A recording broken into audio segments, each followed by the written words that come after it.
Welcome to my last will and testament. Okay, no, lovely fellows. Some of you know what these are. Some of you are probably like, what the fuck am I It's looking some at? it's some stupid bullshit.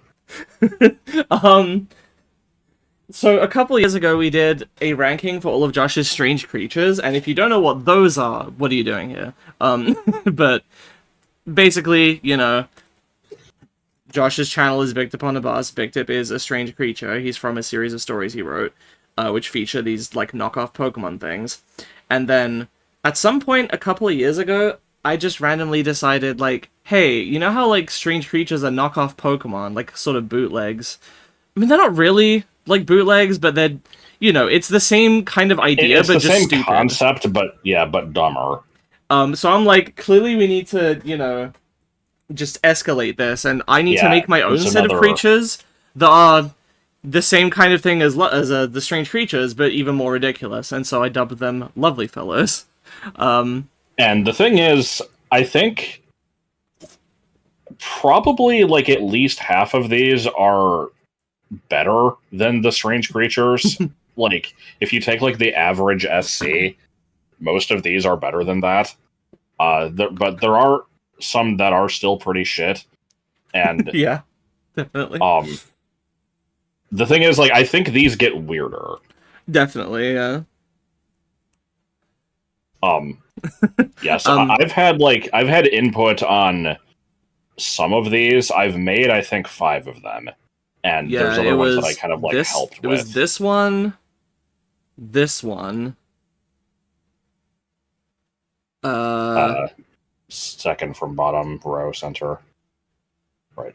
No, go up. Oh yeah, this There. one, this one, this one. Yeah. And there's 6 more that were made by a friend of ours. Other than that, I made the remaining, I guess, 89. And just for scale here, like, I started, I think, in May 2022, and I think the 2022 ones go up to here. Like, most of them were made in 2022. Then this one through this one, I think, were made in 2023. And this one through this one were made in 2024. So... And those were made, like, mostly within, like, the last couple months, right? Yeah, pretty much. It was up to this for a very long time, and I just kind of didn't touch it. And then eventually I'm like, I should round these out. Because I decided pretty early on that I don't know how to phrase this other than I thought that there shouldn't be more of these than strange creatures, because that would be weird. And there may still end up being more of them one day, but I basically was like, 100 is a nice round number. I can probably come up with enough ideas to get to that point. And as I was starting to get to the end, it was like, I have X many ideas, and I want to fit them in before 100. And I basically just perfectly managed to do it. Like, I'm out of ideas right now. Other than maybe, so this is Gen 1, methods. and then there might be some more that we make later. Yeah. I should also I will also mention that with Bargo the Bikdip and the strange creatures, like... There was a story. Well, that's the thing. It's like there were a lot of them that got created later on that had little to no presence in the stories, so there's basically no information on them. It's just a stupid image. But there were a bunch that kind of had, like, at least, a few... They would show like, up and they'd have attacks moves, yeah. Yeah, and they would have, like, a certain lore to them. For these fuckers, there's basically nothing. And that's kind of by design. Like, I deliberately did not try to make these anything that I could imagine as existing in any reality, let alone a realistic one. Like, these things just defy all reason and reasonability. There are a few things they share in common. They all are within a 64 by 64 sprite window. They all have a name. Some of them evolve into other ones and do so via a method. I think that's it. I think that's the only thing that is common between these. And at one point we did try to come up with, like, dex entries for these, but stopped. How far in? Was it, like, 20 or 30? Not very far. It was, like, we got, like, here-ish or something. We were, like... The problem was that starting to define too many details about these things started to, like, make them lamer. Like, I like them being as incomprehensible as possible. to the point where you could not imagine a world that has these in them. But that's probably enough preamble. The first thing we wanted to do is have Josh attempt to remember the names of all of them. I'm guessing, so there's exactly 100. I'm guessing I'll remember the names of maybe like 35. Okay. I don't know. We'll see. Let's aim for 35. I mean, are you going to write down how many I get? I can keep a tally off to the side. Shit, now the pressure's on. But yeah. So I know the first two at least, hello and howdy. Yeah. Then it's Ploof and Ploctofoof, I believe. Yep. I don't remember the next two. Okay. You're gonna be saying, like, you can say what they are. It's fine. Okay. You're sure you don't remember? Yeah. Okay. This is Wilson, and this is... Well, the thing is, now that I've said this, do you remember this one? No. Okay, it's riboflavin. But, like, spelled wrong. They're spelled very stupidly. Yeah. I'm wondering if I should, like, capture my whole window here so I can bring in, like, a notepad file to write down the names, but, like, nah. I'll put the full names in the description or something. The next ones are, I think it's Ichiban-kun. Yep. And Banzai-sama. Yep. The next one is the emoji for, like, a little, like... It's the boom cone from Pikmin 2. It's like a confetti spraying cone. I believe it's called a pronounced ta-da, right? I like to imagine it as the sound of somebody blowing into one of those, like things that you get at, like, birthday parties. But if I have to actually, like, say it as something reasonable, I'd say ta-da, yeah. Because the thing is that is my most used emoji. Like, I don't use very many emoji, but anytime somebody is saying something, like, celebratory, I'll usually respond with, like, a little party popper emoji, and so that's what this thing is called. Okay. You should probably put the mouse over the ones I'm talking about. Yeah, so that was that one. The next two, which are 100% identical, are Cungents, and I can't believe you said that to me. You technically got them the wrong way around, but yeah, I'll give you that. Oh, really? Yeah, it's I can't believe you said that to me evolves into Cungents, and they are identical. The sprites are completely the same. And whenever people ask me, like, I will talk about these in more detail, like what the inspirations were and stuff, but whenever people ask me, like, is there any difference between them? I like to say yes, because technically there is. The difference is that I can't believe you said that to me can evolve, and Cungents can't evolve. God. But anyway, I don't think I remember the names of these two red ones. now I'm actually not sure that I'm gonna get this the right way around, but I think this is Deluxe and this is Hooky. I thought, okay, now that I'm hearing those names, I think that's the other way around. I guess I'm gonna double check this quickly. Okay. It's Deluxe first and then Hooky. I got it right. Okay. And you can't really see it now, but there is text to the right of Hooky saying we'll human for scale. We'll talk about the details later. Just in the names now. Okay. So this first one, I don't remember. The second one is Big Simmons, right? Yeah. Oh, you know the first one. It's one of your favorite names. Is it the customer? Yeah, this is the customer. In quotation marks. See, I thought that I mentioned those two at one point recently, and you said that they were two unrelated things. Oh, no. I guess it was some other one that I named. Probably something else, yeah. Anyway, okay, I don't remember if it's Pizza Crust and then Santa, or the other way around, but it's those two names in some order, followed by Yib Mibnista. Yes. Yeah, it's Santa, Pizza Crust, Yib Mibnista. Okay. Then there's Piphinger and Mokatro. Yes. Whoops, I didn't mean to do that. Yogurt Boy. Yep. Geppetto. Yeah. Fuck, I don't remember that one. You ready to say? Yeah. This one's Leok Tinte. Okay, yeah, I remember that name. I didn't remember it being that one. Couch, 3 a.m. I shouldn't be laughing.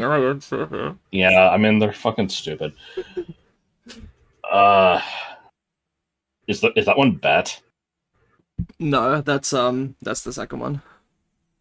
Okay, I know one of these is Hwastique. Yeah, that's this one. Okay, so I'll give you both of Hwastique, those. then Bet. Fuck, I don't remember that one. It's Champagne Yellow. Okay. Quarkless. We'll get to Quarkless, but yeah, that's correct. That's one that I made, which is Wheelin, Mm-hmm. and then Snacks. Yep. I hate the name Snacks. You came up with it. You have only yourself to blame. Yeah. Hamshaw Yes. and Hamshaw, and it's pronounced Fenshaw, right? But it's spelled Featherstone Haw. It's spelled Featherstone Haw. It's pronounced Fanshaw. Okay. um, Oh fuck. I feel like at least one of these is on the tip of my tongue. I can't remember them right now. Okay, You this one... Start with the first one, and then I'll see if I get the rest. This one's Dr. Friendship. No, I still don't remember. This one is Springsteen. Just go ahead and finish them off. And then this one's Greeheme. Greeheme, okay. Yeah, I kind of remember all those names. I just didn't remember what they were attached to. Then this is one of the best ones. Yeah, these ones are so good. It's Sobanchez and GC Zoner. I don't remember if it's in that order. GC_Zoner is the evolution. Yeah. Then we just have the stupid waifu one. God, the fuck are these called? I don't want to take too long on these. Yeah. I know one of them is like it's just some sort of fancy sounding name. I know it's not Mademoiselle, but it like reminds me of that. I see. Or it's like a type of fairy or something. I don't think so. No, okay, yeah, you'll have to say what this one's Posy, which is I don't actually know what a posy is, but you know, there's the nursery around this I can bring around the rosy, a pocket full of posies. Just a flower of some sort. Okay. This is Rembrandt, like the painter. Okay. And then this is the one that I can like almost remember, but not quite. This is Chérie. I'm not very good at my French pronunciation, but yeah, Sherry. Okay. Sherry. So yeah, Mademoiselle. Here we have Cleve. I made that one. Yeah. I know the third one of this set is Blankenship. Correct. Is the middle one Minkus and Vinkus? Yes. I don't remember the first one. The first one, you always hated when I did this. This one's just Romeo. Okay. You always like told me it was I don't like the ones that are just normal names. Well, it's not that normal. It's kind of like I feel like the likes of like Geppetto, Rembrandt, and Romeo all kind of have this vibe Santa. of like and Santa. They all have this vibe of like, you know, these like more well-known kind of public domain pop culture characters, I guess. Yeah, I guess. Okay. Then we have possibly the best evolutionary family. Yeah, this is Bag. Tusculix. Yes. I think. Yep. And then Nash the Z. Yes. Which it took me far too long to remember. Okay, then we have I don't remember the order. One of them is Synergy and You. Yep. The other one is Mueller. Correct, yep. It's that order. Synergy and You evolves into Mueller. Okay. Asiago and Haggis. Mm-hmm. No fucking idea what the next ones are. Fuck. I've temporarily forgotten it. I know this one. Okay, no, yeah. It's Palooza and Pumpernickelthwaite. Okay. Pumpernickelthwaite. Then we have the Edgelord family, which is the counter. As far as I'm concerned, this is the like Grimmsnarl set to be a counterpart to the previous like Hatterene set. Fair. But I don't remember the names of these. Yeah. This is Equus's Revenge. This is Pinch EX. And then this is Agent Dimitri. Sure. This is also an incredible one. Hoopty? Hoopty! I love Hoopty. I don't remember its evolution's name. Hop in, mate! Oh, Chrysler. Yeah. It's as Yeah, big as a whale. don't count that one. I didn't get it. Nah, that's fine. Okay. Science Falcon. Yep. I don't remember what the other one is. It's the media. The media. I think it was the media and the customer were the ones that I confused. Oh, okay. This one's Cornflake. Yep. Don't remember that one. It's patchouli, spelled Patchooley. Okay. I know one of these next two is Pilcrow PhD, and I don't remember the other one. Yeah, that's the evolved one. The unevolved one is Defenestration Mixtape. Okay.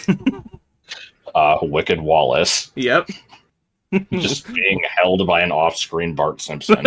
Or something, yeah. All right. You're with this not gonna one, remember this. I think the third one is Sir Ichabod Icky something, the Kaiser of Karaoke. You are very close. I can give you like a half point for that one. Do you remember the other two? No. It's Lambertasiana Marrowville, which evolves into Meals on Wheels, which evolves into Ultra Ichabod, in quotes, Icky, da Silva, yeah, Icky, the Kaiser of Karaoke. Kaiser, or, da Silva, it's like a Portuguese Silva, surname. Yeah. Okay. Ultra Ichabod Icky da Silva, the Kaiser of Karaoke. God. Next two I've never seen in my life. It's a fucking lava lamp and just a fan. I don't remember what these are. This is Lionel Lur. I did not name this one. And then this is Ravioli Girl 95. It's either 95 or 94. I never remember. Hang on. 95. Okay. Okay. I know the next one is just a face drawn on a thing from Bug Fables, Yes. which was my recommendation, and I don't remember what it's called. And then its evolution was some stupid shit that I draw that one actually, and then you like simplified it. I think I redrew it based on your like. Okay, I don't remember, but yeah, Maybe you did I make don't. it. I can't remember. You don't remember the name there? No. This is Yunch. This is Baraclough. And this is Zarathustra. Okay. Then we have The Day Is Done. Yep. The next two, I don't think I remember. This is Pelswick, and this is, Of course. Yeah. Was it intentional for Pelswick to be a wheel? No, that was a complete coincidence. Okay. This is probably the best of the ones that I made. This one is It's Lentvovulars with a period at the end. Yep. Then we have Pokowix and Brouhaha. Yeah, I'll give you this. It's pronounced Pokovich, but yeah, it's fine. Isn't it? It's WICZ, right? Yeah, but in the actual language that's from, that'd be a Vich, is how you'd say that. Okay. So Pokovich. I don't remember these. This is Goontockle, and this is Bestovio. Okay, yeah. Bestovio was just a name you had floating around for a while that we weren't Yes. sure what to attach to, right? Yeah, there's quite a few instances of that. Yeah. Don't remember the next two either. This is My Special Compadre. I love that name. And, Again, there's so many of these, the names I remember and like, and I just don't know what they're attached to. This one, I'll give you a hint. It's I love that story. Oh, well, it's Vendigay. Yeah. But, yeah, I wouldn't have done that on my own. Alright, is this The World Through the Eyes of a Sinless Mouse? Yes. The evolution is, I know it's supposed to be, like, really, like, high class and, like, artistic. It's kind of dramatic, yeah. I don't remember it. It's Empire. Okay. Is that one either Fufafafu or Quigoran? Wrong way around. This is Quigoran, this is Fufafafu. And then Nebuchadnezzar? Yeah. Okay. Don't know what the fuck that is. This is, and we're just okay with this? God. Alright. These were made not that long ago, and I think I helped name them, and I don't remember what they were. I actually have forgotten the names of these two, I think, which is embarrassing. Hang on. Give me a second. I might be able to remember. Okay, yeah. This is Capiche, and this is Codswallop. Alright. I made the next two, and the stupid thing is, I don't remember the name of the first one. I know the second one is... yeah. The first one, it's I know it's 5 letters, and it has, like, an ooh sound in it. I do remember this, yeah. You want me to tell you? Yeah. It is Thoob. Thoob, okay. Then we have... Thoob and... 2 more made by that friend of ours. Yeah, I don't know what these are called. I also don't remember. Hang on. Wait. No. Okay, I know the evolution is ampersand NBSP, semicolon. Which is the HTML for a non-breaking space. I genuinely don't remember what this first one's called. I need to check, because I didn't name them. I know I made the observation that it looks like Crom and Obelina combined. Yeah. Okay, apparently it's called Ranchester. That's a pretty good name. The next one I thought was Bevo, but it's apparently Bzo. Yeah. Just wants to be remembered. You named this one. Yeah, I think I... Fuck, I even saw this one earlier today, and I already don't remember it. Of the last 3, I know the last one is Bimot in all caps with a space at the beginning. Yes. And I don't remember the other 2. This is Small Marmalade, and this is Magical Montgomery Jr. Why do I not remember that one? I don't know. Yes, Marmalade was a name that I came up with in a dream once, and then I had to, like, write it down to use for something later. Yeah. And then, yeah, Magical Montgomery Jr., which so we now actually that discussed you've... earlier today. Yeah, so now that you've done these, how many do you think you got? Because you guess you would get 35. How many do you think you got? Because I kept a tally. Like, I don't know, 40. If we count the half point for Ichabod, you got 60 and a half.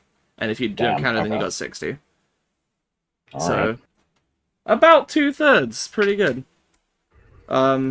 Anyway, now that we're done naming them, we can, go through all of them again to rank them and say stupid shit about them. Yeah. So, first of all, hello. Hello. Also, I meant to say this earlier. The fact that these are called Lovely Fellows is, as far as I'm aware, completely unrelated to Smiling Friends, right? Because a lot of these actually give off a very similar vibe. They do. To that. Especially... The early ones. No, go down. I don't remember which. It's the first stage of the little green ones with hats. That just is Glep. Oh, like the Fufafafu Quigoran thing. Oh, this. Oh, yeah, definitely. I had not seen Smiling Friends until. Yeah. I think probably recently. God, I don't know. It may have been around here-ish. Like it was very near the end. I had not seen it. I'd seen clips and stuff, but not inspired. It came from Strange Creatures. Howdy is giving me some serious Charlie vibes too. I was gonna say, I just wanted to have adjective nouns, and okay, well, the strange creatures are creatures that are strange. These are. I'm like, what would be funny is like I can't just use a synonym for weird. It has to be something where it's like. I thought it'd be funny if I made them really fucking weird, but the name implied that they were like, oh, just so wonderful. So they're lovely. They're lovely fellows. Yes. But anyway, so Hello and Howdy were... I feel like they're fine. they definitely show as being like the most vanilla, like very early. Is early a word? Made very early on examples here because, and this was here's the thing is it actually took me a while to use like more than one color for each one. You can notice that like these are green, the mouth is red, but that's just like a little tiny detail. These are red with a tiny yellow detail. This is yellow and blue, but it's like two things. This is pretty much green. Like, I'm starting to use more colors with the boots. This one has three very similar colors. This is all the same color. This is all the same color. This is all the same color. As far as I'm concerned, the green pants of Big Simmons was like, a revolution. And then... Yeah, with Strange Creatures, I originally had a very strict rule that the sprites could only have two colors besides black and white, but I ended up breaking the rule later on. I also deliberately went out of my way to use colored outlines pretty much as possible. I think there's only one creature maybe that uses a black outline. I'm trying to think if I can see it. Game Boy Color sprite ones definitely do. Oh yeah. Yeah, I forgot about that. I think there was one other one that did though. Not counting the ones that are just actually black, so I used a black outline there. I don't know. We'll see it later, maybe. I think Thoob originally did, and then I changed it to be congruent. If I remember. Okay. Anyway. God, okay, it's gonna take forever because I want this to be comprehensive. I want to say everything I could possibly say about all of these. That's fine with me. So I'm just gonna say this. This is heretofore unreleased information. I was originally gonna call Howdy Shalom, and then I'm like, I don't want people to draw a connection between that and the big nose as being like a stereotype. I'll just go with something else. But that was the original concept for the name, and I thought it sounded funnier. So whatever. Hello and howdy. Gotta watch out for people getting upset over things that weren't the intent. Well, I feel like these are pretty lowly ranked, but that's not because they're bad. It's just because there's so many better ones. So I would say like maybe C. I don't know how many of these are like. I guess put them in B for now, and then maybe shift them if you see fit. Okay, we can. And between the two, I think I like them pretty well, but yeah, I think Hello is a little better. This one's. I would agree. Yeah, it's a very minor difference. Did you want to dig up the dex entries on these, or do we not care? We can, yeah. Again, we kind of abandoned this after a while. So they're not dex entries. They were. I have them listed as interesting info. traits. No, it's just info. So again, do not treat this as like canon. Please disregard this. We're basically some of this is funny enough to keep, and we may do something with it later, but whatever. So for hello, we have hellos can effortlessly remember everyone's birthdays. When you look at a hello, everything feels like it's going to be okay. And for howdy, the info is howdies can go a really long time without blinking, as long as they make up for the skipped blinks eventually. If its nose is squeezed, the compressed flesh pokes out as a tail. Good. I almost forgot to mention the evolution method. To evolve a hello into howdy, inject. Yeah, you just inject. What do you inject into what? Anything Doesn't into matter. anything else. As long as you inject something, you will evolve a hello. And that raises another question, just mentioning the evolution methods at all. Who is you in this context? I don't know. Because people reading these assume oh, it's like Pokemon, right? Like you collect them, and then if you have one on your team, then you can do this to evolve it. No. That's not the case. These are all sapient creatures that just kind of live their own lives, right? Yeah, basically. As far as I'm concerned, it's probably supposed to Which be was kind of the case in Strange Creatures. It was unclear early on if they were supposed to have human trainers. There was kind of conflicting info on that. And then, yeah. There definitely isn't supposed to be a system of trading and battling in this. But there are certain things in the Lovely Fellows that I have considered as being this one is obscure, and there would be urban legends about it on message boards. So there is an idea that these would be part of some kind of old monster collecting game, but I don't know that it would actually be catching them to own. I think it would just be you find them and document them or something. I don't know. I see. Again, very poorly defined. I've deliberately not thought about this very deeply. So, moving on. We have Ploof and Ploctofoof. I Uh, like Plochtofoof a I decent amount. I would say Plochtofoof is Floof is better. pretty shitty. Ploof is pretty bad. Yeah. So we can maybe put these like this, something like that. Um, and let's go over the info for these. Ploofs float around by holding their breath, and despite their breath not being lighter than air, they can also duplicate garlic. Very That long. one, yeah, despite that one being like one of the first ones, I think It's already jumped the shark into just like, yeah, it's one lol, of the so best random. examples for these just being kind of shitty. Yeah. Like Mm. we ran Um, out of ideas immediately.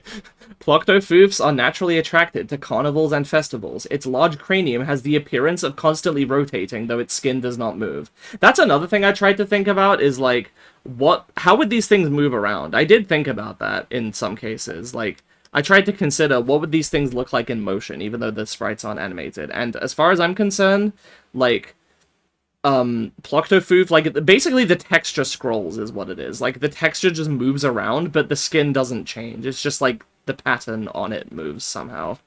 I don't Yeah. know. Um, Well, it's like an octopus changing the color of its skin. I guess so. I It's just never kind of actually thought doing about that.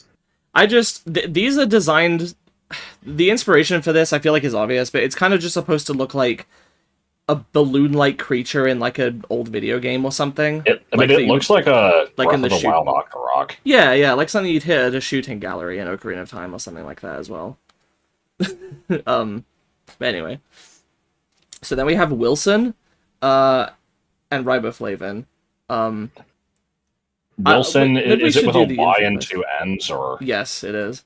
So the info is, for each Wilson, one body always lies, while the other always lies really badly. Sounds good. Oh, shit, I forgot the evolution. Ploof into Ploctofoof is play 20 collective hours in versus mode. Okay. And then Wilson into Riboflavin is feel the rhythm of the street. As for Riboflavin, the info is, when Wilson evolves, its paper-like bodies unfurl and coil together into one. Its body is actually colorless. I don't know what I meant by that. Because it's just provably wrong. Yeah. I guess it's just like, oh, it's an illusion somehow. I mean, the thing that just reminds me of, like, a polar bear actually it has black skin and its fur is clear. It's like, bitch, no, it fucking isn't. Apparently that is true, but like, it makes no sense. But yeah, the intention for these has always been that it's two little ghost thingies, like salamanders or something, and It's very similar to twins, the beta pre-evolution of kinda Giraffe is. Rig. And where these lines are that extend from the eyes down its body, that's actually like, these things are like, they are like paper. They're like coiled strips of paper that they unravel and then they like combine when they evolve. And turn into I this will also thing. say that it reminds me of the pair, was it Jacob and Esau from Isaac, Oh yeah, kind of. and what are the ones from Cold One? Is it Melancholy? Mel and Collie. There's another Yeah. puppet fighter, which is a Groony, fights alongside Dari, which is a giant, like, scarab beetle thing. But yeah. And then Riboflavin just reminds me of the lizard from Rhythm Heaven. Oh yeah. In any case, I don't really know where to put these. I feel like they're more interesting than the other ones so far, but almost like I thought of these first three families as kind of being like starters, except again, there's no training element, so I don't know who these are starters for. They're just like basic things. You said that Hello is also like the mascot, right? Yeah. Yeah, I use Hello as the... Oh, it's not showing up here, but it gave me an option to pick, like, a header one. I'm like, it's gotta be Hello. Hello is, like, the main character. If I ever made a story out of this, the main character would be a Hello. Was the fact that Hello and Howdy are the first lovely fellows being the same color as John Boo and Jen Barang intentional? No. Because those were the first essays.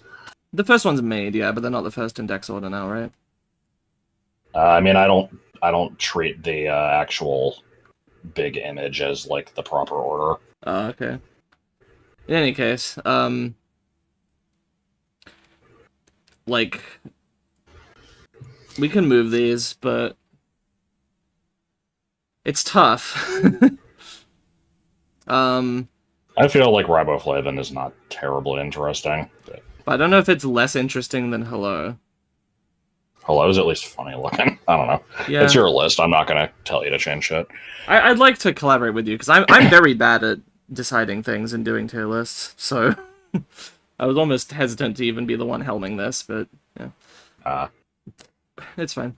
Yeah, I think if it was me, Hello would still be the best one, and Oh yeah.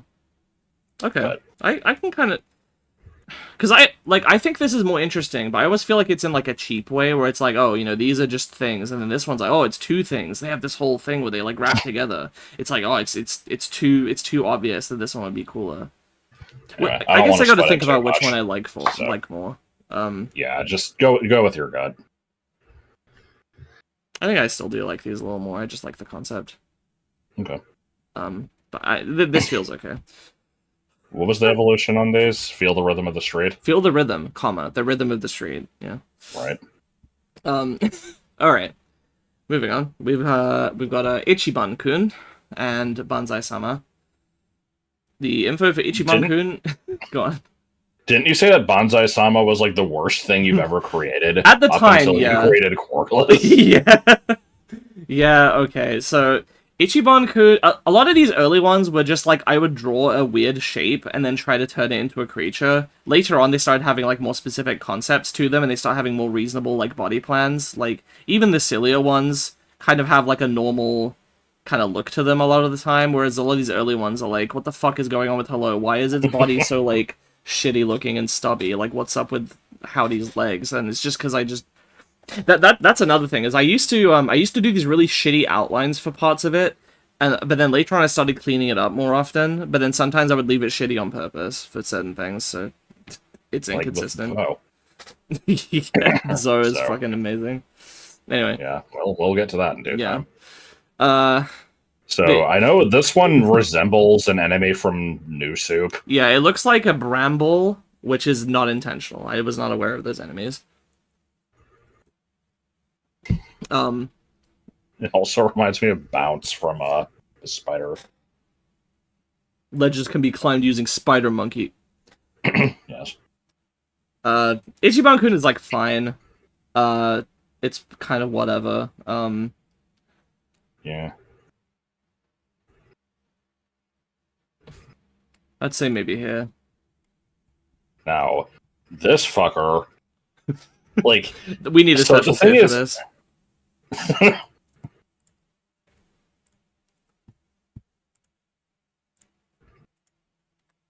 yeah.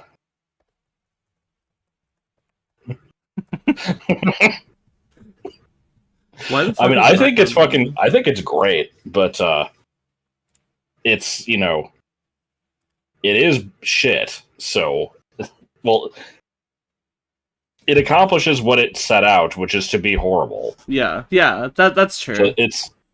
So to me, this thing is a cross between the Grinch and him. him from Yeah. Powerpuff Girls. There's Is also it a little like- bit of Jim Carrey's The Mask in there.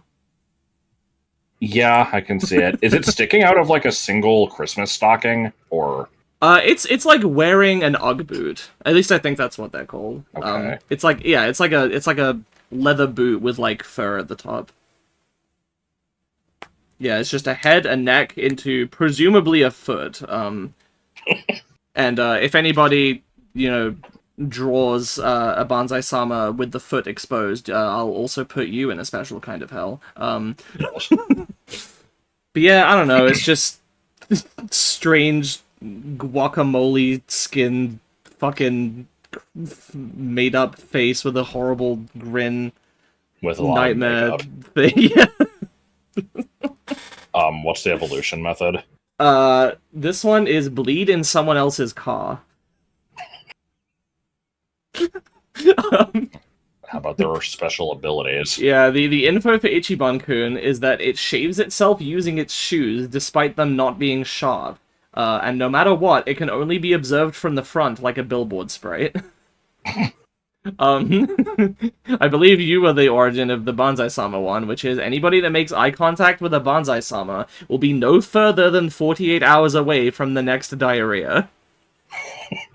I don't remember coming up with that, but I very well could have. I mean, it's a reference to Louis C.K., right? Yeah, I think so. So then we have...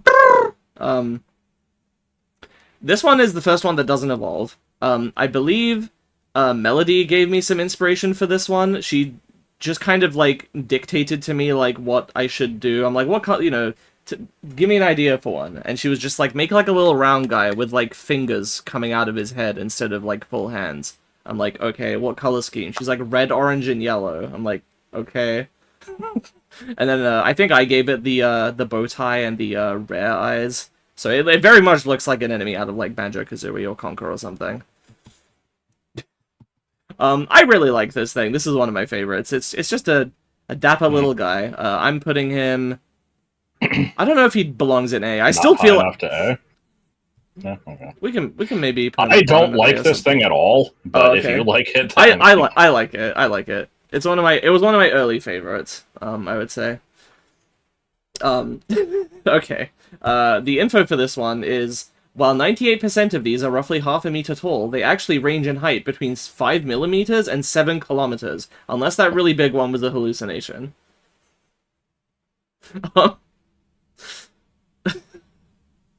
Yeah, I don't know about that one. Yeah. Again, disregard all these pieces of info. Okay, so now we have I Can't Believe You Said That to Me. It evolves into Conjunce if you harken back to the old days. And so we have to clarify again, is this, you know, the vague you harkening back to the old days, or does the thing itself have to do that? The vague you, I guess. I don't know. I kind of flip-flop in how I imagine it. But the info for this one is, I can't believe you said that to me. Can identify the exact total of a sum of money by looking at one for 0.26 seconds. Pretty bad one there, but whatever. It would. I think that one would have been better without the exact amount of time. Yeah, probably. And then Conjunce says, Conjunce has the same ability as its pre-evolution, however it's faulty, up to a margin of error of 15%. I think that would be funnier if it was like, it has the same ability, but it's just worse at it. Just generally. It's slower or something, I don't know. So, I don't know how the fuck to rank these. As far as I'm concerned, however you rank the first one, the second one has to go like a tier above it, just because the concept of it being identical in itself is hilarious. Yeah. Alright. I would say it's the first one's maybe here. And so then the second one, I guess, can be like... I don't know if it's a full tier above. I mean, yeah, it doesn't have to be necessarily. That's fine. Are we gonna stop that noise outside anytime soon? I can hear something going on. I think it might be barely audible in the video. I do have my... what do you call it? I do have my, like, voice filter thing for the fan, so I'm hoping this won't be a problem. And if it was me, Conjunce would be an easy ass. You think so? I fucking love that thing. I'll put it in there. Okay. It's definitely not, like, my top tier favorite, but this thing is hilarious. Okay, so... no, Deluxe is first. Deluxe. It's... This one floats, and it's made out of, like... Can you drag it up to the... Like, put it up in D tier, just to see if the contrast helps? Yeah. I feel like... I don't know if it's just the screen share being bad. I can, like, barely make out the faces on these. Yeah, it's... Hang on, is there a way for me to... Alright. Noise finally stopped. Yeah, it's like 4 globs of, like... I want to say hemoglobin, just, like, attached together. And they each have a different face. And then when they evolve, I'll do it for this one too, so you can see the message properly. When they evolve, 3 of them, like, clump together at the top, and the bottom one becomes, like, this droopy body thing. And the faces do actually, like, line up. So, like, the one that's smiling becomes the one that's, like, winking with its tongue out. The one that's, like, a straight mouth The one... Garbo face. The Garbo face gets a little happier and has, like, a little cat mouth. This one that's sad turns into, like, being haughty or something. And then the one with that's, like, surprised just becomes, like, this really derpy... like... like... Yeah. And, I've been dancing around the elephant in the room here, the most questionable part of this design, the human for scale. In my opinion, there are no humans in the world of Lovely Fellows. Except there totally are, because, like, there's real-world stuff mentioned, but, like, no, there aren't. And so this is not a human for scale. Like, what this actually is that this Lovely Fellow is this big glob thing, and then there is just floating text next to a little stick figure that just is constantly in proximity to this thing. And this is nonsense. Disregard this. This text just, you know, it's like if you met somebody in real life, and then there was just text next to them that said, like, you know, hamster for scale, and then a picture of a hamster just floating next to them. Like, that's not real. That's not a real hamster. That's not a real scale thing. It's just like... So, is this thing not actually really big? No. No, it's How normal big do you size. think it is? I would say maybe, like, 4 feet tall. Good. I did not know that about it. That's excellent. It just lies to you. Anyway, so I think because of all of that, Deluxe definitely has to go, like, it's probably the best one so far, honestly. Like, just Yeah, for how probably. ridiculous it is. Hooky, fuck, I keep fucking this up. Hooky is this one. Deluxe is, like, okay. I'd say it's probably better than some of these. Let's put it, like, top of B, I guess. I don't know. Like I said, I'm very not confident in my rankings. Yeah, I think we might also have to shift some stuff, because I'm wondering what's going to actually be worse than Ploof. Like, I feel like that one might need to go down to D. But I'm also swapping these. Yeah. Let's even this out a little. yeah, you can always change it later. Yeah. I will quickly go over the info and Evo methods.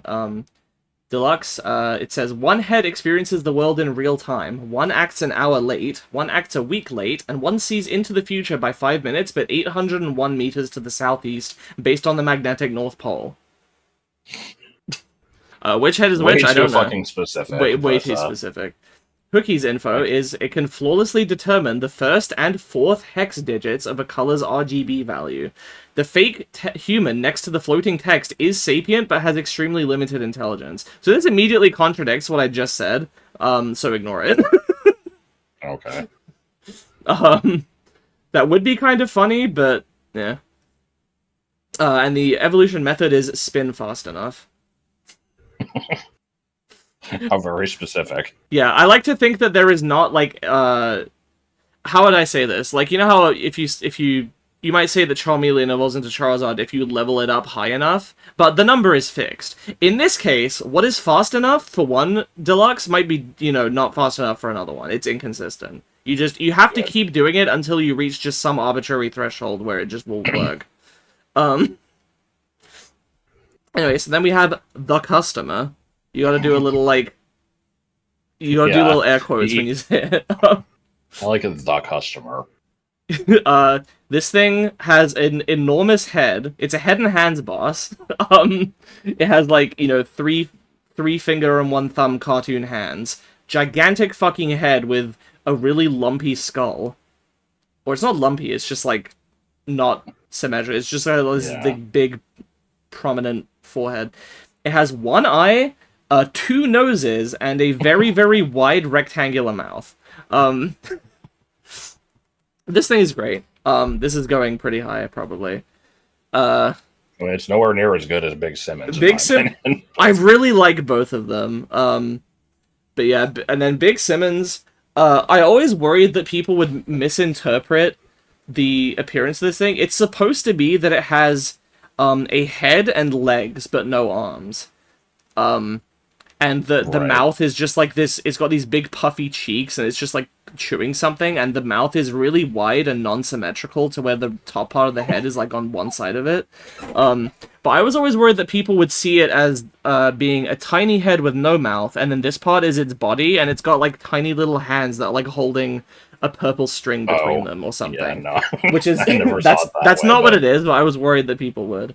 And then it's got green pants, it's got like a little dinosaur tail, and it's got little black shoes. you know what's actually a missed opportunity is having another case of it just, evolving into the same thing, or just having them be unrelated, where one of them is the other interpretation.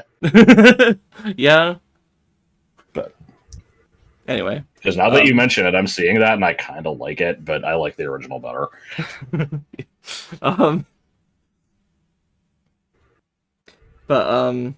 Let's see. Gotta do the info.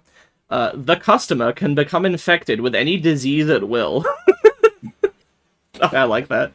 The back of its head has a small door in it, which it uses mostly to store cool rocks and stuff. And then for Big Simmons, it says, Big Simmonses are always chewing gum. They put on shoes when they go to bed. And the evolution method is ask a stupid question and receive a good answer.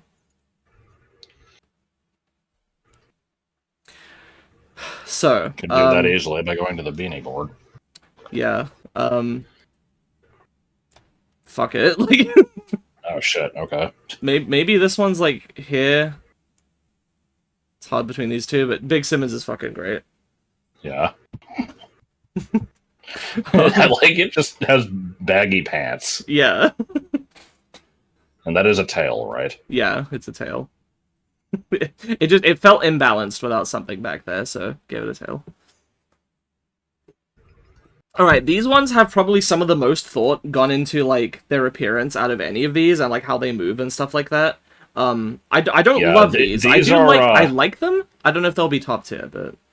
I will mention that, I think Game Freak went on record saying that, like, the Clink family was designed specifically to showcase the, like, animated sprites. I feel like these would be in that same boat. Yes.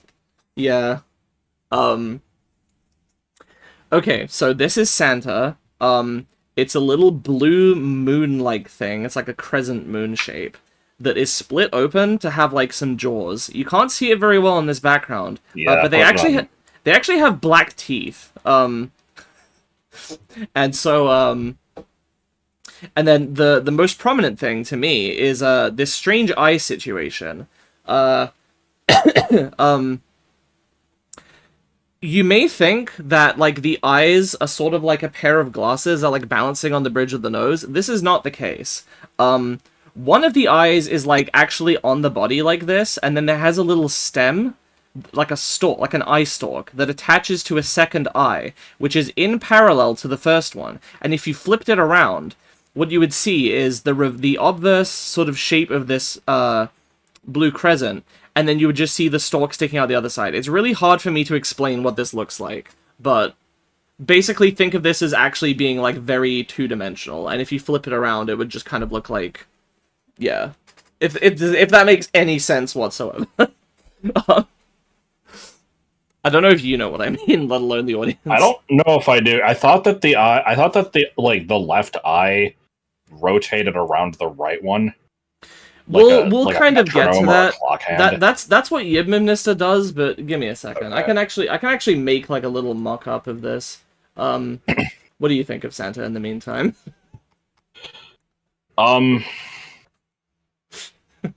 I don't really know. It's fine. I don't care for the middle form very much. I think the last one is it almost has the problem of some of the later SCs where it's like it's almost too good of a concept. Yeah, I can kind of agree with that. It's also fucking weird though, so I mean it is in line. I'd say stage 1 and 3 are pretty high up. The middle one's kind of like meh. Okay, I will send you an image of what Santa looks like from behind, and then I will open it on the browser. And before you just send me a picture of Santa Claus's ass. Uh, okay, I need to see the original again.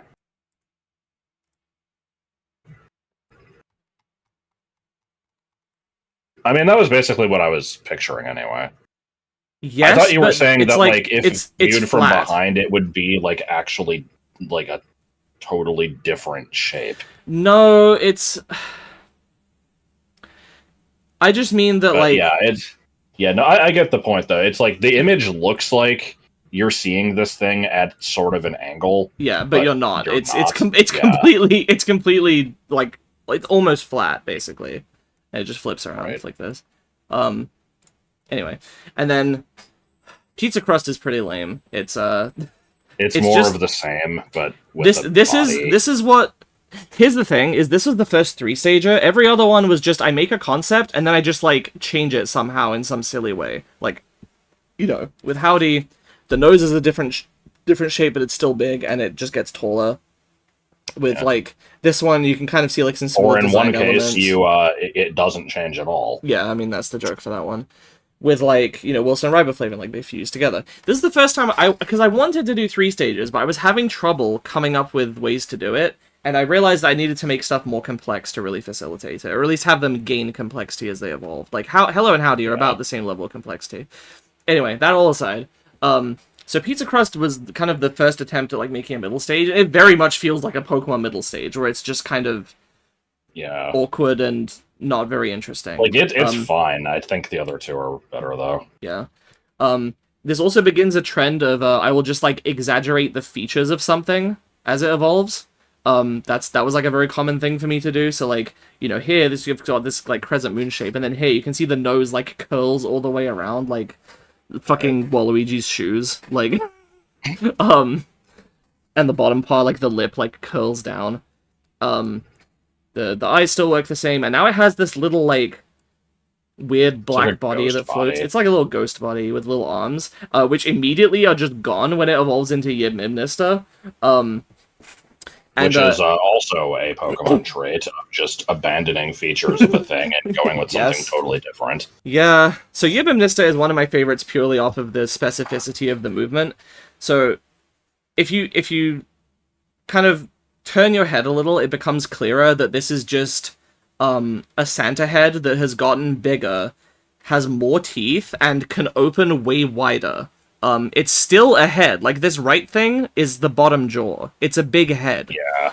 But it looks like wings as well, which I think is pretty cool.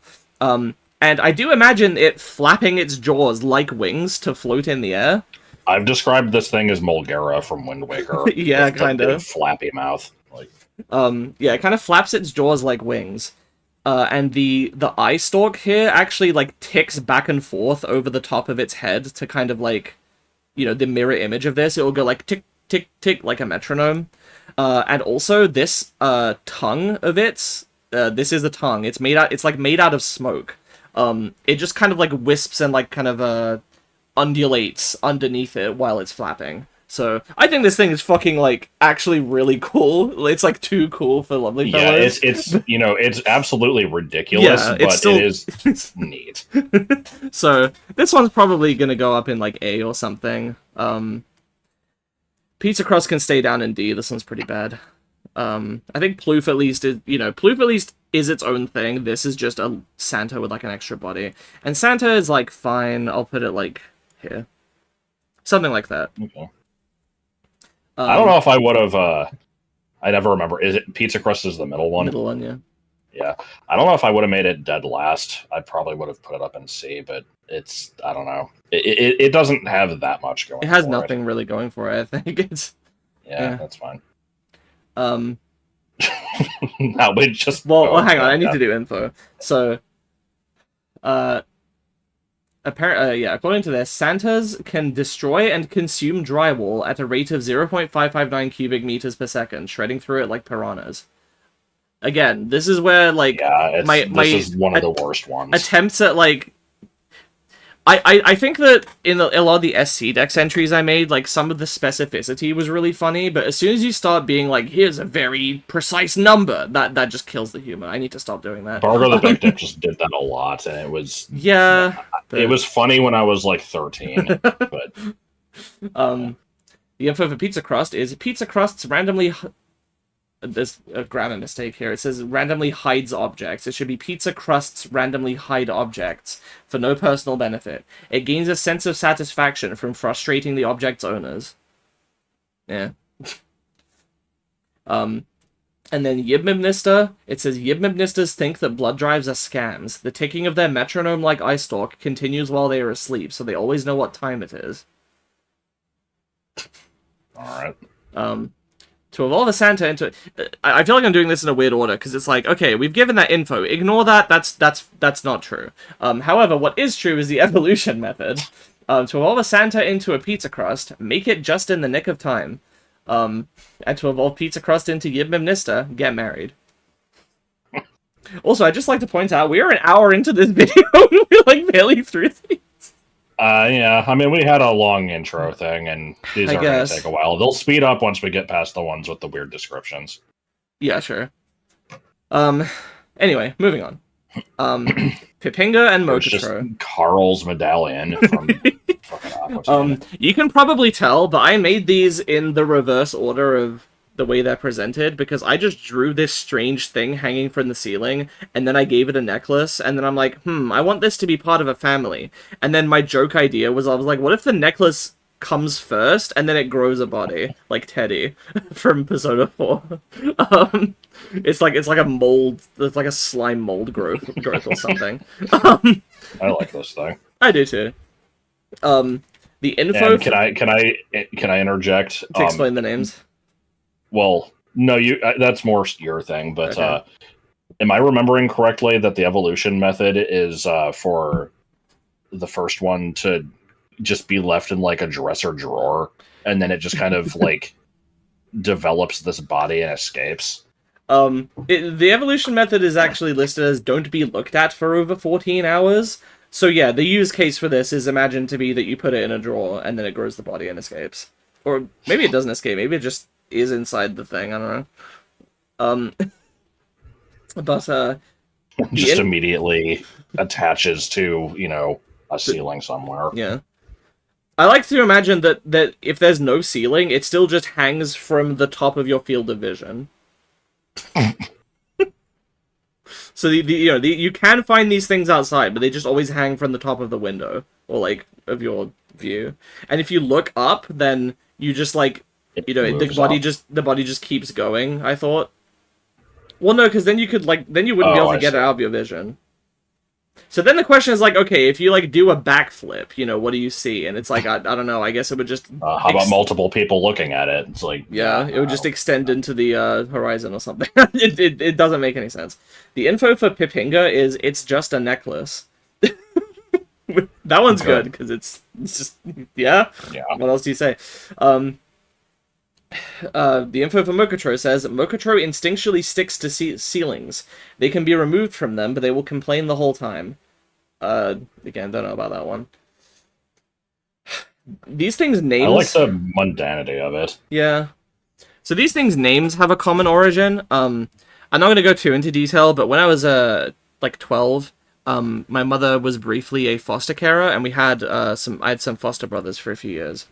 And they initially had some kind of like speech impediments or something, like they didn't quite talk properly. One of them more so than the other. But even the one that did eventually kind of learn to speak more in a standard way, I guess, there were still a few things that he said in a way that was very strange, because it was how he was used to saying them. And part of this could just be because he was very little as well, but... he would, a common, like quick and easy dinner for kids in the UK is fish fingers, which I think you guys call fish sticks. I would say that fish sticks and fish fingers are yeah, no, I think those are the same thing. Okay. And then fish fillets are thicker. Yeah, we never call them fish sticks here, it's always fish fingers. And he pronounced fish fingers as pipingas. And, when it came time to, change the channel on the TV, he would ask for the Mokotro instead of the remote control. And just to compare to stupid shit that I said as a kid, the ones that I always remember are E-pups. Gaka. Yeah, P-pups were pork chops.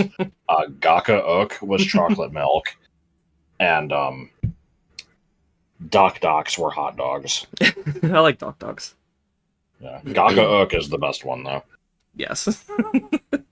Anyway, I also called my grandma Gong. At least you didn't call her Gia. Gia. Yeah. Anyway, I feel like the concept for Pipinga only really works in combination with Mokotro, so I'm gonna lump that into Mokotro's. I'm gonna consider that, you know, the responsibility of this one to carry it. Pipinga on its own, it's just a fucking necklace. It's not very interesting. In fact, it should probably be at the bottom. I don't know why I put it on these two. It's kind of the lump of cheese rock stick of the lovely fellows. Yeah, there's not really any others that are just like an object, I guess. You could argue Minkus and Minkus, but not really, because I'll get to that later. Yeah. There is an explanation for that. Anyway, Mokotro, on the other hand, yay, it's sticking to the top of the thing. But yeah, I don't know, it's like, maybe here-ish. What do you think? Would you put it higher or lower? Out of the ones we have so far, I would put it in A, but I could see it getting lowered. Okay. Bottom of A, maybe. Yeah. I just want to move this one down, I think. Okay. See, probably this one too. Anyway, because we are going to get some really good ones later. Yeah. Okay, I think we said everything we need to say about those two. We got another 3-stager here. We got Yogurt Boy, or Yogurt Boy, as I would say. Geppetto and Leok Tinte. You could... I probably don't even need to say this, but, you know, I drew some shapes and made them, like, 3D with weird colors. That's the entire impetus for this one. Who the fuck is messaging Basically. me? You. I'll respond to you later. Well, no, it's not me. No, I know it's not you. I wasn't talking to you. Anyway, whatever. Right. I think I actually drew Geppetto first, then Yogurt Boy, and then I'm like, actually the arrow makes more sense to go first. And then I spent a really fucking long time trying to think of, like, what is a more complex shape than this cat head that isn't too complex for me to fit into the thing. And eventually I came up with a Christmas tree. I will say that, you know, I've made it clear that I hate Geppetto's name. But design-wise, I think it's the best of the three. I don't know why. I just like its smug face. It's making a DreamWorks face. Like, that is the intent. Yeah. I don't think I've ever really explained why I hate Geppetto's name. It's a combination of me just not liking the ones. It's a very specific thing to not like. But in addition to just, you know, not caring for Pinocchio as a concept or the Disney movie as a whole. I've never seen it. I saw it as a kid and remember barely anything of it. I don't like the old man with knobbly knees in a cartoon.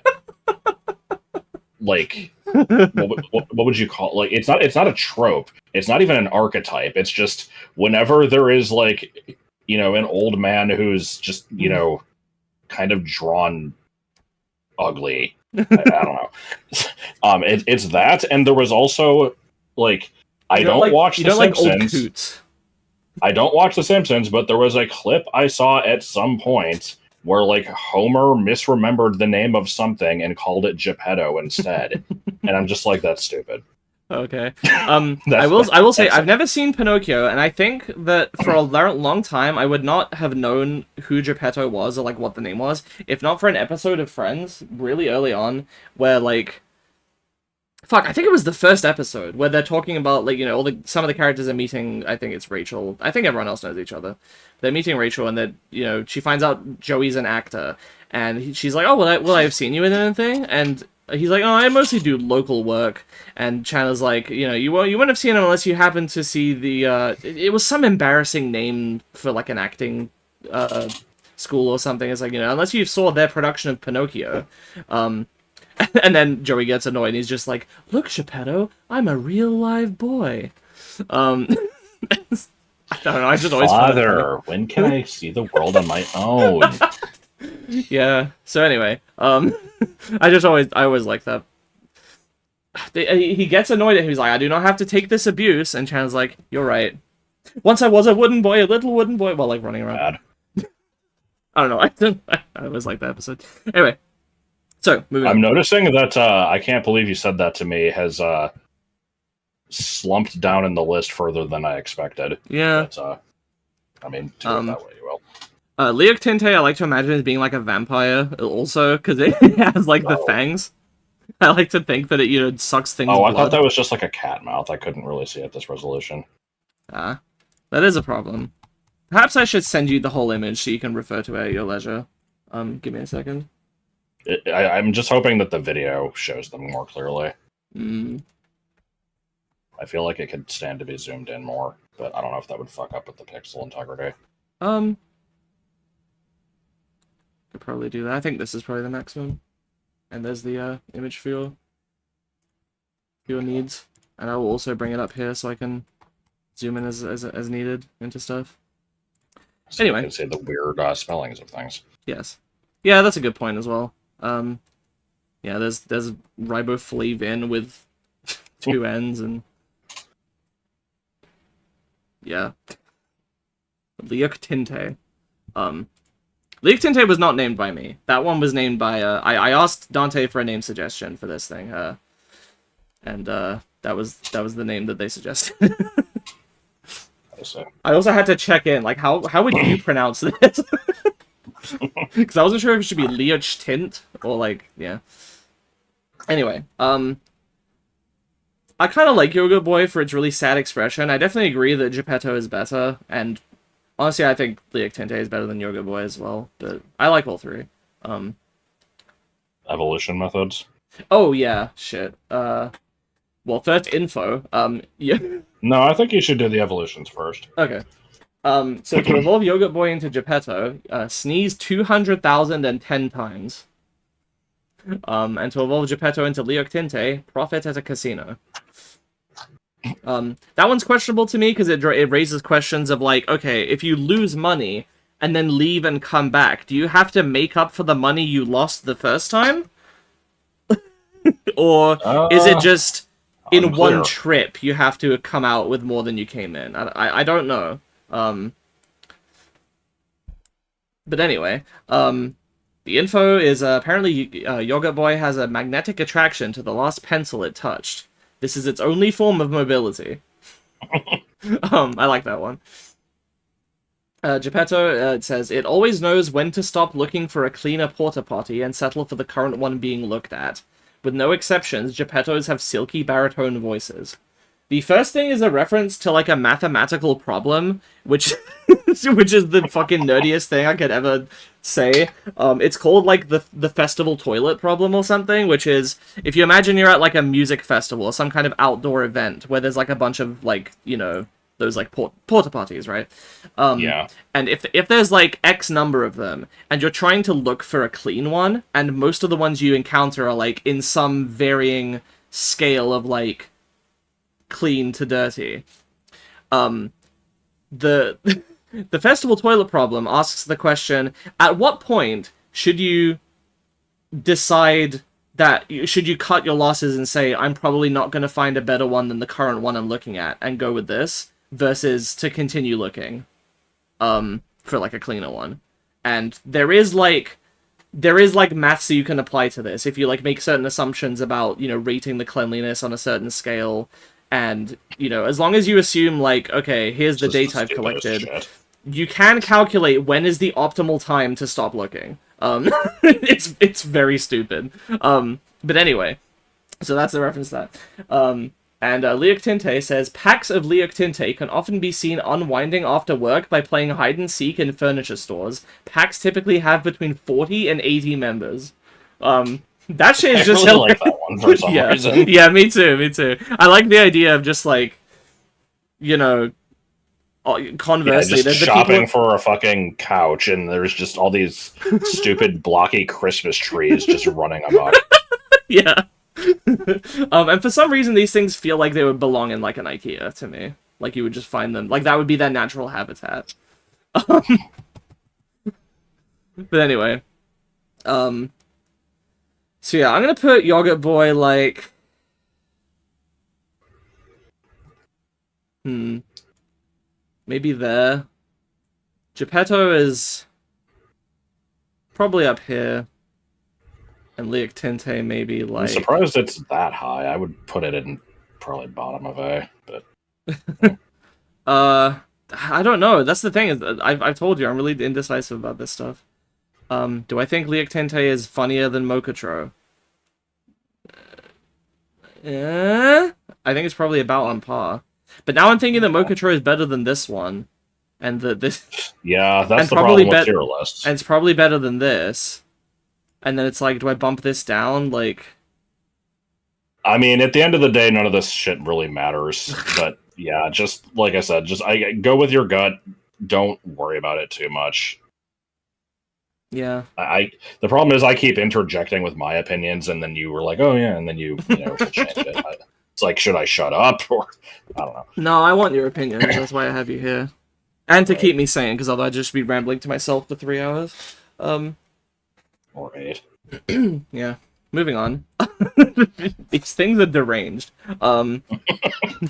This is Couch and 3 a.m. It evolves by sitting on a futon at midnight. Which I think was your idea, because you're like, it should reference both of their names, but be slightly wrong. Yes. So, they're basically supposed to be creepypasta monsters, is the idea, especially 3 a.m. It's obviously, like, I feel like this is obvious again, but 3 a.m. is named after those, like, don't call this number at 3 a.m., because then you'll be fucking murdered by eyeless Mickey Mouse, like, all these stupid clickbait YouTube videos. Couch doesn't really have an explanation. And, shit, what was that thing you came up with about, like, an eyeless Mickey, like, stealing your dick? I need to look this up, hang on. I don't remember what it was. I just searched eyeless in our chat history.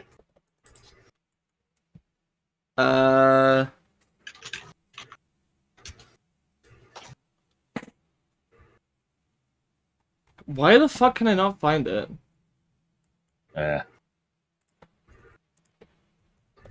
What the well, I found a message from me from almost 4 years ago to the date saying, I definitely remember a swarm of alien bees in the shape of Mickey Mouse that was going down the road destroying cars and buildings.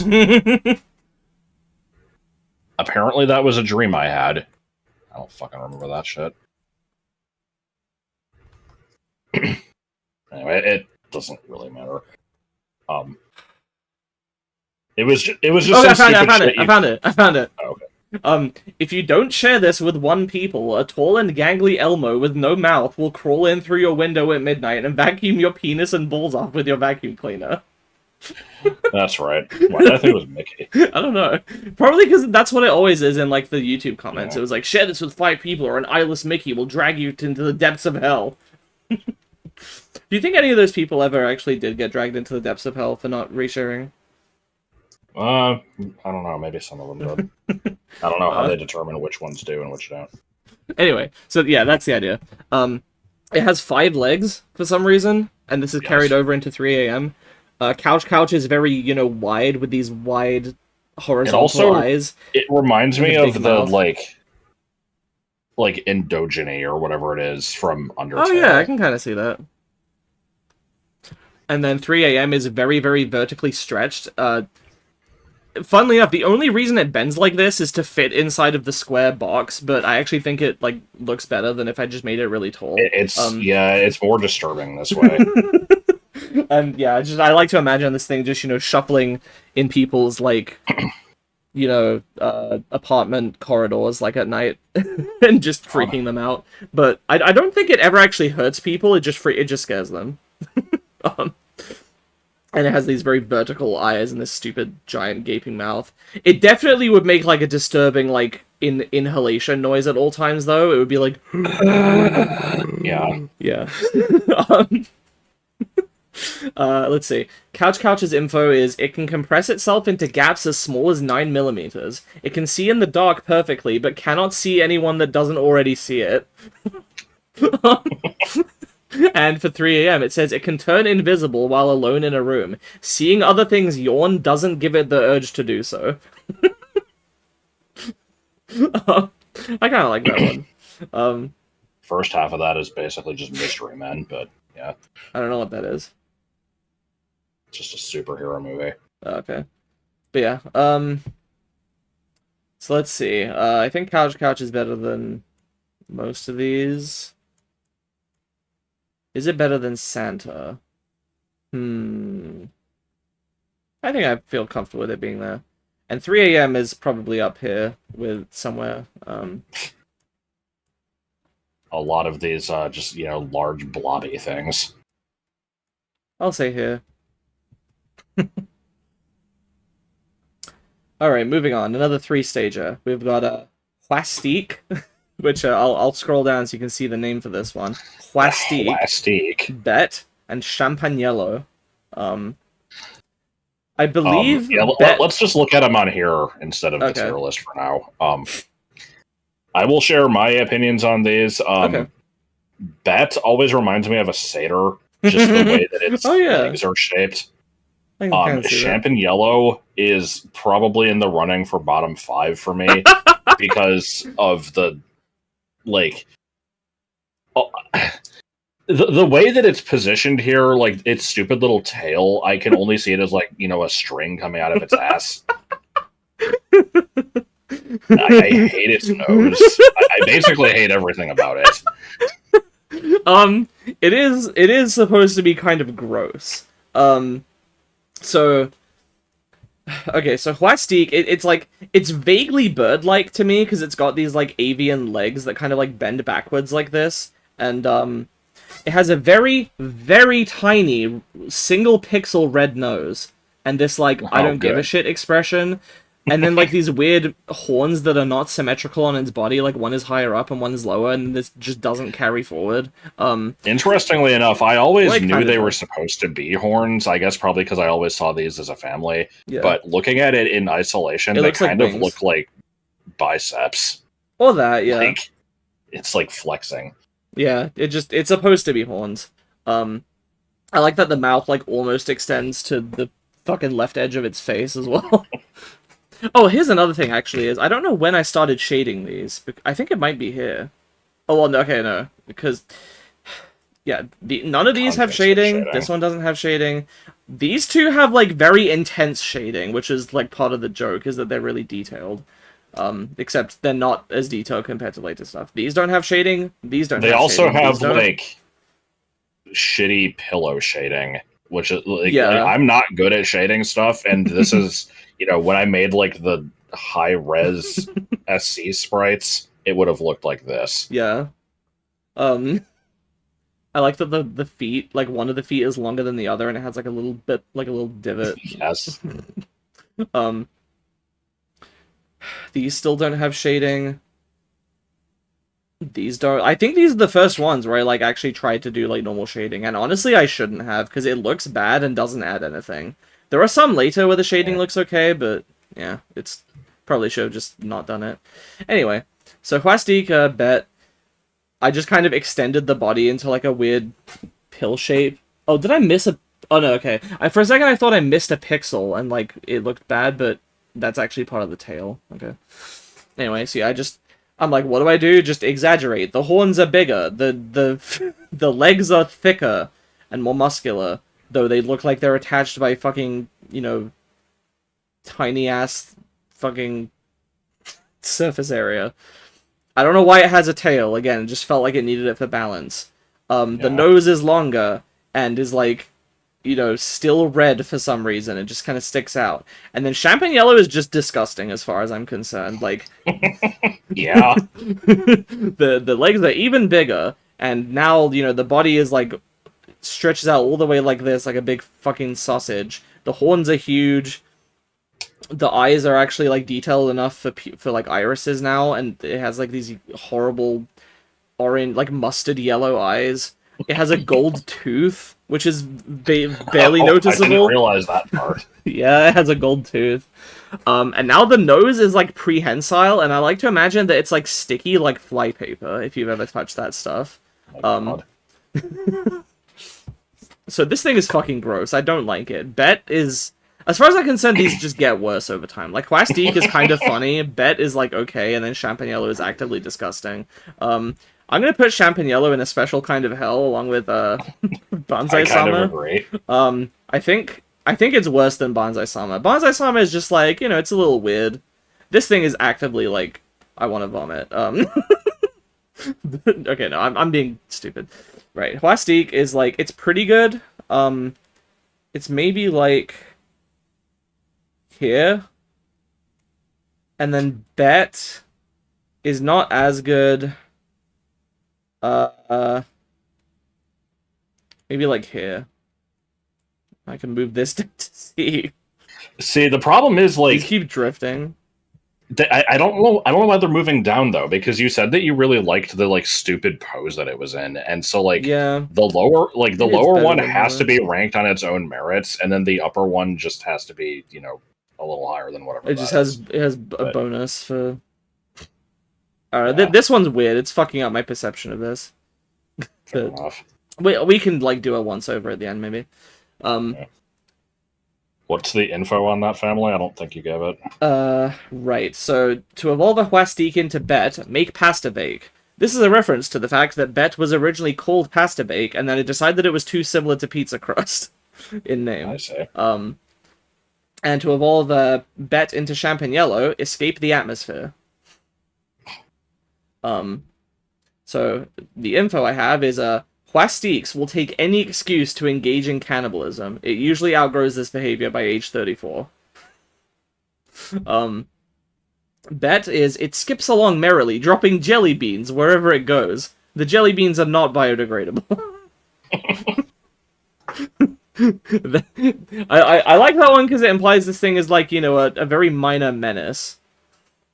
It's like this is a problem, but it's not like, the biggest problem, Yeah, so it's probably polluting.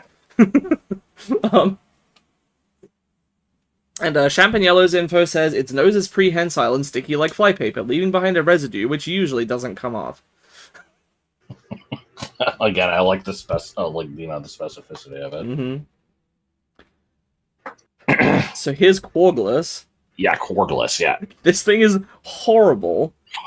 It's this might also have to go in a special kind of hell.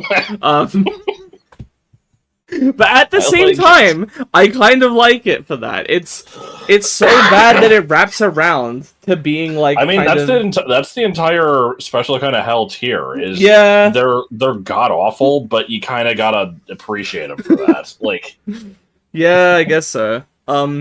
So I love how detailed it is. Like, I drew the face first, as you can probably tell, and then I'm like, what do I attach this to? Horrible serpent body. It's like a Tsuchinoko or something.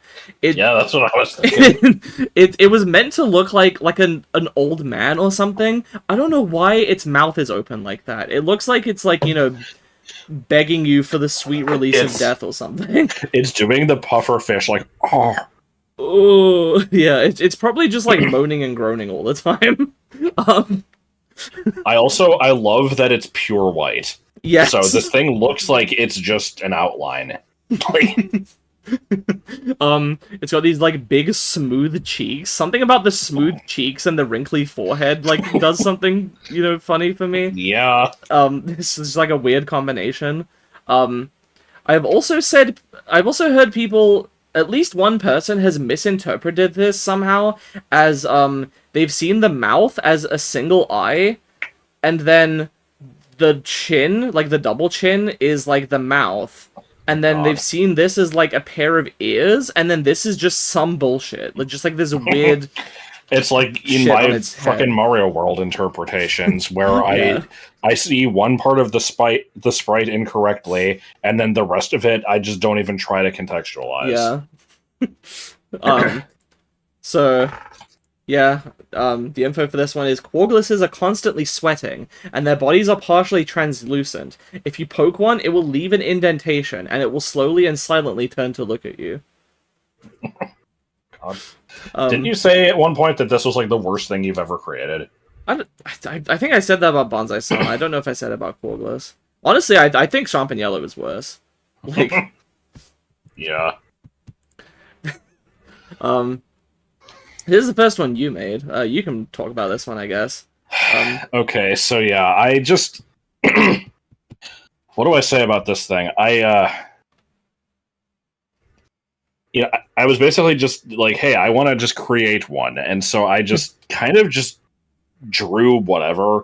The thing is, like, the inspiration for this one was mostly just the concept of having this really long, elaborate leg that's like bending in an unnatural way. I wanted to have it be like, like the SpongeBob walk cycles Oh yeah. where it's just like, this very dramatic pose. I'm like, I want to exaggerate something like that. And so I just started with this leg, and then I'm like, so to make it like even stupider, there has to be something going on here. So what if he has a really, really tall platform shoe with like a fish in it? So I did that. Apparently this was a thing. And then, like in the 70s, there was like it was like kind of a little bit of a trend of like rich people having these giant platform shoes with live fish in them. I don't know how the fish didn't die from being jostled. I'm pretty sure they did. Like, oh, good. I'm pretty sure you couldn't do this for very long.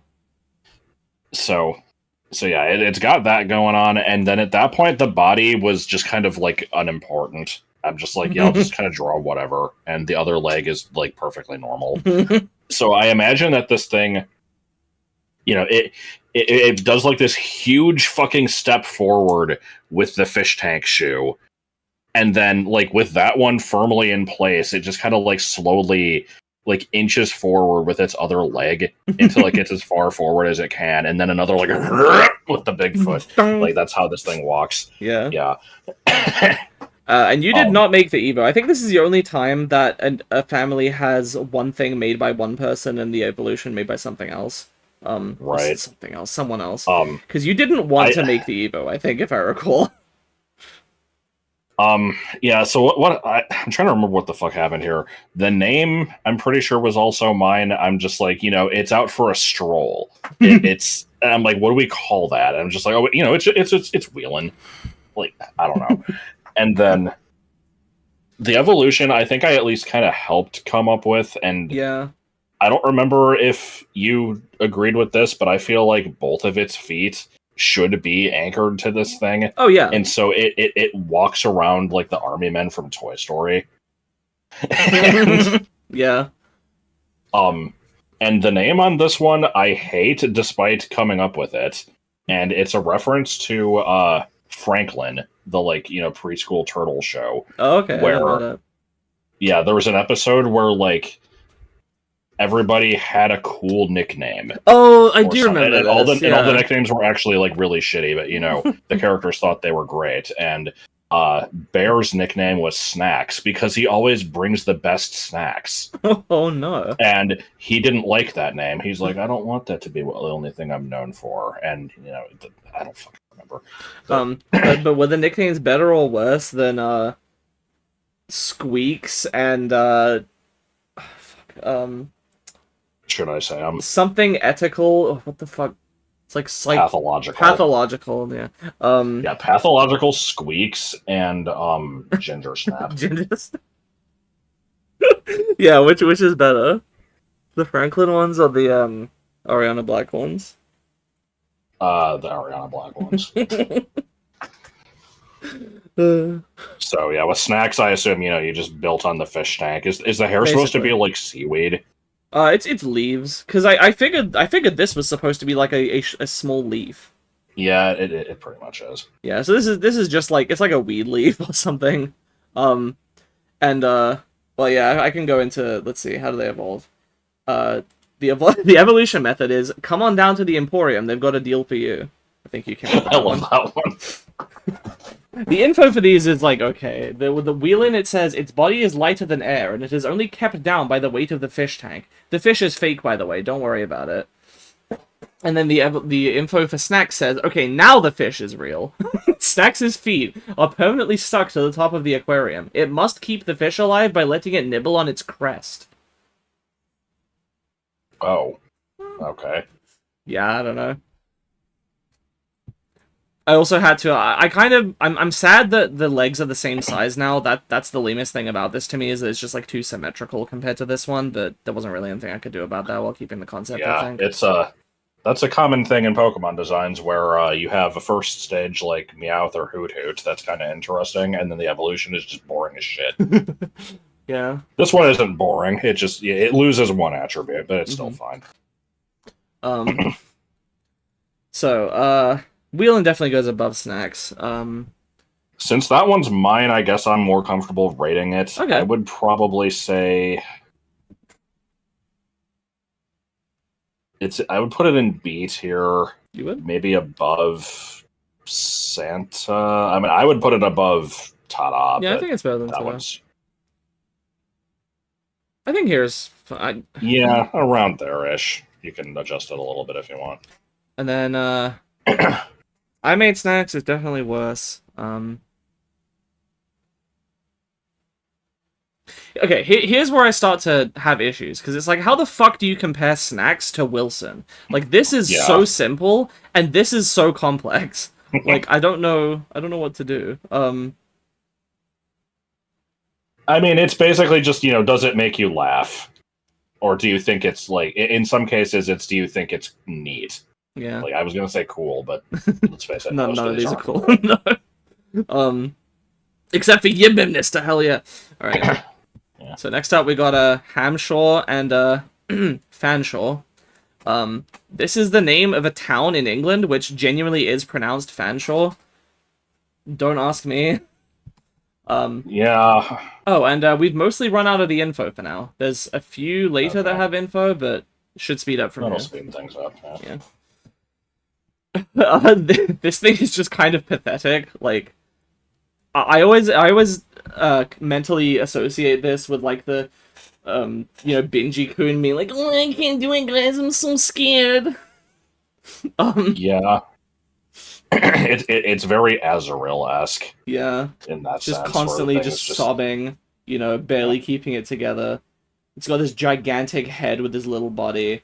It looks like it's gonna burst into tears any moment. It's got this stupid, like, fucking ice cream top knot.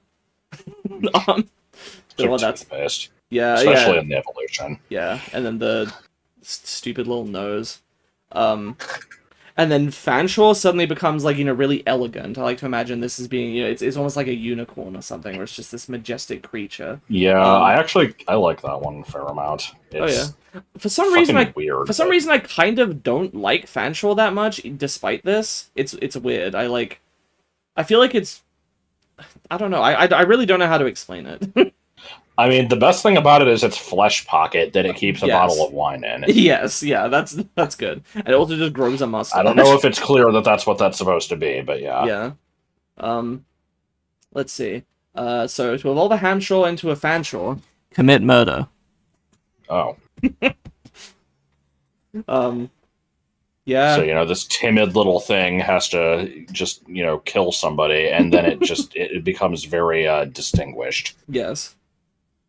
It's like a metaphor for, like, what it takes to make money in this day and age. I don't know. So, yeah, no info on these ones beyond that. Yeah. I don't like the first one, like, at all. I would put it in D. Oh, really? And then the second one I would put up in... I'm gonna put it a little higher, because I kind of like it. I would put it maybe... honestly, I like it more than this. I think here is where I would put it, personally.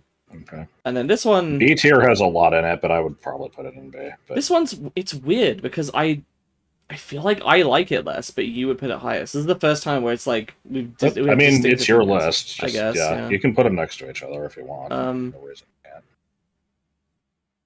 Yeah, I think I put them like this. Alright. Okay. Next up is, this one's gonna require some explaining. Dr. Sorry, I'm laughing at the face on the first one. It's so bad. Yeah. So we have Dr. Friendship, Springsteen, and Greeheme. To evolve a Dr. Friendship into a Springsteen, you have to ascend beyond your earthly needs. And to evolve a Springsteen into Greeheme, you have to get a sweet new Porsche. I believe that was your idea because you're like it should immediately counteract the previous one. It's like and it was a reference to Mission Hill when Posey was meditating and had to discard all of her earthly needs, and then just her inner self just has a Porsche. I don't know, but so fucking weird.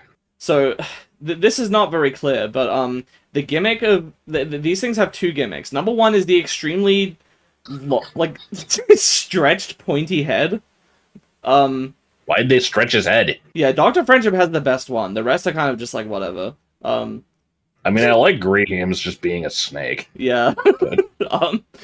And the other gimmick is believe it might not be clear, but Dr. Friendship's arms are like tied into knots. Like this one arm, it's like it got stretched and looped around itself and then tightened into a knot so that, this is the upper arm and then this is the forearm, and it just kind of like its arms stick out like that out of these knots.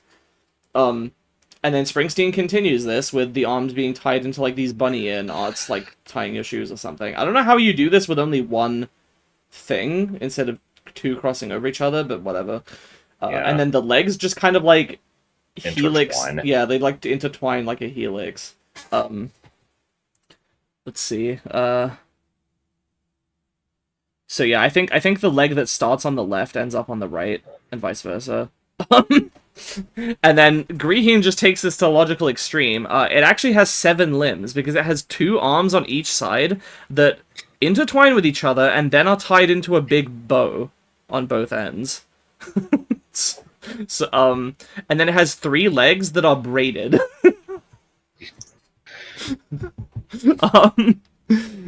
So let's see. I think these ones actually do end up in the correct place, which is funny. But yeah. Okay. And then I like this thing's head face. On this thing is giving me Maggie and the Ferocious Beast vibes. It does. It's because of the red, like, tiger stripe things.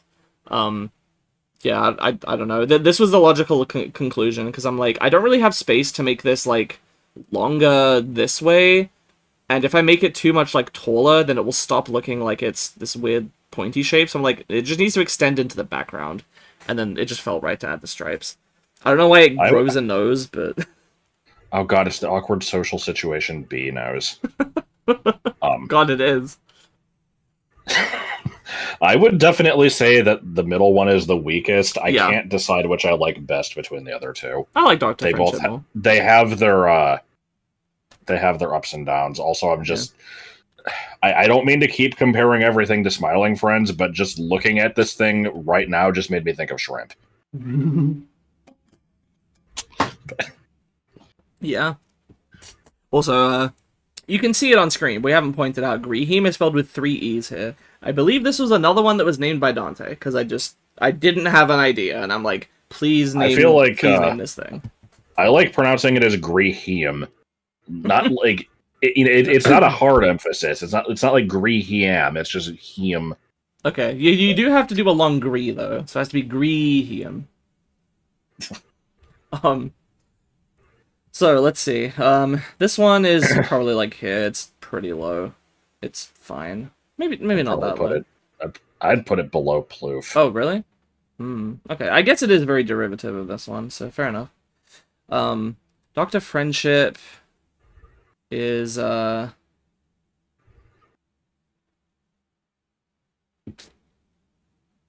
maybe there. And Greehiem I don't quite like as much. I'm gonna put that one.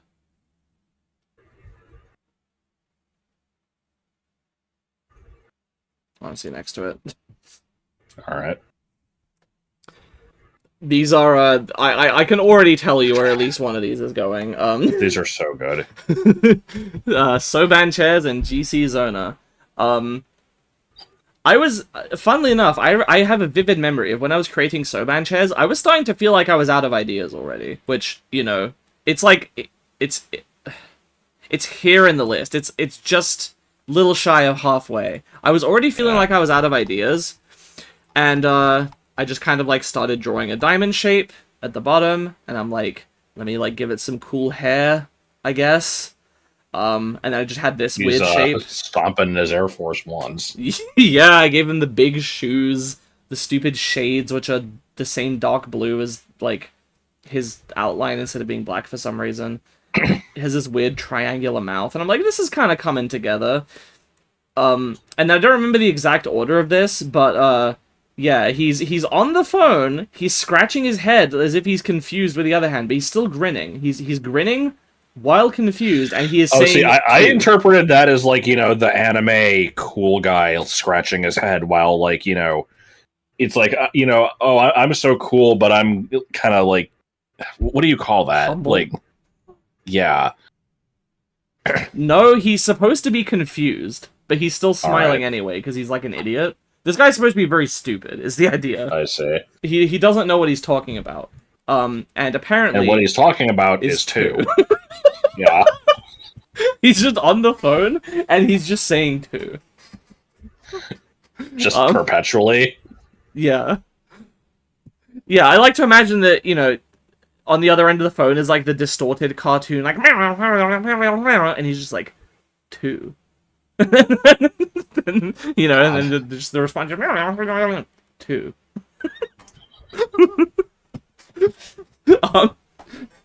Then the evolution, he, you know, grows an entire midsection, still has, the giant shoes, which I think are actually, like, 1 pixel smaller, or maybe, like, they're look identical. Slightly spread out. They're very similar.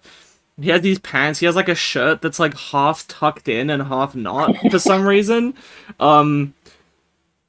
He's gotten, like, his ear pierced on this side. Is that what that is? Yeah, it's supposed to be, like, 2 piercings. Except he doesn't have ears, so it just looks like it's coming out of the side of his head. And then he's combed his hair. So he's, you know, now he's, like, a really cool dude. And he's still on the phone, and he's no longer talking, but his shoe is saying 6. And 6 is a bigger number than 2. I fucking love it. I think the like the overall design of the first one is a little bit funnier to me, but the fact that the second one is talking from its shoe just fucking kills me. It's so good. So yeah, both of these are S tier as far as I'm concerned. Like, I wouldn't really, I wouldn't argue that. I like Sobanchez a little better. But they're both fucking incredible. I guess I should talk about the name. Oh, and the evolution method. This kind of ties in. Sobanchez evolves into GC Zona if you create a hoax. And Sobanchez, I either you named it or it was another one that I asked Dante to name. I did that a lot early on. Me. Okay. I named GC Zona, I think. No, you didn't. because I know I definitely named that because I know why I named it that. Well, I remember why you named it that, but I thought you like needed something of that general format, and I came up with the like. No, because it's like almost. You'll see what I mean. On the old Crash forum I went to, the admin was a guy whose name was. Is there somewhere I can type this? I don't want to click the search button. I'll like type it here. His name was HPZR, like this.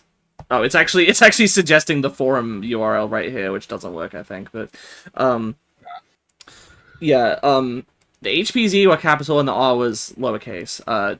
This stood for HP Zona, which I think was his name, was like this. And that was named after Hidden Palace Zone from Sonic 2, which is like an urban legend. Except not really, because it was in the game's beta, and then they removed it, and then they put it in Sonic 3, sort of. But anyway, so it was Hidden Palace Zone, and he just put an R on the end for some reason. So, you know, HP Zona, Hidden Palace Zona. I basically just named this after that, except I changed the HP to GC for Genocide City, which is a different cut level from Sonic 2. Oh. Yeah. See, I always thought that this one was... That's why I swear I named this, because I thought I came up with the idea of it being, like, you know, a hypothetical 2003 era message board that's like, oh man, the GameCube is super cool. This is the GameCube zone. No, it's Genocide City from Sonic 2. And then the underscore is just to make it more like a username. So, yeah. That's the concept for this one, and you know, I associate old internet, that whole like internet forum like speaking about like stuff that was cut from games and urban legends and stuff. Create a hoax. I think fits with that. That's the idea. I say. So now we have the Waifumon line. Don't like this. This is the point where I started more consciously being like, I want to make one that fills sort of this archetype of Mon. There's only a few that I did like that, but there are a few. Yeah. And yeah, so the first archetype I decided to tackle was doing a Waifumon. I'm like, I wonder if I, as a, non-furry, could make something that would appeal to furries, and, spoilers, plot twist, yes, this thing is very popular with some of my friends. Multiple people have told me that they do indeed find it attractive, which, I don't understand, but, I mean, I'm asexual anyway, so whatever. Specifically the third stage. I don't think people have said anything about the first two, but anyway. Yeah, I think the second stage is the best one of the three, honestly. But... I'd probably agree with that. Here's the thing: is like I like Sherry for fulfilling the concept. Like, yeah, that was what I was going for, and I think it worked. But yeah, let's have a look at these quick. Posey actually is based on something specific. I can probably bring it up here if I okay. I had to remind myself what the hell this thing is called.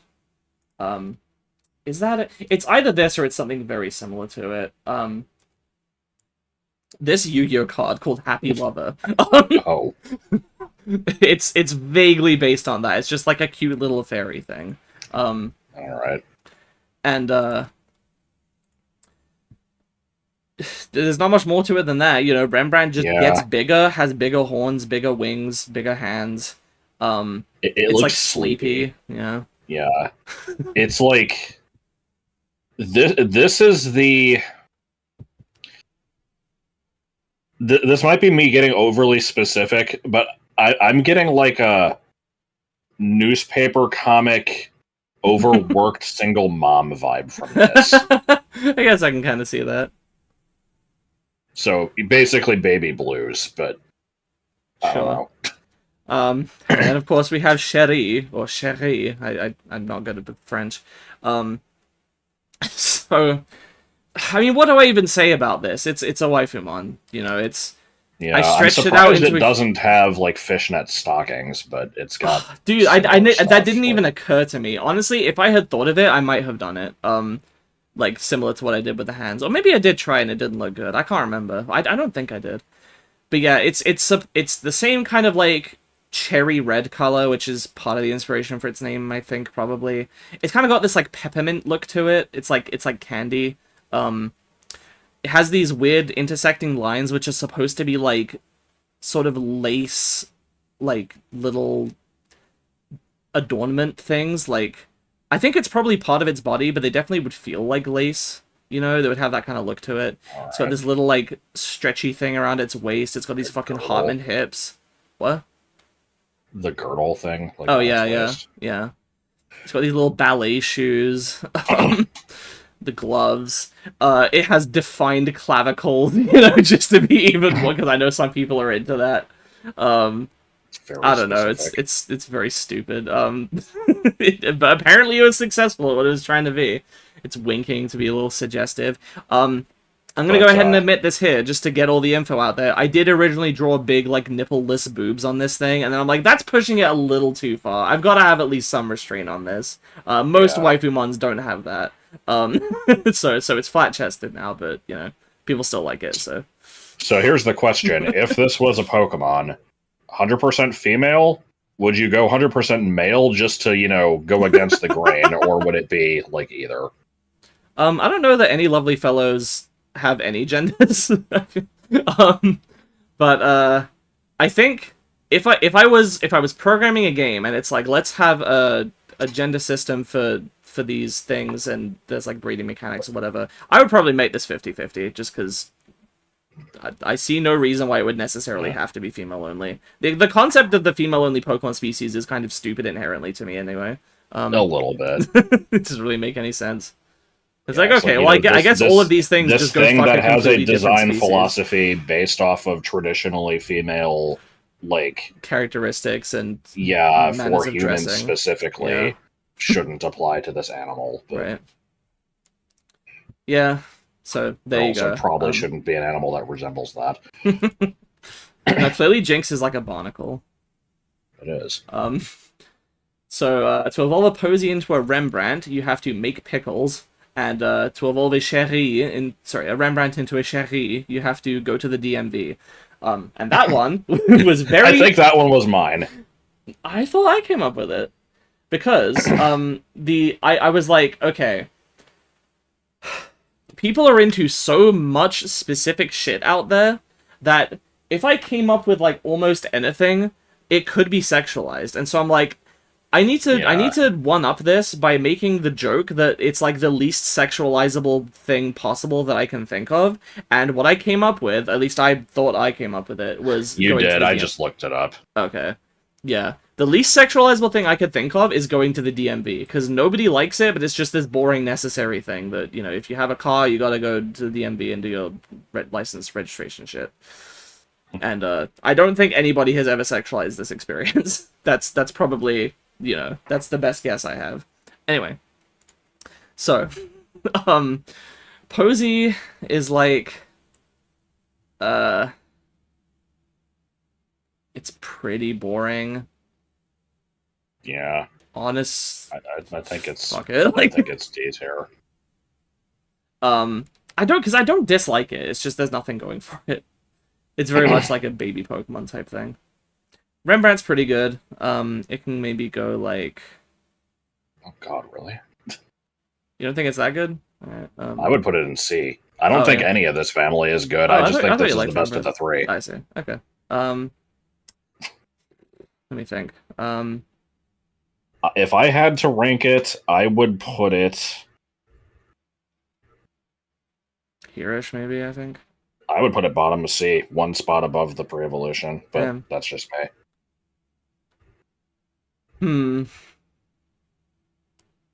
I think I like it a little better than that, personally. That's fine. Because then, like, I'm probably gonna put Cherie higher, and that's not because I'm attracted to it. I like what I did with the design, you know. Yeah, I mean that's fair enough. I would put it in special kind of hell. I feel like it's different because these are just like monstrosities of nature. Yeah, I know. Okay, let's see. Maybe we'll get its own tier. Something like that. I don't love it, but okay. What do you do with Cherie? I'm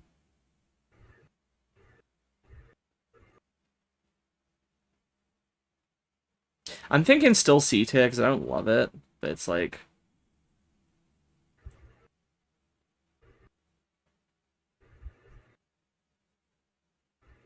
Here or something. Alright. Alright. Your turn to talk about one? Yeah, so I made Cleave, and I know this one and the next one that I made both made you, like, fucking die when especially you first saw the next one, but yeah, this is still pretty good. Yeah, so this one is a Muppet. First, because the info kind of explains some of it. I mean, I'll recall it how I remember, and then if that contradicts it at all, then you can say it. But yeah, so this thing is basically just a Muppet. It's like Grover, or even like Arlo, I guess. And it just constantly carries around this door that isn't connected to anything. And it peeks out from behind the door, but somehow you don't see it through the opening. And I think the way I said it is like the door isn't a portal to anything.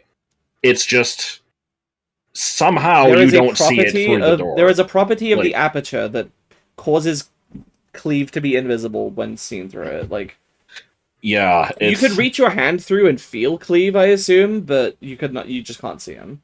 See it. So yeah, it frequently it'll just hide behind the opening of the door, and here it's like you see it peeking out. Yeah. But like, yeah, normally it's just behind this thing. There's just this fucking open door out in the middle of like a field somewhere, and then when no one's looking, it'll pop out and then drag the thing a while. And this thing is fucking stupid. It's really dumb. This has nothing to do with anything, but you called it a Muppet, and you called Arlo a Muppet there. I'm curious about something, and I've been curious about this for a while because I don't think I understand it because I didn't grow up with this stuff. Well, I mean, okay, go ahead. I think I know what you're gonna ask. So like, I know that there's the Muppets, which includes like, well, now I'm not. It's like Kermit the Frog and stuff, right? Like, and Miss Piggy and Yeah, I'm pretty sure it also includes the Sesame Street characters. That's what I was confused about, is I've heard people call Sesame Street characters Muppets. I'm like, no, it's because they're all Jim Henson. They're all part of a shared universe. Okay. And so is any, like, puppet character of that sort that's, like, this fluffy little thing, are all of those just Muppets? Is Arlo a Muppet? Officially, no. I think to be a Muppet, you have to actually be part of the series. But, spiritually, he's based on one. I see. Okay. I also didn't realize that both of them were Jim Henson. For some reason, I thought it was like a Pokemon Digimon thing, where it's just, these similar things that arose at the same sort of time. Because I think Kermit originated from Sesame Street, and then, like, retired from it and moved on to better things, because all of them they are like, you have to treat them as if they're real people. It's fucking weird. I kind of like that. Big cool. Bird could have died in the Challenger explosion and they wouldn't have been able to bring him back. He would be canonically dead. Yeah. All right. So I think Cleve goes pretty fucking high. Definitely at least A tier. Yeah, I mean, I'm biased because I made it. I would put it in S, but you don't have to. I think it's pretty good. We can maybe bump it down to A if more things fill up S, but... Yeah, I'm not sure how many will. I see one coming up that will. So next up we have Romeo, Minkus and Vinkus, and Blankenship. A few different ideas. This is where we begin the era of, like, I'm starting to have specific ideas in advance, and then I create a design to fulfill that criteria. So a couple of things here is, number one, I wanted...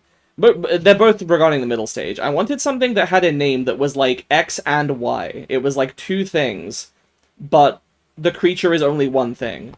As a parallel to Wilson, which is two things with a single name.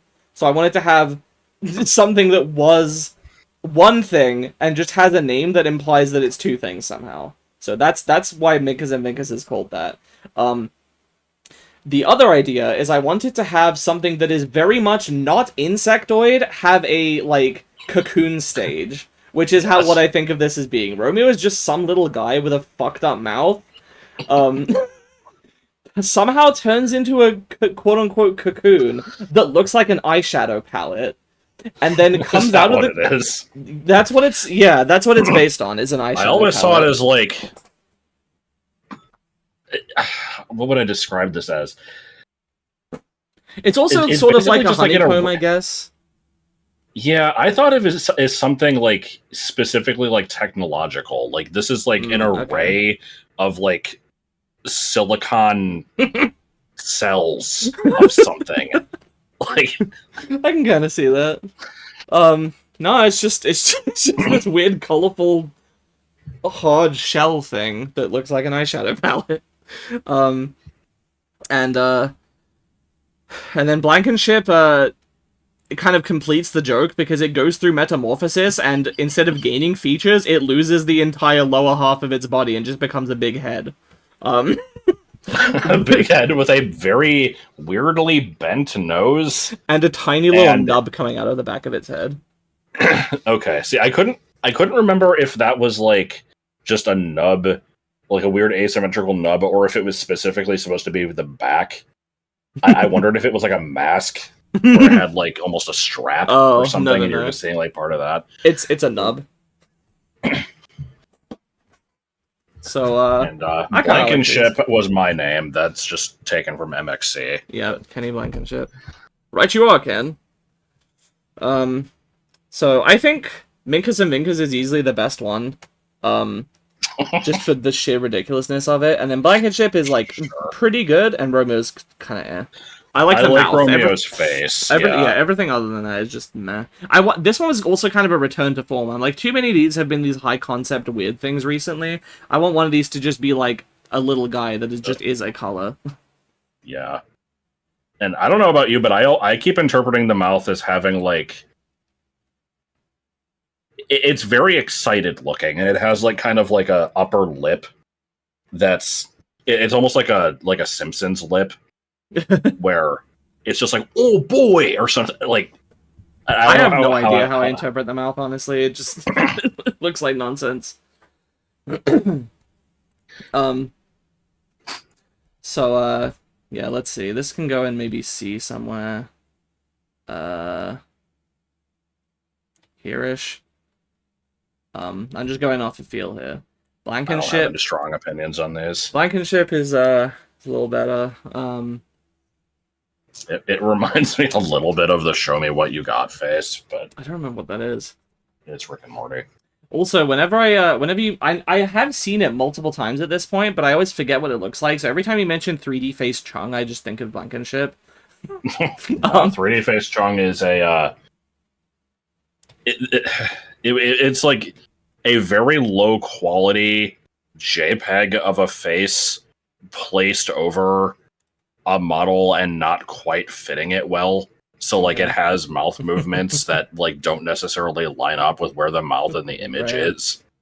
Just, hello, have you seen Helen? Yeah.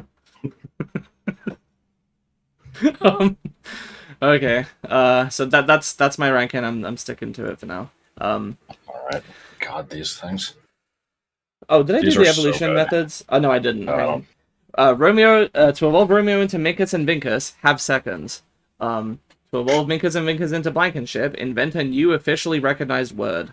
You came up with that one, which is ironic, because you hate when new words are invented. No, I hate when new slang is invented. Okay. That's pretty much what most new words are, but... I don't count them. I know they are, but I don't count them.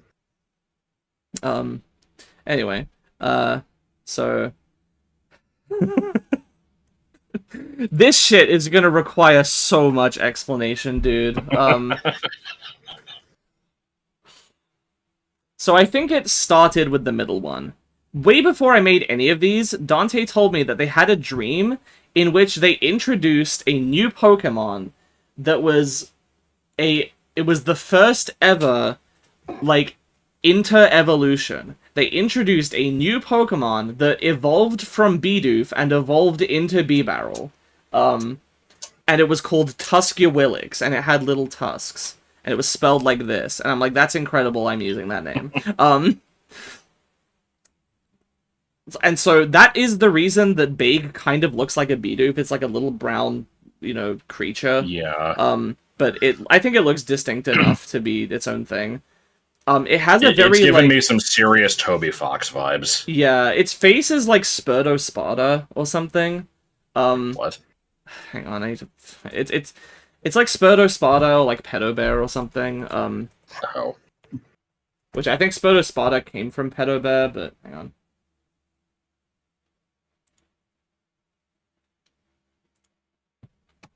But yeah, this thing it reminds me of the annoying dog. It's very simplistic and just has a stupid face. This is Spurdo. Sure. I don't know what this is, but okay. It's like a 4chan character, I don't know. Yeah, it's just this little guy. It doesn't have a distinct head. It just kind of has this sausage body with the face directly on the front. Yeah. But, it's perfect. Tuskywillix is like... It's actively just a dog now, but with a fucked up face, and and these like colorful blue eyes. Yeah, it looks like somebody who can't draw drawing a dog, and it's referencing two different memes, which I'm gonna have to bring up now. Hang on.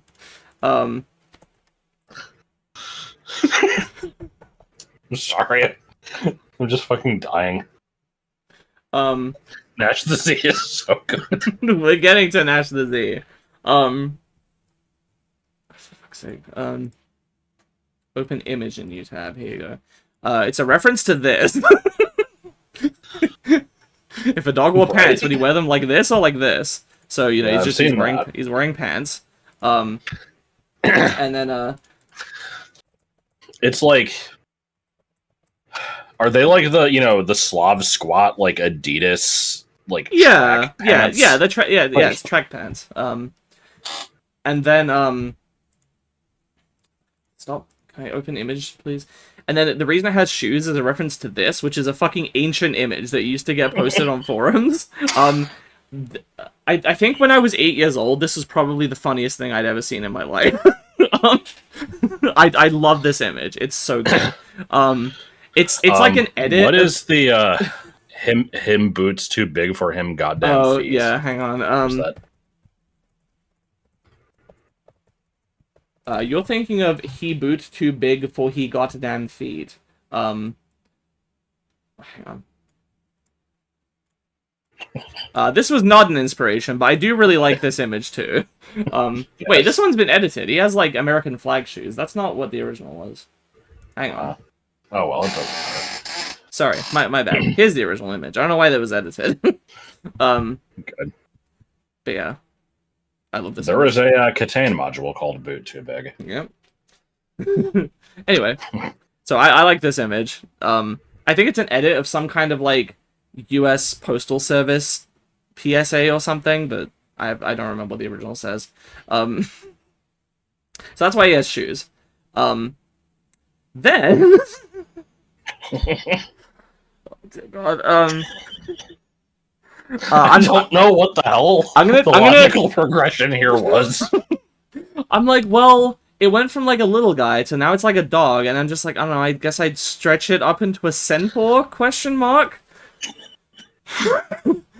So we already had the, like, Geppetto is already making the DreamWorks face, but I did it again just because I like the DreamWorks face, and it fit. And I needed to make this thing as horrible as possible. This thing is, like, perfectly torn between Special Kind of Hell and being the absolute top of S tier. This is my favorite Lovely Fellow out of all of them. This is the best one as far as I'm concerned. It doesn't get better than this. This is my personal favorite. Mine too. It's so fucking good. Just like, what the fuck is so it's a centaur dog with 4-legged track pants, a belt, 4 pairs of shoes with weirdly detailed laces, by the way, a really long wavy tail for some reason, these muscular arms that are folded in like a tood pose. It's wearing like a dog tag collar, which, you know, fits because it's a dog, but it's also like a tough guy military sort of thing. He has a really fucked up snout that doesn't look correct at all, especially with where his eyes are. His ears barely even look like dog ears, they look more like horns. I didn't really think about this at first, but it has a... I'm sorry, I cannot believe how fucking hard I'm laughing. But, because it's like, you know, I've seen this thing plenty of times, but it's so fucking good. It's reminding me of 3D Sexual Balto Face. Yeah? Like... Yeah, that was a partial inspiration, I'm pretty sure. Can I send you that one? Yes, please do. I also wanted to say... Hang on, I have another image here, which is also a partial inspiration for this. I love this image too, so this was an inspiration. I don't think I have Balto Face, and it's hard to find. Yeah, it's on Boggle H. Okay. Here. Yes, I want to visit the site. Yeah, it kind of looks like this too. Yeah, I don't remember who coined the name 3D Sexual Balto Face, but it was just someone in my chat because I just showed this, and people were like, "What the fuck is this?" Oh boy! All right, so yeah, all of that, and it's smoking a cigarette. Well, no, it's a cigar. It's like a Cuban cigar or something. Yeah, because he's Bender. Yeah, kind of.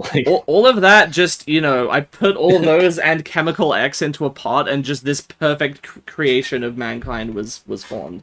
And didn't you say that this thing is like, a mascot of like just various extreme marketing? I will read exactly what I sent to my friend Melody when I showed it. Okay.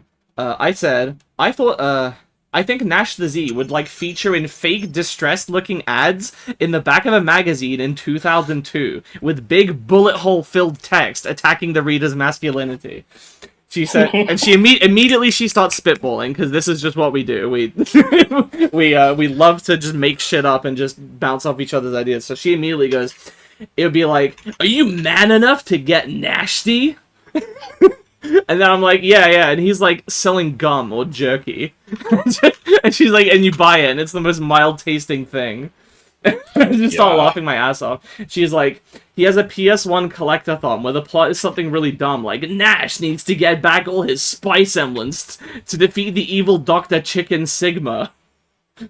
You need to open this on the... Yeah, one sec. And she added, he has like 2 one-liners at the start of every life, and you get sick of them really quickly. And the 2 one-liners are, "It's time to get nasty," and "It's getting hot in here." God. Yes, yeah, it's like this.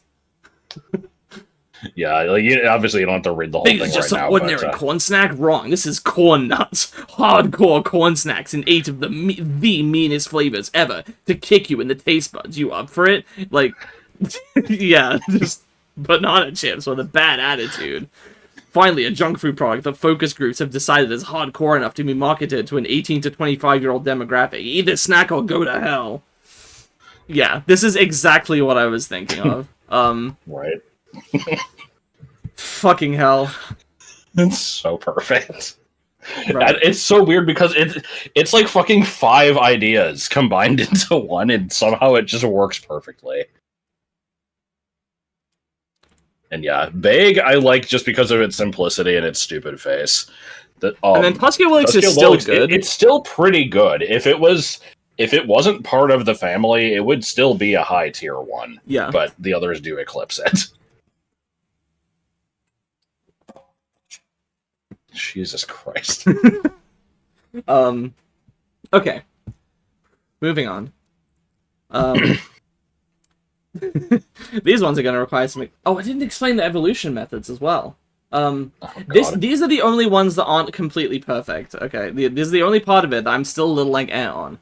Except, well, one of them. To evolve Baig into Tuscaloosa, bathe in acid. That one's perfect. I love that one. Just because it's edgy? Or... Yeah, I guess. It's just like, oh, okay. Yeah, sure, I'll do that.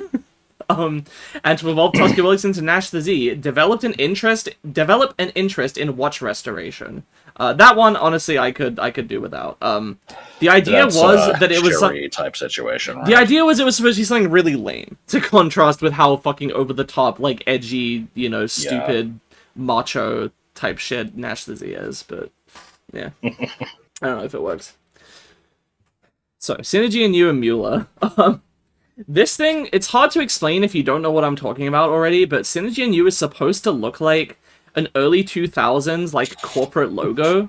Or maybe, like between the late 80s and the very early, the turn of the millennium. They always featured, like, these stylized, like, human figures. Often there would be, like, holding hands around the world, and, like, it's like... Yeah, it's to contrast with the modern... like corporate art where everything is like people with giant bodies and tiny heads. yeah and that shit. It's like before we had that, I could see this thing being like on the side of like the box for a compact like CPU. Yes, or something like and and he's got these weird like little triangles floating above his head that kind of evoke like a tribal chieftain as well, which that will come into play here more so. But the name, I always thought is more so just like it's like it's like Trogdor's majesty. He's holding up like the fruits of his labors or something. It's like the shine coming off. I can kind of see that, yeah.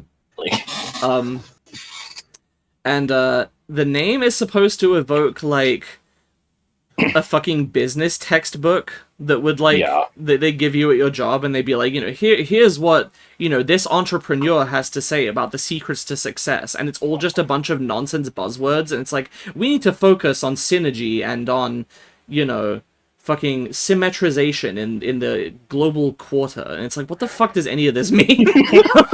I think I came up with the name. I know you like formed the basis of it, and then maybe I asked you for a word and you suggested synergy. Yeah, let me see if I can find it. Mueller is just something you say sometimes. I don't know what it's a reference to. Maybe you can explain. Do I? Yeah, I thought you did. I don't think I do. Oh, okay. I mean, there's Bueller for like Ferris Bueller, but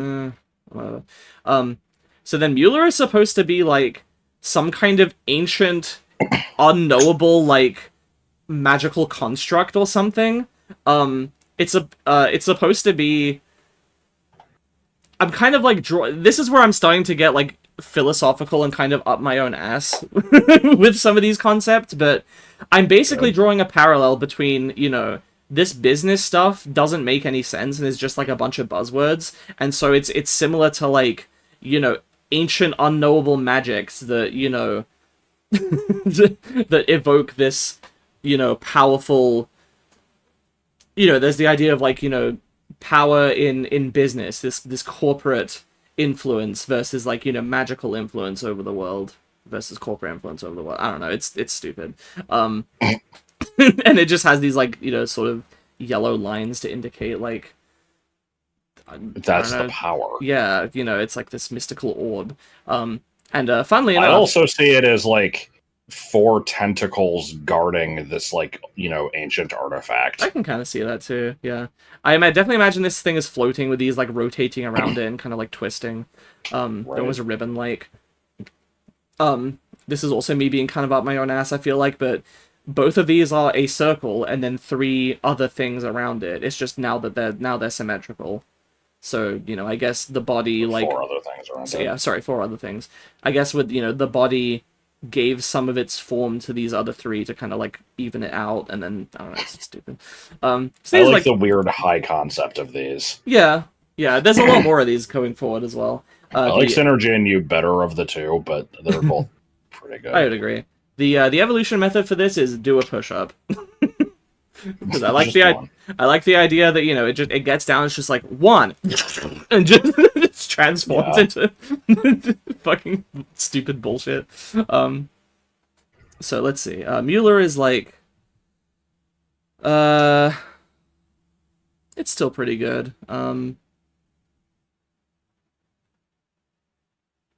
I'm questioning some of these other placements. I'm like, Wilson does not deserve to be in B2. Like, I might move that one down. I'm gonna say maybe here. And then Synergy and You is like... I would say it's pushing A tier. I don't know if it's in it, but it's at least close. Yeah, okay. I'm gonna go ahead. I genuinely think it's like actually a good mascot. Yeah, like, kinda. So here's a weird one, because these 2 were made not by either of us, so I like don't have much to say about these, which is, it's a shame. I wish I did have more to say. Like, I like them, but I can't speak to the concept of their creation or anything like that. So all I can say is what they remind me of, which is this one reminds me of like a SpongeBob incidental, or maybe like maybe like one of the anchovies or something. Was there like an episode with anchovies or something like that? Was it the first episode had the anchovies, yeah, and they also showed up in the one with Kevin, and they're the ones that always say Meep. Yeah, it kind of reminds me of those. Or maybe did the nematodes have an appearance like this? Oh yeah, the nematodes are the ones that are like hungry, thirsty, like, and they drink his house. The eyes look like olives to me. Yeah. And that's about it. It's sitting in a little car. And then the car gets bigger. The car gets bigger. It starts T-posing. There's a pixel missing here, which I noticed a while ago and didn't address. I don't think it was me that did that. I think that was a mistake on the part of the original creator, but yeah. I'm out of things to say. That's fine. How does it evolve? Make the same typo twice in a row. I think I came up with that. And it can't be forced, right?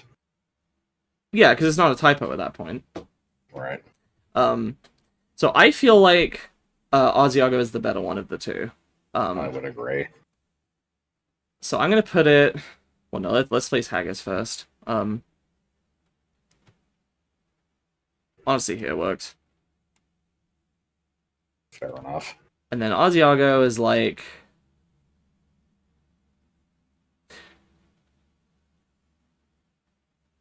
I feel like Hello is getting shafted here. It should definitely, be higher, and Wilson is too high as well.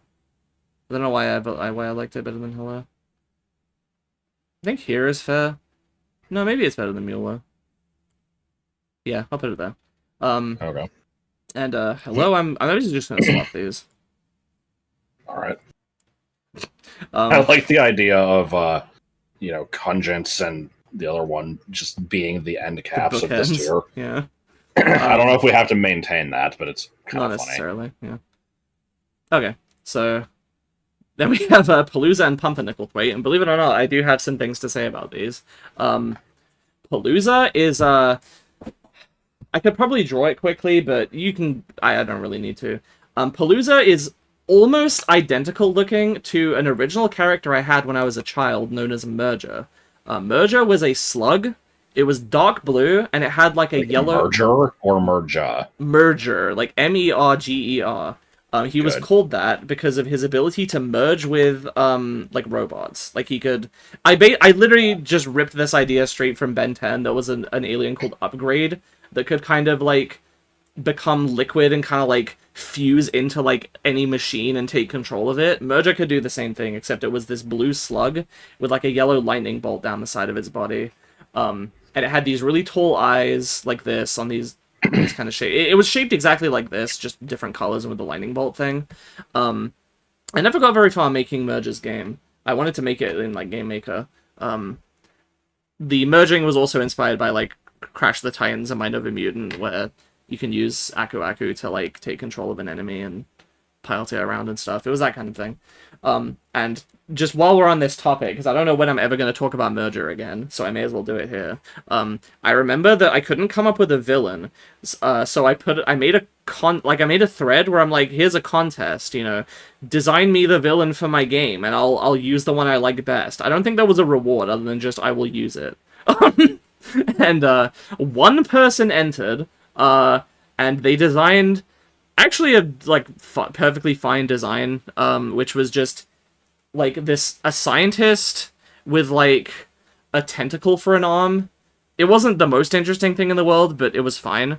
And what's funny here is this was like 2009, so you may think that this would be way too early for me to be like conscious of this, but I was like, oh no, I don't know if I can make this guy the villain. People might think it's racist because he's black. I don't want people to think that he's only the villain because he's black. And people are like, no one's gonna think that. You fucking shut up. I'm like, okay, I mean, I know, I just don't want people to think that. And they're like, they're not gonna think that.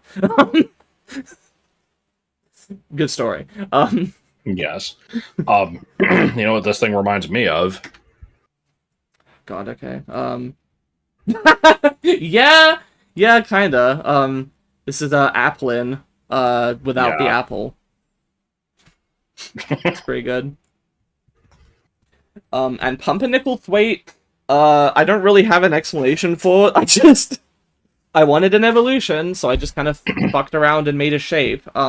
The eyes, like, flex like muscles, as if it's, like, doing, like... God. Yeah, like, it's, like, flexing its guns. Yeah, but with its eyeballs instead. I don't know why it has a blue tongue and a yellow, like, triangular section below its body. I don't imagine this as being the lower jaw. I imagine it as having, like, I don't know how to explain it. Like, it has a... It's like a bib. It's like a yellow bib. Okay. Yeah, see, I thought that was the inside of its mouth, like, looking inside. Oh, okay. And it was like a big, like, puppet mouth. I see. I can kind of see that.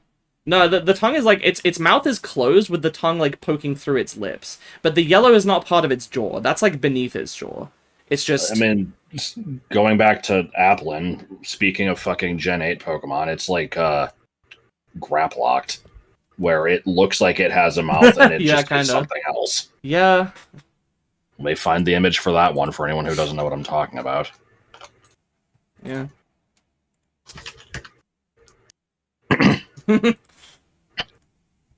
Yeah, you'd think it It's was like this. But yeah, you'd think. Graplocked is such a missed opportunity, dude. Anyway, moving right along. So I feel like I am the only one that likes these things because I do, but everyone else I talk to is like, they're okay, I guess. Pumpernickel Thwaite's kind of gross. I like the first one. The second one, it kind of like I still see it the old way that I saw it, and when I force myself to see it the other way, I'm not sure if it's better or worse. I would say that one is like fine. That's a C tier to me. Honestly, maybe they're both C tier, but I think I think these are higher. going to be a family that are right next to each other for me, and it's going to be very hard to decide which one I like better. But let's see. So where would I put them? Probably like. I think I like them better than Haggis. Maybe like here. And I guess I like Palooza a little more. No, I do like Pumpernickel 3 more. I'm sorry. it's my ranking, so I'll do it. Okay, these ones are going to be hard to see, so I'm temporarily going to put them in D tier just to see them better. Except I don't need to do that because I can just do this. Yeah. Okay, so Equus' Revenge, Pinch EX, and Agent Dimitri. I believe the first one was named by my friend Melody. And I'm not sure if this is going to show up well on people's monitors. A lot of people don't actually notice this. Maybe see if you can turn up... I can see the face. Okay. Yeah, like, Equus' Revenge has, like, a very tall, sad mouth. And then around the eyes, it has little markings, like, it looks like running mascara. Like it's been crying. I thought it was supposed to be, like, bleeding from its eyes. Oh, I guess you could do it that way, too. The second one is just a Sonic OC. Yes, that is literally what it's based on. It's supposed to look like an edgy Sonic OC silhouette kind of thing. It has a horn, it has a bunch of back spikes. Basically, these things are just supposed to it just gets progressively spikier. It's just supposed to be like the Edgelord Mon. Along the lines of like... I would say Absol is a very tame example of it, but that kind of thing. You know what I mean? Yeah. I'm trying to think of a better example of like a really edgy Pokemon. Like maybe Zoroark a little bit. Kinda. Garchomp. Not so much. That one I feel like is more supposed to be cool. This one's supposed to be like, it's specifically supposed to appeal to like, you know, the emo kids that were like, you know, it's very Shadow the Hedgehog. Zoroark. Yeah. But anyway, it's like bleeding and a lot of the time with these names, I like when they cause questions that aren't answered. Like for example, this is not Equus, this is Equus' Revenge. Who is Equus? I don't know. yeah. It's not another lovely fellow. There's not a single one with that name. It's just a thing. Pinch EX, I honestly I can't explain it. Just, you know, if you pinch your skin, it hurts. So it's painful, so it's edgy in that sense because it's associated with pain. And the EX just makes it sound like it's like, you know, a special super form of it or something. So again, fitting in with that Sonic idea. That one might be the worst name out of any of these. You think so? Out of any lovely fellow? Yes. Huh, I like it. Well, fine. no, I would put Romeo and Geppetto and Santa. Those probably lower, but alright. And then the Agent Dimitri, I honestly don't like this name. Because I don't know why I called it that. I want to say I maybe asked somebody for a suggestion and then didn't have a better idea and just went with it. But oh, I forgot about the evolution method for these. To evolve a Palooza into a Pumpernickel Thwaite, survive a shipwreck. This is actually a reference to an SC Dex entry which states that random elves can be often be seen near sinking ships, and you know this is like a mysterious connection that nobody understands or something. Anyway, and then to evolve Equus' Revenge into Pinch EX, you have to intentionally touch the stove while it's on. And to evolve Pinchy EX into Agent Dimitri, you have to buy a clearance item at a thrift store. So, Good shit. yeah. I genuinely don't really know where to put these. I feel like these just go as a set. Like, the designs all work together to sell the same idea, and they're not really distinct from each other. I don't really like them too much. I would say, as a design, I like Pinchy X the best just because I think it's funny that it's a Sonic OC. And then I guess the third one and then the first one. That's just me. Yeah, I can agree with that. And then the question is, where do I put them? I would say probably... maybe... somewhere in C tier, I guess.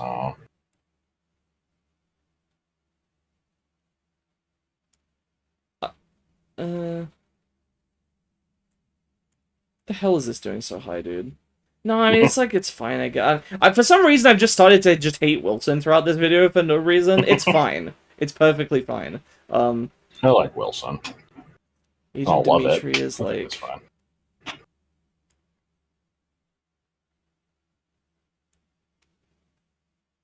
Yeah, I'll just put them here together.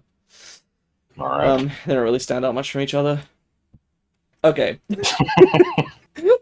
Hoopty is, not my favorite, but it's probably my second favorite. I really, really like Hoopty, and I feel stupid for saying this, but this was actually partially spurred on by other people. Because initially, I'm just like, yeah, Hoopty's pretty cute, I like it, it's you know, it's a good one. But when I showed it to Melody, she apparently showed it to a bunch of her friends, and according to her, it became like a minor meme, like in their friend group, where just fucking everybody just loved Hoopty. They're like, Hoopty is so fucking amazing, I love Hoopty. And I'm like, well shit, okay. Like, I was like flattered that somebody cared so much about this stupid little gingerbread cookie frog thing. Which, that is what it is, by the way. I imagine this thing as being a gingerbread cookie. So it's really flat. Yeah, it's very flat. It smells Are the kind feet of... also flat? Yeah. The feet are just have like pink and blue icing on them. Oh, okay. And you know, it smells sweet and a little bit kind of spicy, like how ginger does. It has that odd kind of ginger smell. I really like gingerbread cookies. I almost never get to have them outside of Christmas. Maybe I should fucking buy some, honestly. That's pretty good. You like gingerbread? Yeah. Okay. I don't. That was a short I'm in the conversation. same boat. I don't have it very often, but Yeah. It I have the feeling that if I had them like all the time, I would get sick of them. Maybe it's good that I only have them every so often. Yeah, it's like eggnog. I've only ever had eggnog once, and it was the non-alcoholic kind, which they apparently only have in America. That was very nice. I would love to have that more often. Anyway. This thing reminds me of Foppy. Shit, what is Foppy? Foppy and Fobby. Oh, the It's enemies the from little Earthbound. ball enemies in Earthbound, yeah. Yeah, I can kind of see that. So I haven't been addressing Chrysler here because, like, what do you say about it? It's obviously the same thing with a floating hat, which, top tier joke. Yeah. Like, I do like this. I think it is funny. I still think Hoopty is better just on the purity of his design. It's a nice kind of return to form where it's simple, but it's I would say it's very memorable. Like, it looks it's iconic. Yeah, it's iconic. This is it's just one of the best ones. I don't know. And then Chrysler's pretty good too. The evolution method is become proficient, which I love how non-specific that is. Proficient at what? Just, you know, in general. Yeah, well, it's like inject. Yeah. So Hoopty, it's very, very close between Sobanchez and Hoopty, but I'm gonna give Hoopty the edge for now. I might change my mind later. Fair enough. Definitely an S tier. I will mention that I like these. They're not top favorites of mine. I would put them either A tier or high B. But I like that, you know, it apparently gained an audience. And then Chrysler, that feels right. All right. It's pretty good, but obviously very derivative. Which I put down Springsteen for that, but I think the joke makes it work. It works. Yeah. I mean, it's like fucking Congens. On the exact opposite end of the spectrum here, I kind of hate these and regret making them, but you like them, right? Sort of. I like them because of how fucked up they are. I like the name Science Falcon. I hate the name Science Falcon. That one feels the most like I just put two random words together that had nothing to do with each other, and just I'm like, yeah, this is a Had name. nothing to do This with is the a joke. design. Yeah. I don't know. I can't explain why. And I mean the media is a pretty good. Yeah, the good media name, is too. good. But This yeah, was I don't know. this they is a have return very to fucking weird designs. It was a return to the draw a shape and then turn it into a thing style of design from very early on.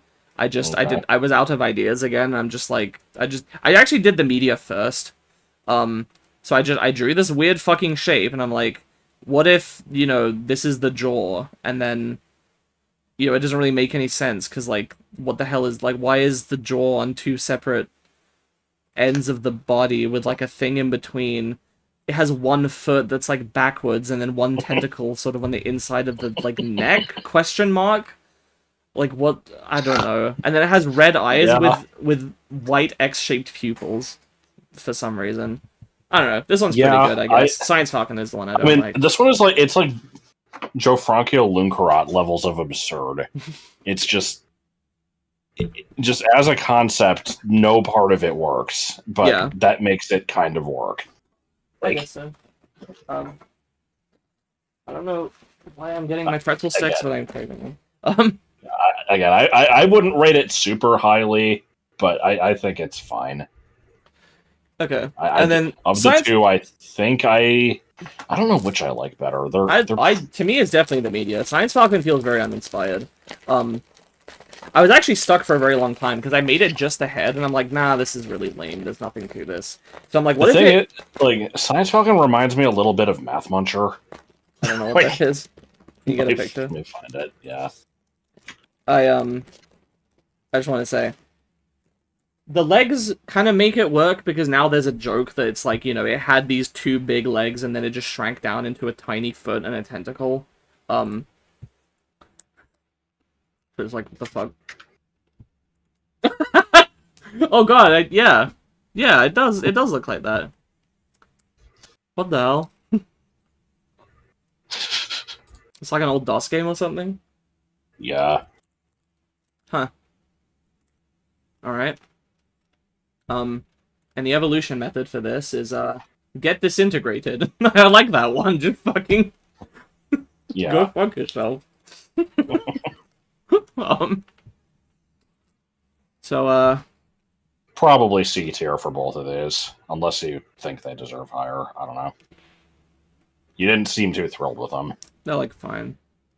I'll put it here. And then Science Falcon is, there.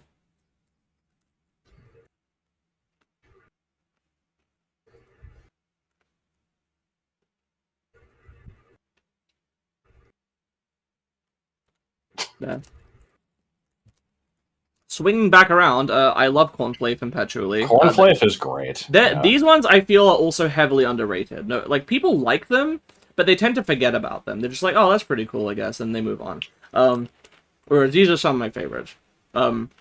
Like if I had a team, it would definitely have Patchouli on it. I can see it. Like, I get what you mean. This is. I see Patchouli as like a crustal, where it's like, there's nothing wrong with it. It's kind of cool, but it's not like a fan favorite. Mm-hmm. Not many people are going to use it. Yeah. So, Cornflake is supposed to be. I mean, it's pretty obvious, but it's a seagull with like a spider's body plan. It's an 8-legged seagull.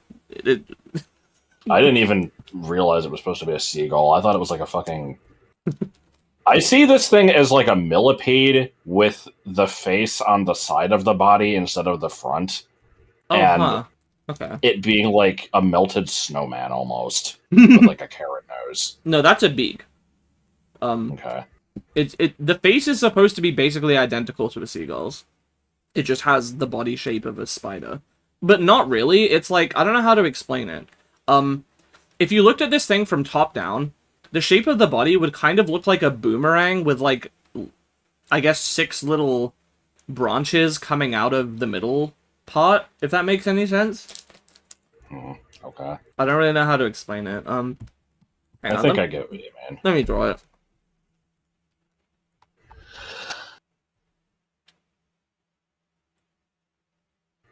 I also just like the name Cornflake. Yeah.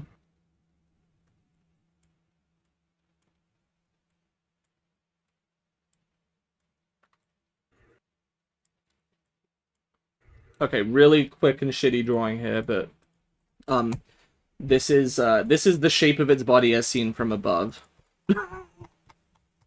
Huh, okay. Yeah, not what I was initially seeing, but I can kind of get that, I guess.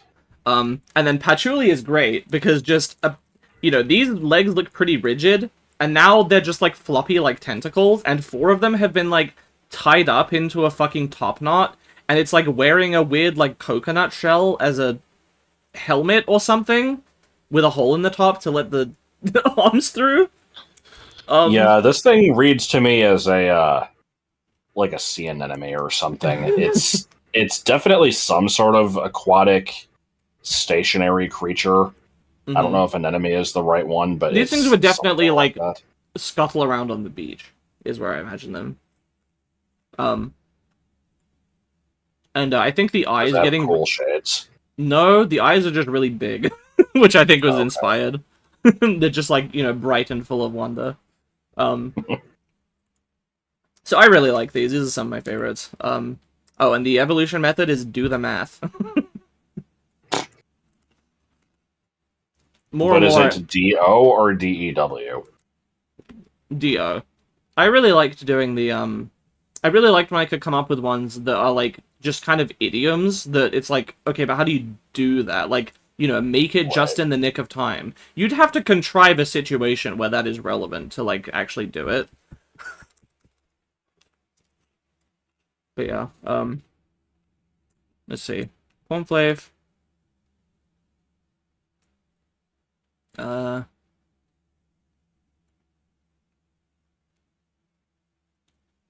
hmm.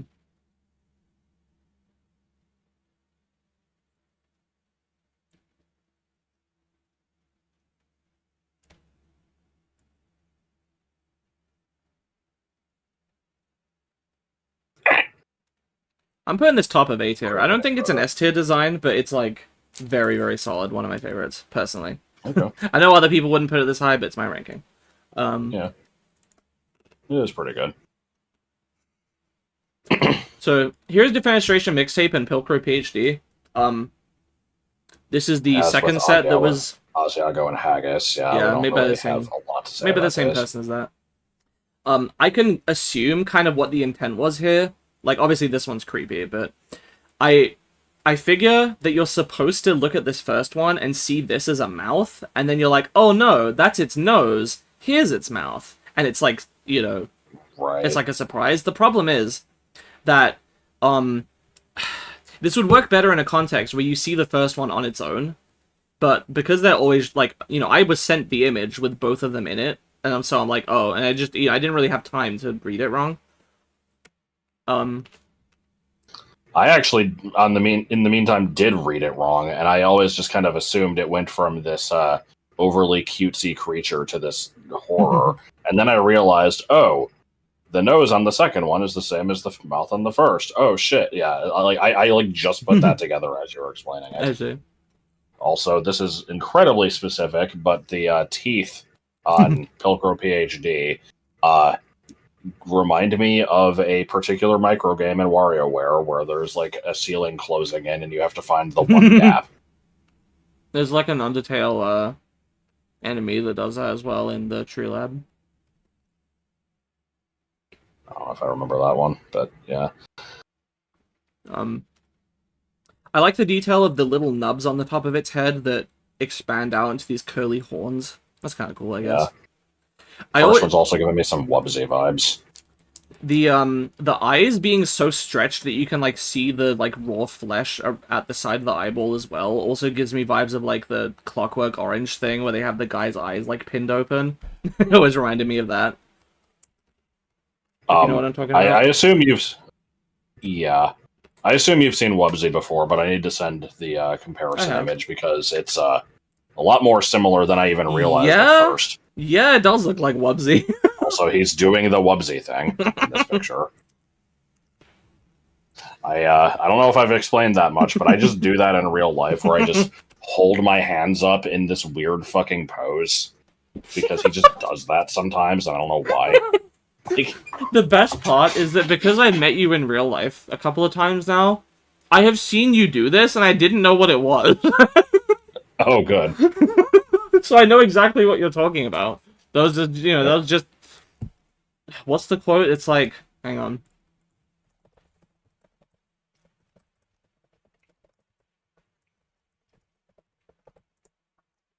Um...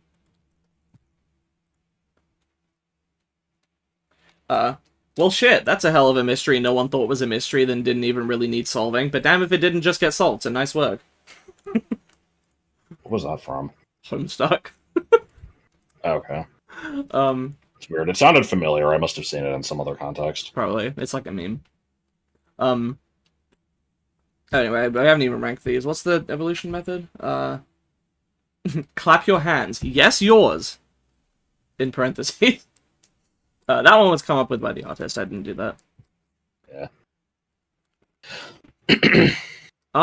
I guess the existence of that one implies that all of the other ones are the actual lovely fellow itself having to do the thing. Yeah, don't take it too seriously. Right. I feel like these two kind of have to come as a pair. Yeah. I feel bad for not ranking these very high. I've never loved the ones that were made by this friend of mine, but, they fit in well enough, so, But I do like them, just not as much as my own ones, which I don't know what that says about me.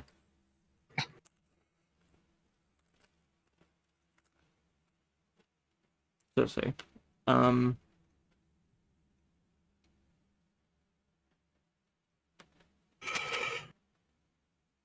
Come on down to the factory. We've got salt. I'm gonna put them what was it? Come on down to the Emporium. We've got a deal for you. Mm-hmm.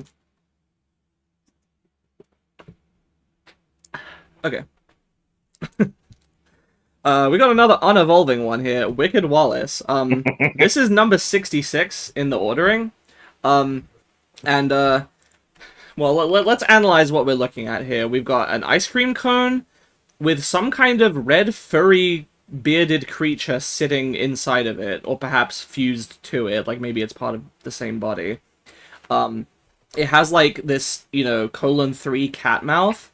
It's got a little tuft of hair at the top. And it's also got this, like, it's questionably a fur pattern or maybe face paint that kind of looks like I see it as Stardust or something. Or Kiss, yeah. Yeah, like a rock star. And it's being held by some kind of off-screen Simpson.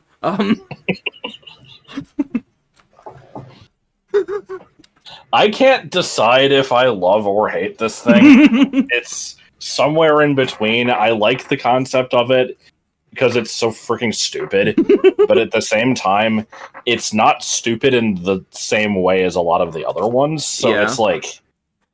I would say I like it more than not, but there is...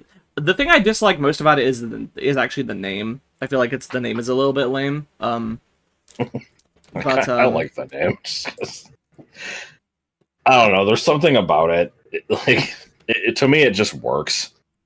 So, one thing I haven't mentioned is that this thing, it feels weird for me to say this because I'm the creator, so I can just decide stuff. But I don't consider this necessarily like hard canon. But I almost headcanon this more so, as this is the ultimate evil of all of the lovely fellows. This innocuous-looking, stupid ice cream cone monster, this is the most sinister, despicable, vile piece of shit out of all of them, and, is this conniving bastard of a character. This is basically the devil of this world.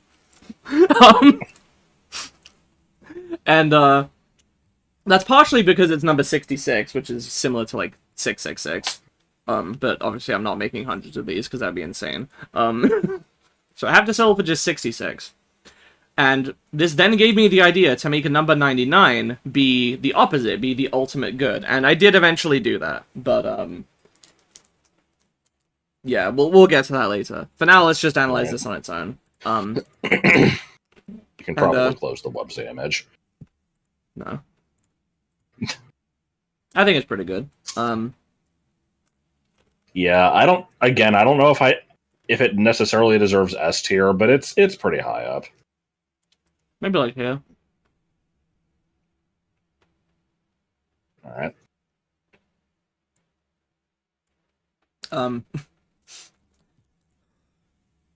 I think These fuckers. I think I remember the reason behind the names here. Mm-hmm. Well, Melody, right? No, actually. Well, okay, yeah, sort of. Sorry. There's multiple aspects to this. I wanted to say that, I believe this is... I remember this is the point where I, like, massively slowed down in how often I made these. Like, I think everything up to here was made in, like, the late spring sort of and summer of 2022. And then these two I remember I made in the dead of summer because somebody was like, I wonder if autumn has a reason for subconsciously thinking about fans at this time of year. And I'm like, I didn't think about that, but yeah, maybe. Because it was really fucking hot, as it is this year. Last year wasn't so bad. 2 years ago and this year, it was fucking miserable. And then I remember this was in September, because I made this first one while we were recording a Bug Fables episode with Nick. And then this, The Day Is Done, was in, like, November, because this is when Pokemon Scarlet and Violet were leaking. These were also November.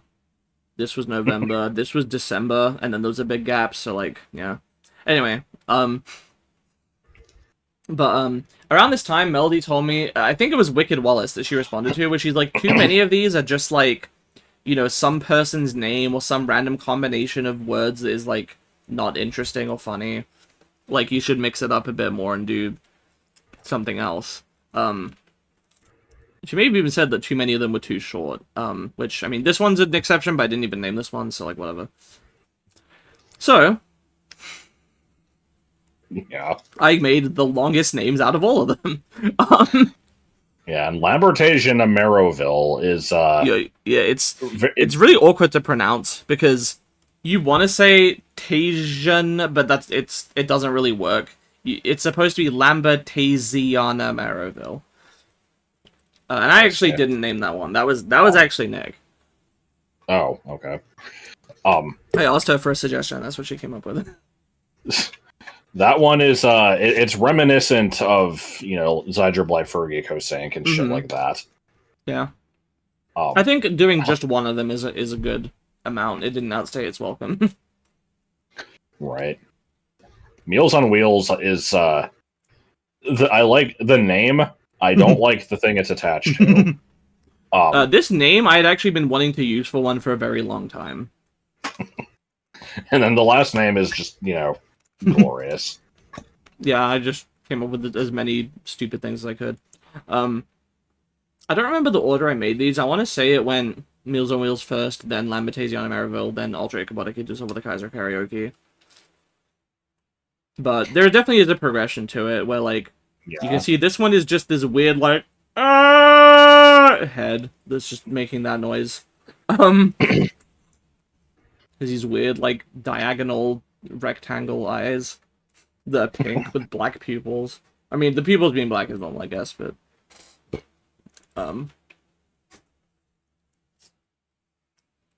Sort of relatively normal. I like the small, expression on humanish this nose. one. Yeah.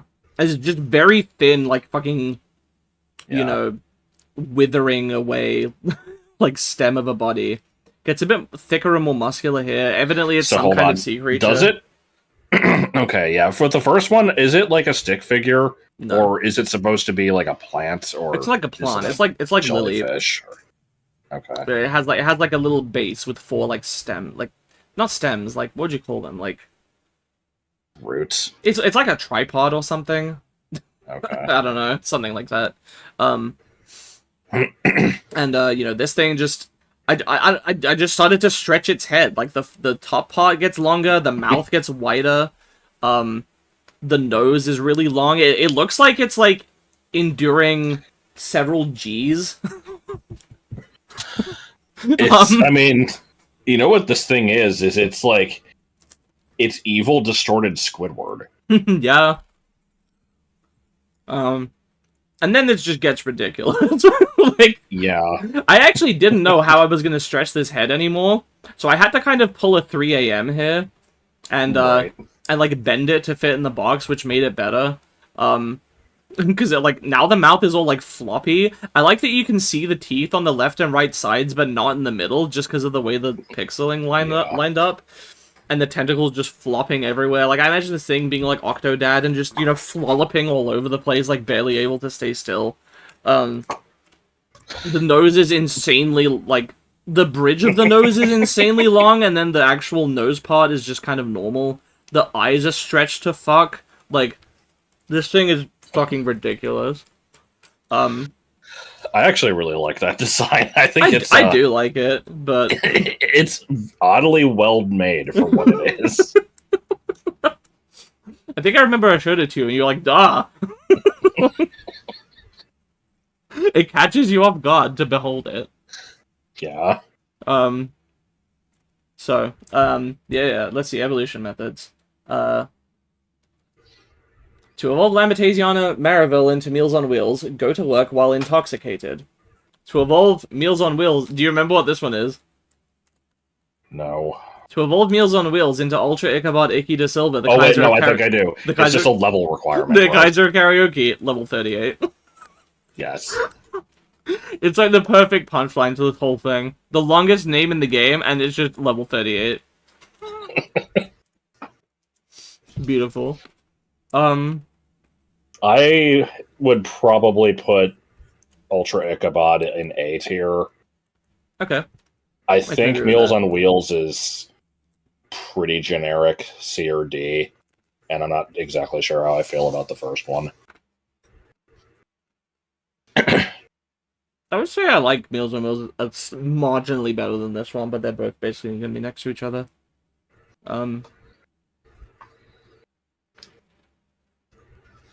Yeah, it's middle stage syndrome, but I guess it's not. It's fine. All right. So then we have a Lionel Lur and Ravioli Girl 95.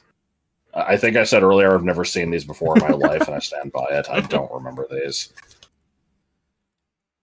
I don't really know what to say about them. It's not supposed to be a desk lamp and a fan, believe it or not. I just kind of... I think I actually just drew this weird, like... Contrary to these drawings, Ditmars is not a tree in a blanket. I think I just kind of drew a weird stretched teardrop-esque shape. And then I'm like, this feels incomplete. And then I added like a stem. And the fact that it looks like a table lamp is just kind of like a coincidence. And to me, it just is. It's a table lamp combined with a lava lamp. I guess that works fine. I don't know why the inside of its mouth is blue. I think just to make it stand out. Just neon colors. Clearly, I should decide here and now that this is actually its eye, and then it just has two little markings above it. Yes. No, I'm kidding. And then, I used the stem again and just went with a different head shape, and it ended up looking like a fan. But I swear to God, it wasn't intentional. Like, but I feel like it's so close that nobody would believe me. But please believe me. It also has like a vanillish face. Yeah, kind of. It's just kind of shooting yellow liquid. It's like mustard or nacho cheese or something. Don't know what it is. Clearly it's like Ravioli Girl 95 is the spiritual successor to Yogurt Boy. Or GC's owner. It's like a username.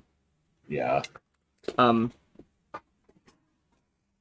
fuck is Lionel Lur? I actually can't answer you. I asked Melody for a name suggestion, and that's what she said, and I don't think she had a reason for it either.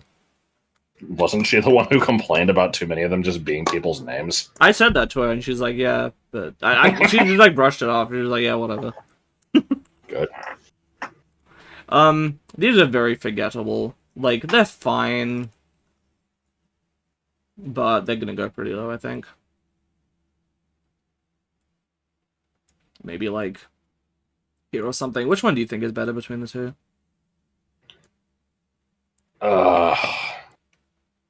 I don't really know. I'm gonna say this one because of the face and the fact that it's shooting the liquid out, and the name is better. Is Romeo intentionally off-center? Like, in its sprite? I don't remember. Let me see. No, it's... No? It kind of looks weird like in it. the tier list. Yeah. Uh, Is Ravioli Gold off-center? Not really. I don't know. Weird lineup. Yunch! Right. What was the evolution on those, did you say? Oh, to evolve Lionel Lair into Ravioli Girl 95, fall for the oldest trick in the book. It's another just adage. Yeah. All right, so I'm gonna go ahead and just say right now, is it Barraclough or Barraclough? Barraclough. Sure. Okay. Clough rhymes with bluff. That one is the Jipper Mookie of the Lovely Fellows. It's so shitty. You know, I inspired that one, if not drew it outright. I don't remember, and I still hate it. But at the same time, I think a few days ago you said that you hated it, and I defended it. So I don't know. It's really fucking bad, and I can't tell if it's in a good or a bad way. Like, no, it's... No, we'll figure that out in a minute. But, yeah, I guess, yeah, go ahead and explain the first one. Yunch! Hang on. This was before I started doing that. Yeah. I don't remember what inspired this, but a few months ago I just started doing this. It's the, like, shattering my wife's balls like glass, like the stupid AI TikTok voice. And I did lunch, and I don't remember if it was part of a greater sentence or what it is, but now I just do that all the time. To me, it always just invokes when, like, you know, when Homestar just gains Marshy's face and goes tertiary. Like, it's not Marshy's face, but it's not. Oh, no, it's just it's weird, like human lips. Anyway, it's something like that. Yeah. I don't remember what the hell the thing is called. Yeah, it's. I mean, I think it's on the wiki. Yeah. Yeah, it's just a thing from Bug Fables. Here you go. Yeah, we saw this. Josh was like, "You should make this a Lovely Fellow." So I did. It has pretty a face. Much. Yeah. Like... pretty much exact. I added 2 little buttons. I like to imagine that if you press both of these buttons, it like releases the yellow part and it's attached to a string, like on this one. But the default position is attached together.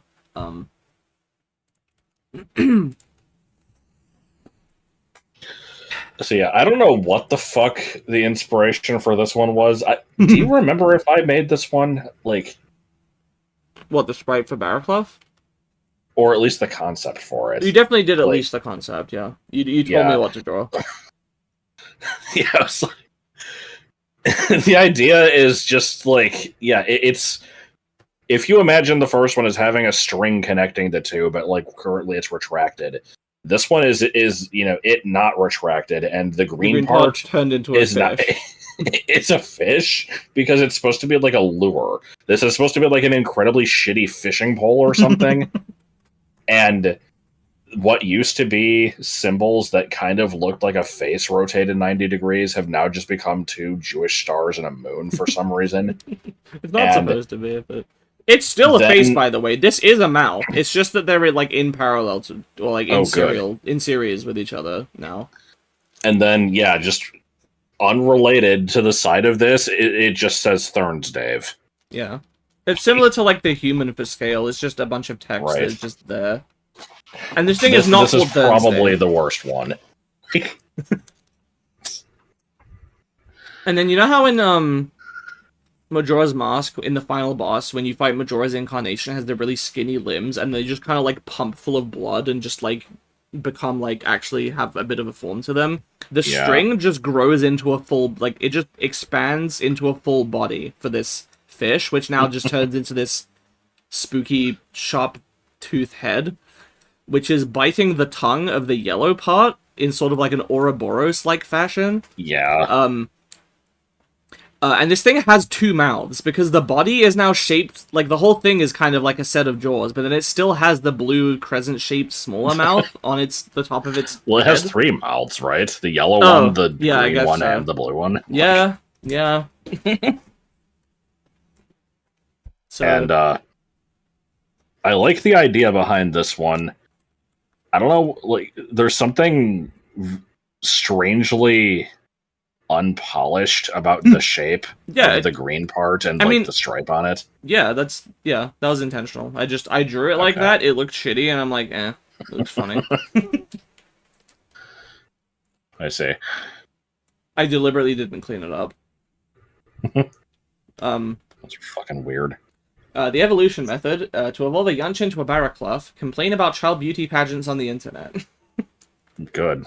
I wonder who inspired that one. And, to evolve a Barraclough into a Zarathustra, obtain a beaver's tail. I believe Nick came up with that evolution method. So, I mean, these are, like, fine, I guess. I still maintain that Barraclough is the worst one. Maybe not worse than Mokatro or Pipinger, whichever one that is, but it's I think it's fucking top bad. dude, personally. Really? Okay. And then Yunch is like, okay, I guess.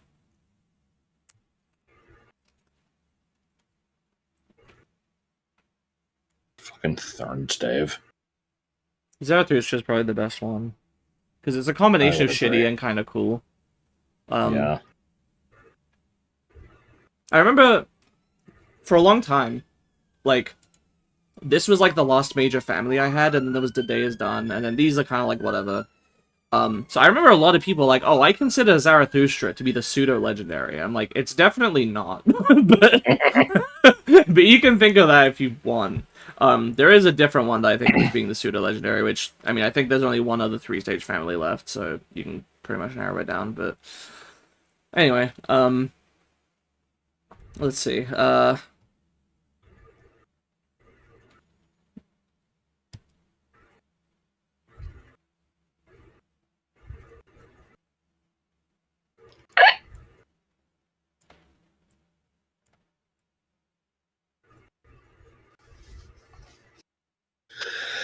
something like that. It's, like, decent. Alright. So now we're getting into some real shit. Yeah. Did I do that? Yeah, I did the evolutions. Okay. The Day Is Done. I have to explain this. One day, I had a dream, and in the dream, I saw something that looked like this. And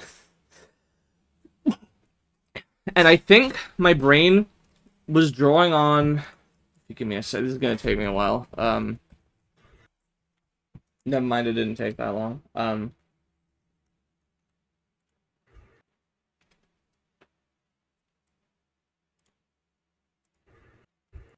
Oops. Oh, no. Sorry, I'm trying to get the image up. I think I was thinking of this. This is Beta Suicune from the 1997 Gold and Silver demo. I think my brain was, like, extrapolating off of this and turned this into something a little different where, you know, you can see it has the hair covering the eyes and it's got this, like, sort of dog-like form. Except in the dream it was, like, you know, covering the entire body like this, and it had this big horn, and the whole thing was white, but the horn just, like, turned, like, sort of a pinkish red at the tip. I genuinely think this thing is, like, really cool. I mean, I honestly, I kind of do too. I'll be the one to mention that for some reason, when I first saw this thing, I referred to the horn as a clit, and I was basically shitposting, but it, like, upset you. And I just kind of kept up the bit because I thought it was funny. because I was like, oh no, does it actually look like? Are people gonna think that? Because I'm like, I don't think it does. But if other people are gonna see this and think that, then that's, like, upsetting to me. Um, Sorry.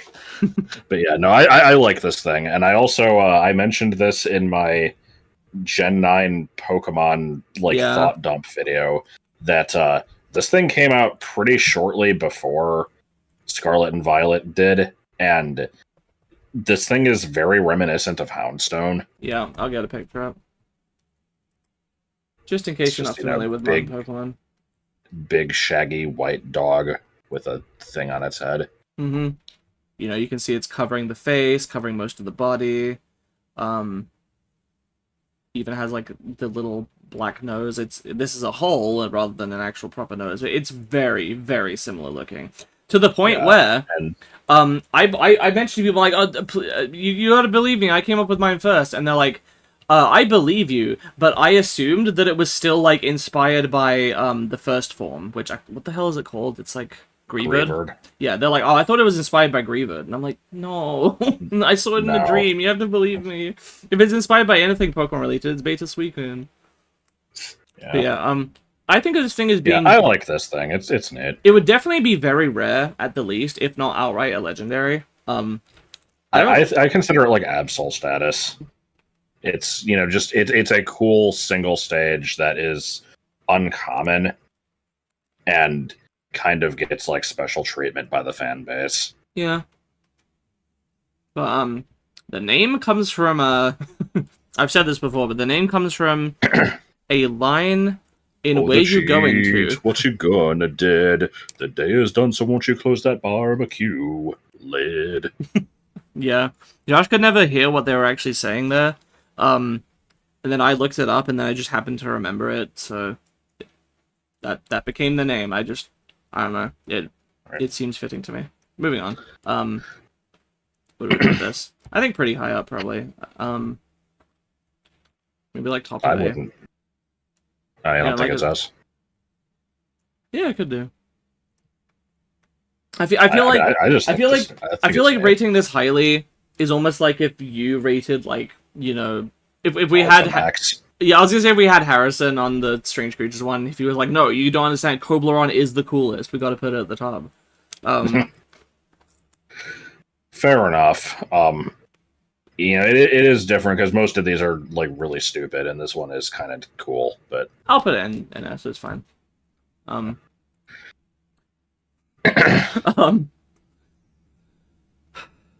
don't really know what the inspiration is for these. I just wanted to make one. I just drew this really fucking shitty like alien face that's part of a wheel. It's probably the worst drawn thing on this entire thing. That's what makes it good. Yeah.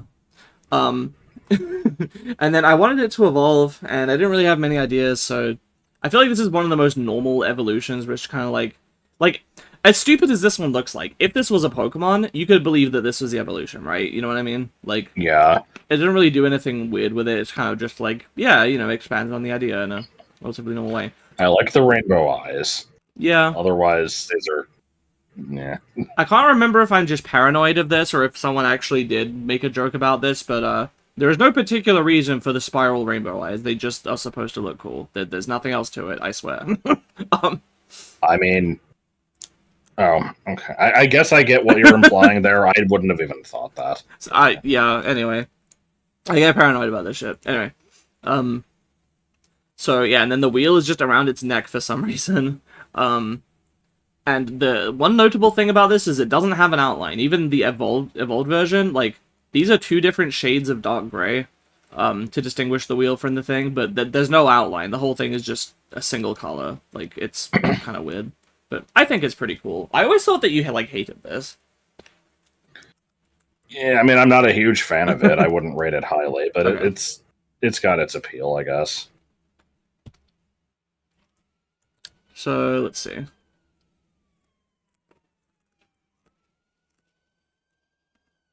People are dying. You need to stop what you're doing and help. Yeah. I'm part of the problem. The fact that you didn't respond to the Amber Alert might give people the wrong impression. Did someone actually say that to you? Yes. Well, it was a comment I got on like a B33 video. Oh my god. The fuck are you supposed to do? well, because I saw it, and I'm just like, oh, well, nothing I can do. And they're like, that doesn't reflect well on you. Yeah, they're definitely organizing search parties for every Amber Alert they get.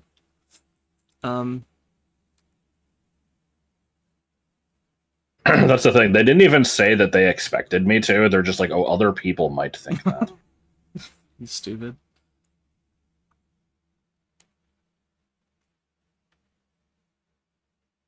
Maybe like here. I like so I'm gonna rate it a little high. I don't know if I'll put it that high, but we'll see. I addressed this earlier, but oh yeah, you should explain the name for Pelswick. I mean, didn't we talk about this in the video when you remembered the name? Oh no, because you probably didn't remember the name. Okay, well, yeah, just to clarify, it has nothing to do with it has nothing to do with the fact that the character in the TV show uses a wheelchair, because I didn't know that because I've never seen the show. But the name Pelswick is sort of a reference to it, in that there was somebody on Josh's old forum that it's definitely not better than. Oh, that's all. That's Chrysler. Well, Discord server. Yeah, Josh's old. What did I say? Forum. Oh, what did I say? The old Discord server. A long time ago, I went way back up in the history of it to see, like, who were the first people who were here. And I found out there was, like, an original 6 who were there on the first day. And at the time that I checked, 5 of those original 6 were still regulars. But one person, the 6th person, Pelswick, I had never heard of. And they vanished. I asked the others about them, and like, oh yeah, I kind of remember that guy. He wasn't around for very long. And so then I was just like, clearly, Pelswick is like this important historical figure. Yeah. It's like, one day he will return and there will be a reckoning. So if you're out there, Pelswick, because I assume you were somebody in Josh's community, if you're out there, if you're watching this, say hi. I want to know who you were, because I know nothing about you, but I've like developed this whole stupid concept of you in my head.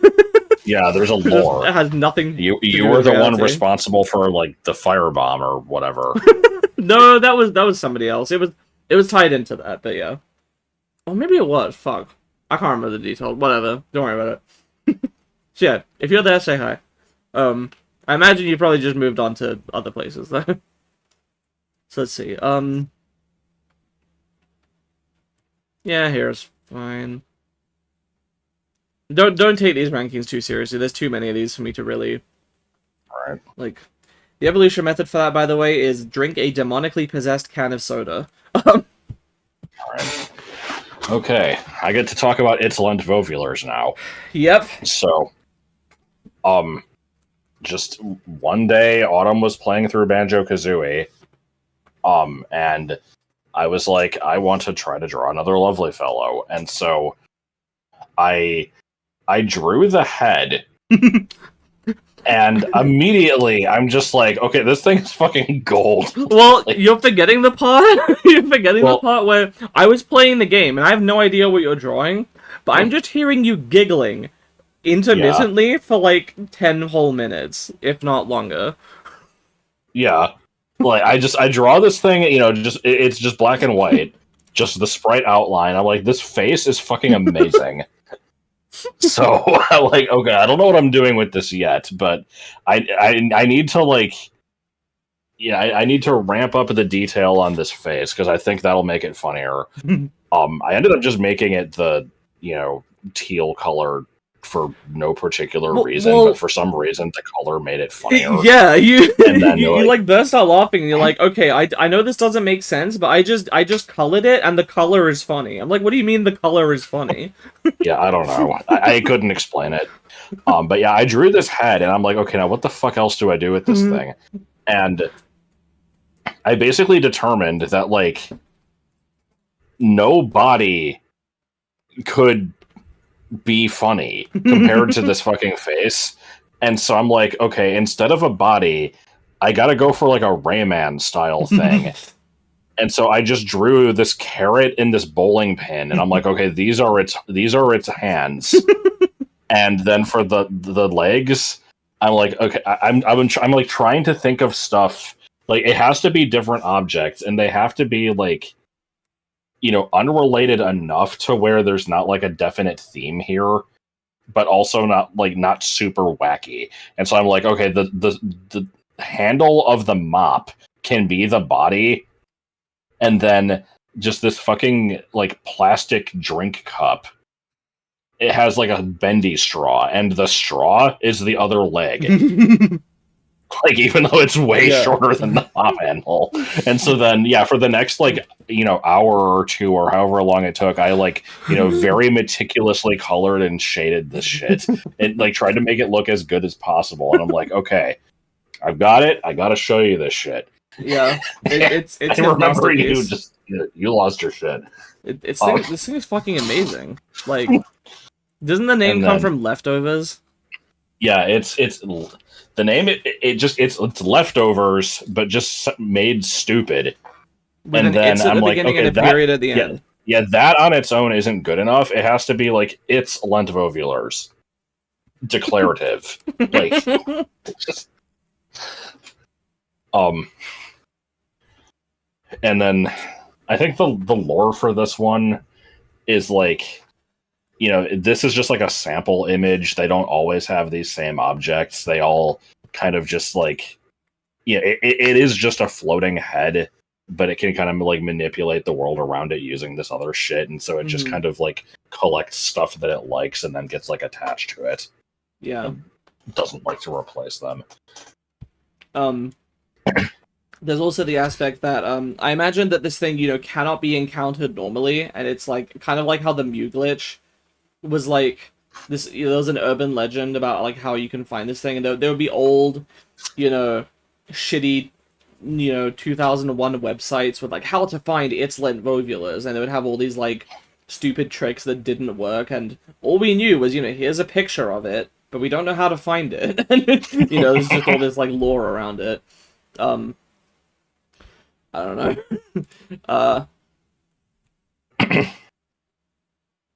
I don't know if it's better than Sobanchez, or it's definitely one of these two slots, I think. For me. Do whatever you feel like. I love this thing too. I think it's an S tier. I don't have a specific placement for it in mind. I would consider it on par with those two fuckers. I don't know if it's better or worse. It's about the same to me. I think I like Sobanchez a little more, but this thing is really, really, really good. Okay. So, let's see. We're getting near the end. God, I have to explain these. Oh, hang on. Before I do that, we do actually have info written for its Lentvovulars, and I also remember that I never read the info for Cleave, which does have extra stuff in it. Beyond what I explained, okay. Yeah. Again, don't know if this is canon, but it says, Cleave itself is entirely uninteresting. However, it is almost always seen with a door, which is also completely ordinary, aside from its ability to perfectly cloak the cleave that is bonded with it. Walking through the door is perfectly safe in most cases, but people with blood type AB+, unanimously report seeing tiny witches buzzing around light bulbs shortly afterwards. Again, way too specific, not that funny. But yeah. And then its Lentvovulars info says, it has a limited capability. I can't fucking read today. It has a limited capability to move objects telekinetically, and does not seem to have the ability to move without first constructing a body of at least 4 objects. It develops a close attachment to its items of choice, and will protect them to the extent allowed by county law.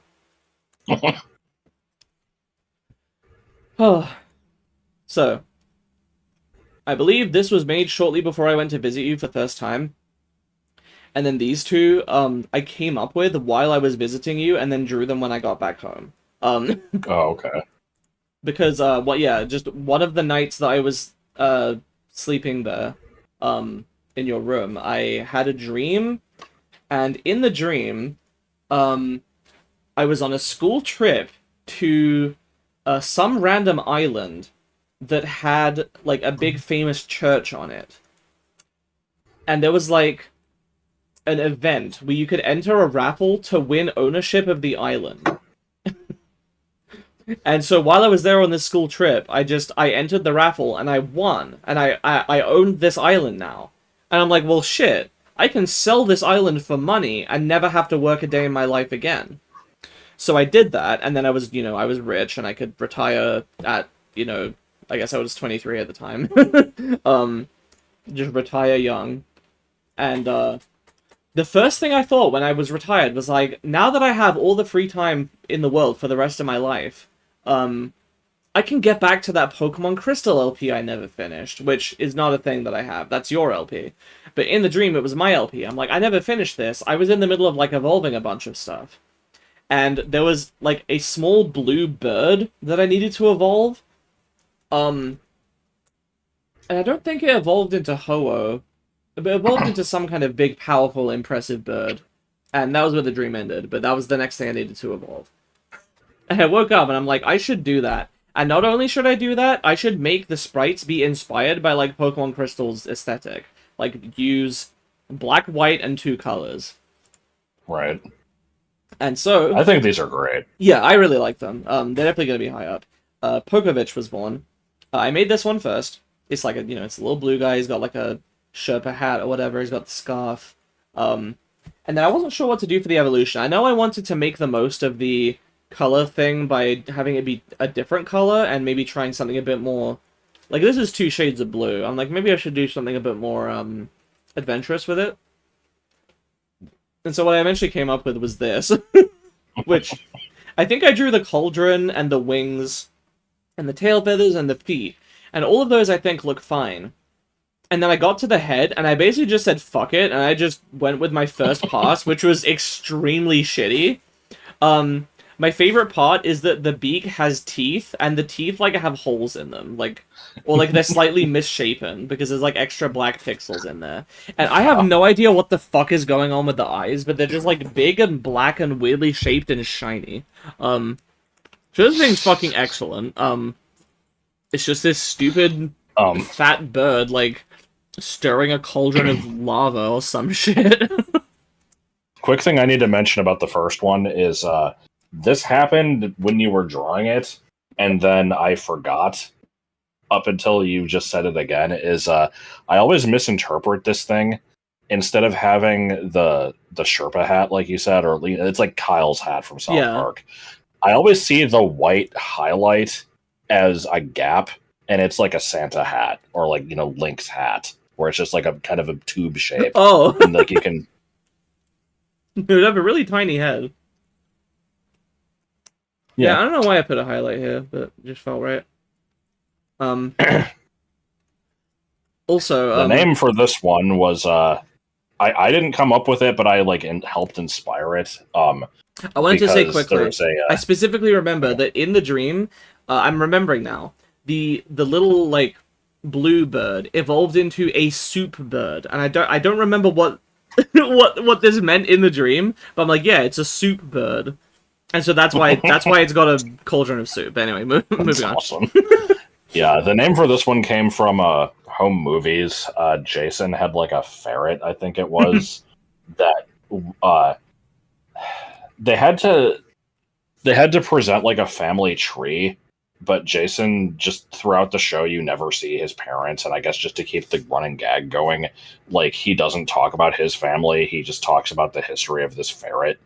And the thing he claimed, like, so it was named Peepopo, but he said that like it used to be named Peepopowitz and came from like somewhere in Europe, and then when it like immigrated to America, they like shortened its name or made it like easier to pronounce or whatever.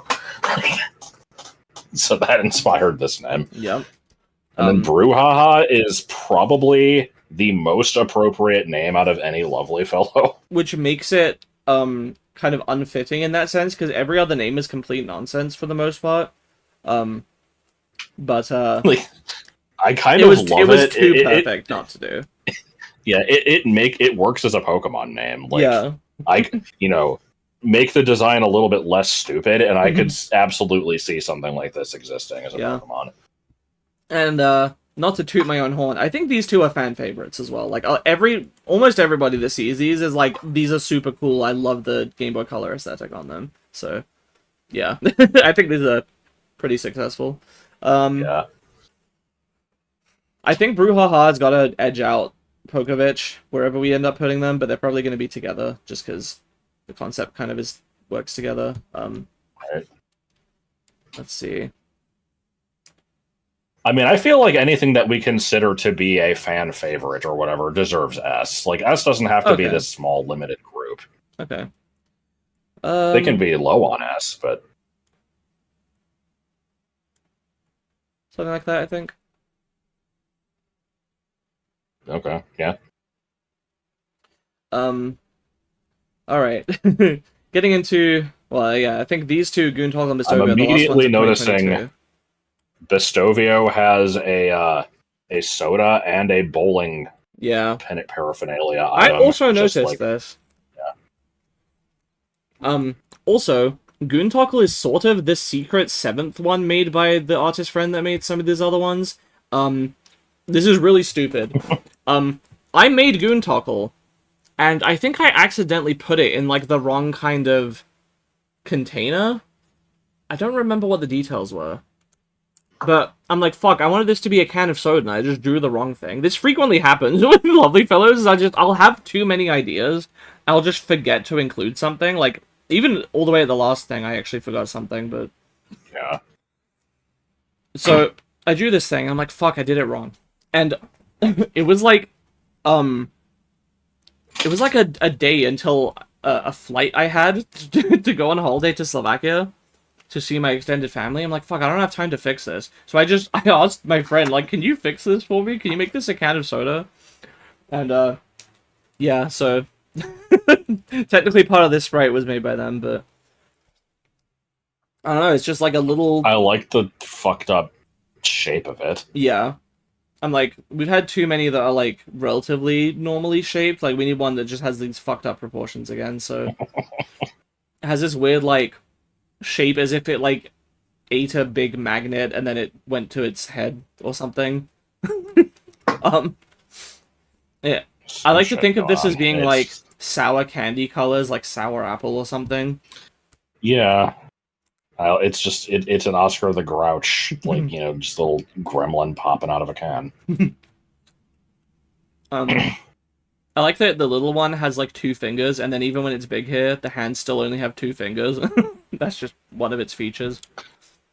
This thing, it looks like a bowl, and it has, Kinda. like, hooves. Yeah, I never thought of it that way, but I can kind of see that.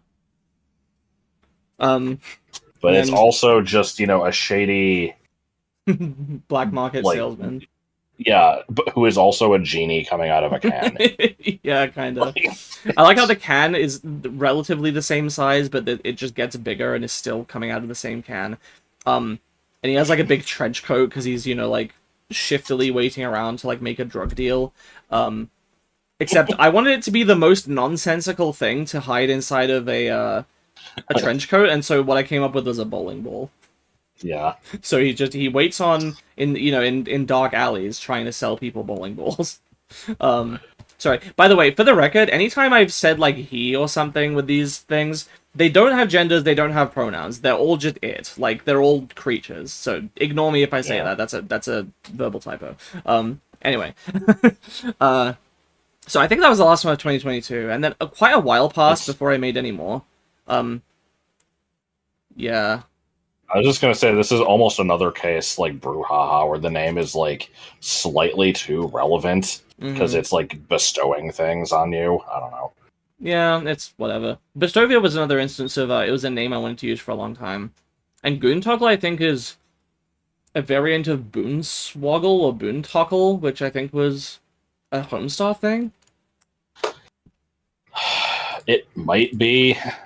Let me look it up again. Also, I forgot to do some Evos. Yeah, Boontockle is apparently from... okay, yeah, Boontockle is one of Strongbad's, like, okay around mom euphemisms for butt. Oh, okay. And then Boondoggle is a project that is considered a waste of time and money, but is often continued due to extraneous policy. I'll also point out this was long before, like, the concept of gooning really made it into the public consciousness. That has nothing to do with it. I didn't want it to be Boontockle, so I just changed the letter to something else, and then it happened to end up doing that. Right. So, yeah. Also, I forgot some stuff, so Pokovich, I actually... Oh, this is weird. Okay.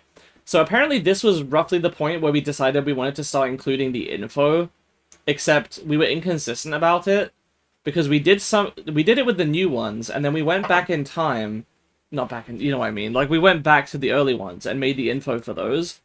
But here there's a vestige of the early idea, because Pogovich and Brouhaha don't have info, they have a talent each. That was the original idea, was they were going to have a talent. Pokovich's talent, as written here, is it easily forgets embarrassing memories and never involuntarily recalls them later. And Brouhaha's talent is that it does not need a ticket for anything that would normally require it. Good. Also, the evolution method from Pokovich into Brouhaha is return from a hiatus after at least a year. This is obviously a reference to the whole, like, I gotta get back to my Pokemon Crystal LP thing, which, yeah. Yeah. And then Goontockle into Bestovio, the evolution method is become fictional.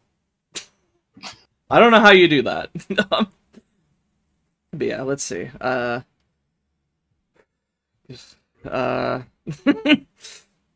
Goontockle... I mean, it's probably happened to some people. What do you mean? Hood. I don't know. Oh, I see. Okay. I was imagining, like, you know, while you're still alive, you stop being a real person that actually existed and you start becoming made up. I don't know how that works. I mean, even then, you could argue, like, you know, the nostalgia critic. Like, you know, he becomes his own persona. I guess. Bestovia's pretty good.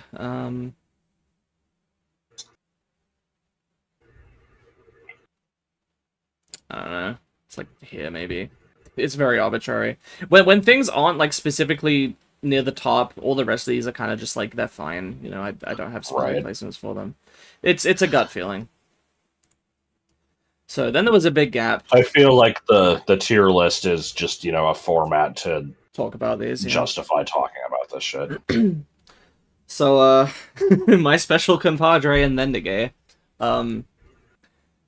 Obviously it's some kind of balloon thing. I don't know what's up with its face, because obviously here's a mouth, but then this is just like a weird V sort of shape, where it's like a bird in flight. But they're like attached. Yeah, I don't know. Did I draw the face for Vendige? No, I'm pretty sure I did it. I thought that I helped with it or something. I don't know. So, you know, obviously it's like a balloon thing, and it's holding its own balloon string and the string for a different tiny balloon. I like its hands. Something about, like, they look very dynamic. Like, this one's like, whoop, and it's like kind of foreshortened, you know, because it's close to the camera, and then this one is kind of small, but it like kind of curls, and like, I don't know, something about it just looks cool to me. And has these weird floppy dog ears. I don't know, this one's like solid. I like the pale yellow color as well.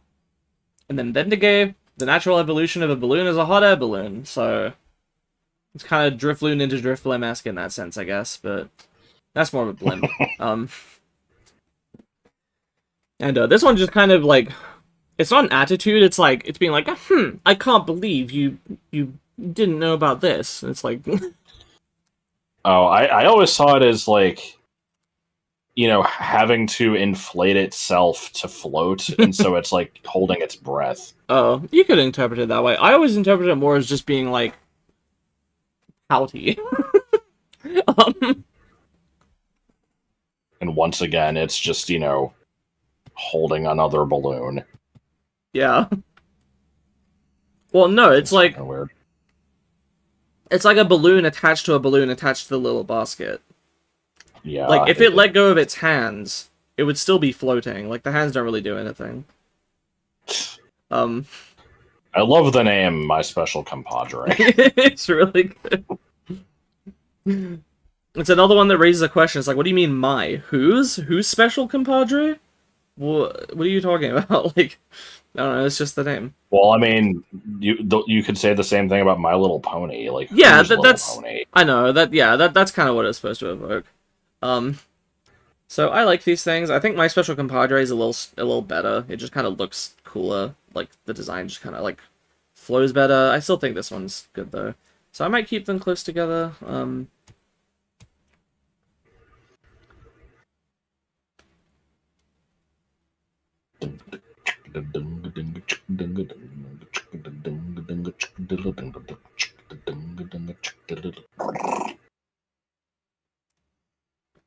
Special tidbits music.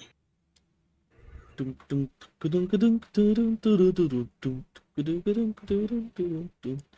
like that, maybe. I don't know. I don't know. I'm not thinking about it too hard at this point. Just gonna get through them. I don't have too much input on this. This is the eyes of a sinless mouse. This is one where I came up with this name a long time before deciding what to use it for. These two were really fucking hard to make. They took me a long time and a lot of thinking because I had a lot of kind of vague conceptual ideas for them that I wanted to try to fit together. This is another highfalutin, pretentious, up my own ass, high concept kind of thing.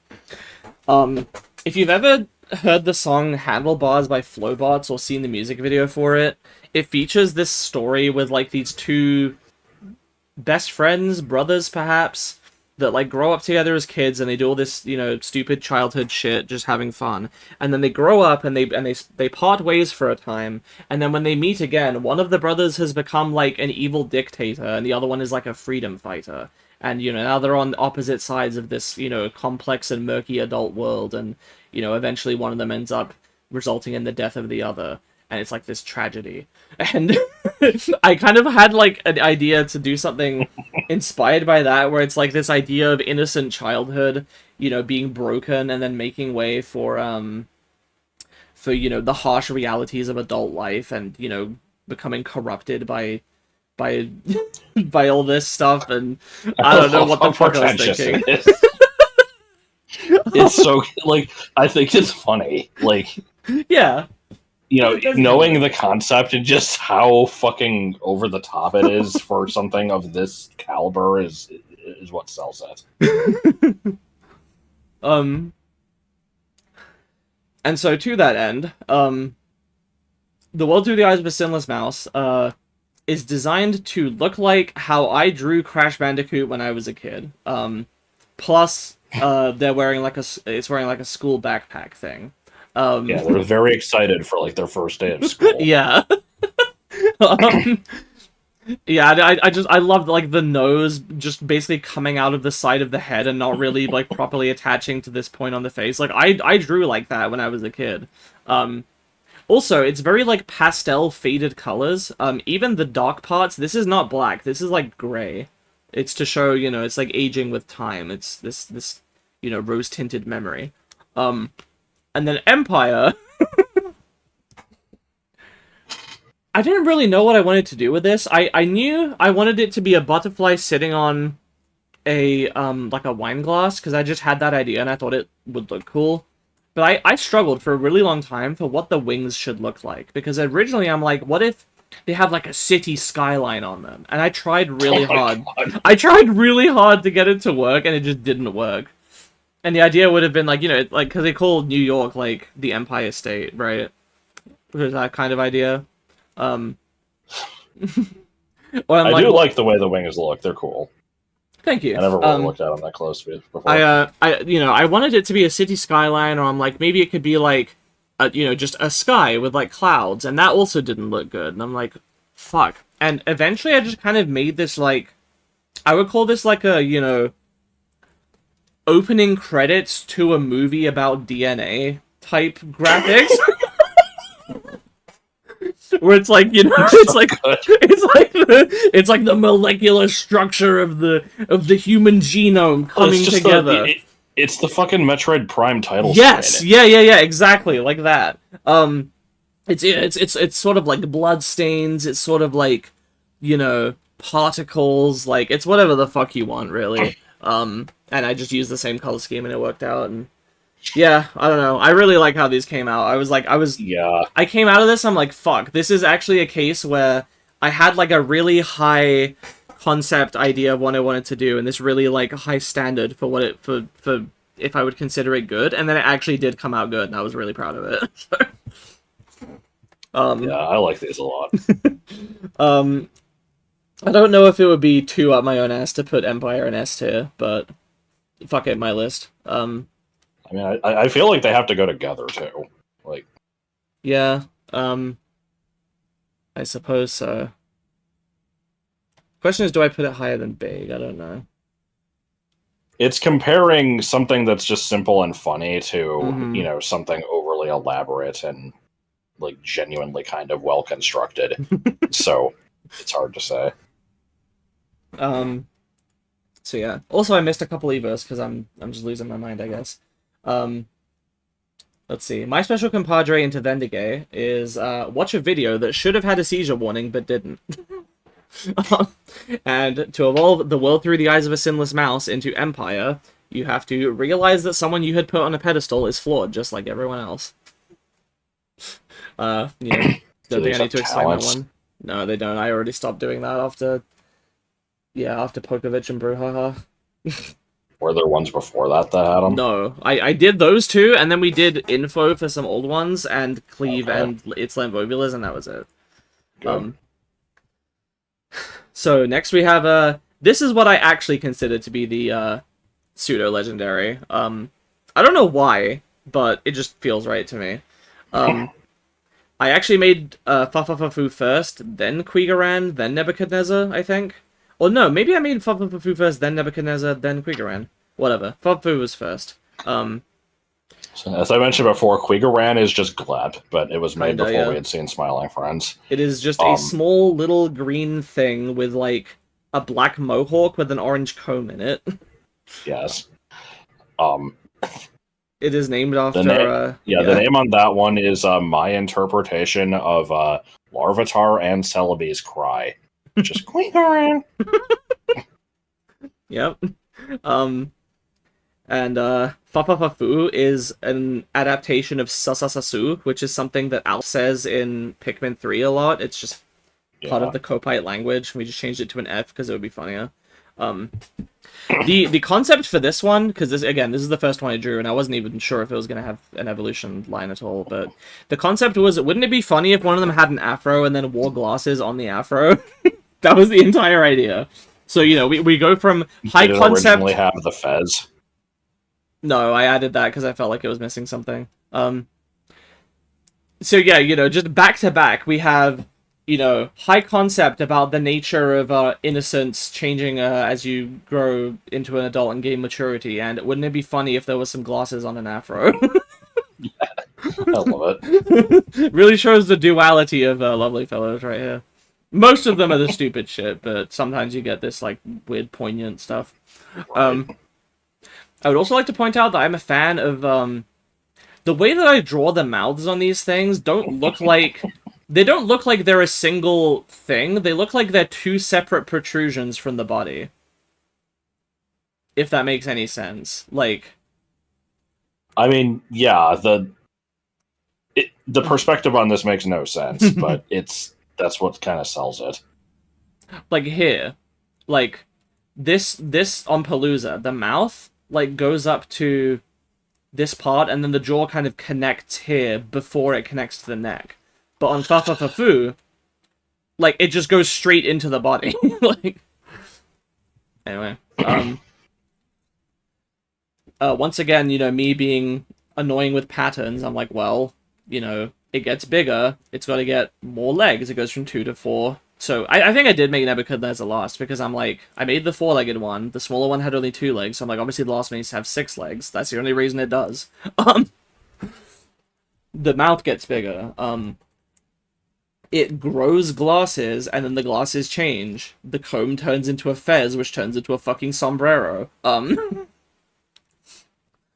This thing is just completely ridiculous. Like, it's in a different way from stuff like Nash the Z, where it's not as inherently just funny, but it's just like random bullshit go. It looks like a fucking dog pile of just nonsense. I do like it. I never thought about it very much. I'm sure I saw the design and then just kind of forgot about it like 10 minutes later. So yeah, it doesn't have the staying power of Nash the Z, but I think that's just because that one was... I don't know, something fucking happened with that one where it was just, it all hit It was lightning in a perfectly. bottle. Yeah. But I do like Nebuchadnezzar. It's one of my favorites. I feel like these go as a set too, honestly. They're all very solid. I don't know if they'll be uninterrupted in the list, but I could see them all hitting A tier. Mm-hmm. So let me move them up here just to have space to then reconsider without having to scroll up. Yeah.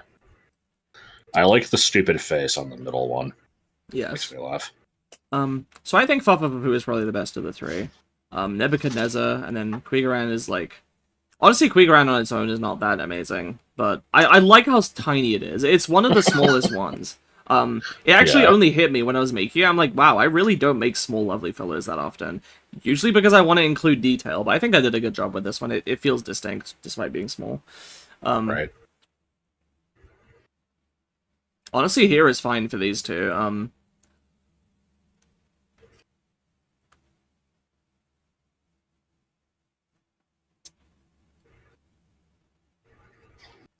Maybe like here. Alright. Evolution methods. To evolve a Quigaran into a Fafafu, rise to the occasion. And to evolve a Fafafu into a Nebuchadnezzar, thrice resist the temptation to jaywalk when there are no witnesses. Yeah. You don't like that one? No, I mean, no, it's fine. I do think it's a little bit overly specific, but yeah. So we have another single stager here, and this was the last one of 2023. Yeah. And we're just okay with this? Spiritual successor to I can't believe you just said that to me. Yeah, kinda. I wanted to have one that was a question, and this is a thing that we joke about a lot, is, you know, the bad faith assholes in, like, Twitch chats and other places that will see a bad thing happen or be mentioned, but you know, nobody will go out of their way to be like, to virtue signal that they condemn it. And then they're like, no one said anything. Oh, we're just okay with this? Really, guys? And it's like, obviously not. It just went without saying, you dipshit.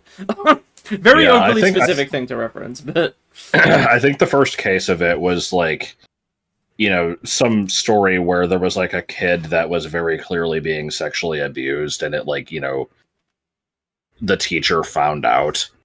And this story was being told, like, basically in response to something else happening, and then someone else responded to this, and they're just like, is no one gonna question that this was going on? Like, are we all okay with this happening? It's like, no. The fuck are you talking about? No one said this was fine. It didn't need saying. Like... So anyway, I made this by, I drew what was supposed to be, like, a steering wheel. See, I couldn't tell if it was a Wii steering wheel or if it was one of those, like, happy face potato things. It kind of looks like that. That was actually just a coincidence. It's supposed to be a steering wheel, and then I just kind of, like, made this weird gelatinous blob going through it. I think this is one of very few lovely fellows that doesn't have a face. Like, it kind of looks like a face if it's upside down, but it doesn't have one. I'm trying to how many others don't have one? Like, this doesn't have a visible one. Minkus and Minkus is one, yeah. Synergy and you and Mueller don't have faces. So Minkus and Minkus, that's 4.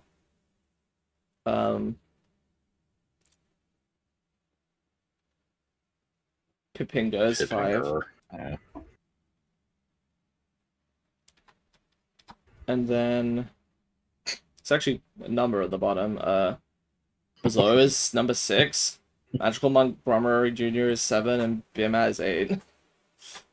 Anyway, sorry. Concentration limit. Sorry. Biamat is 8. Yes. I said it wrong. Anyway. This one's like, it's fine. It's pretty forgettable. Yeah. This is like the before they made Galarian Farfetch'd. Yeah, that's what I'm saying. It's like a random, you'd forget it exists, but it's like okay.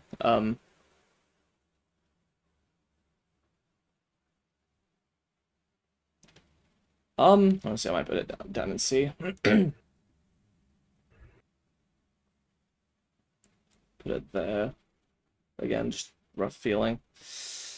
Okay, and now we move into the 2024 ones, which are all made relatively recently, so these ones feel different to me. Like, all these old ones feel more real than these new ones. These are like...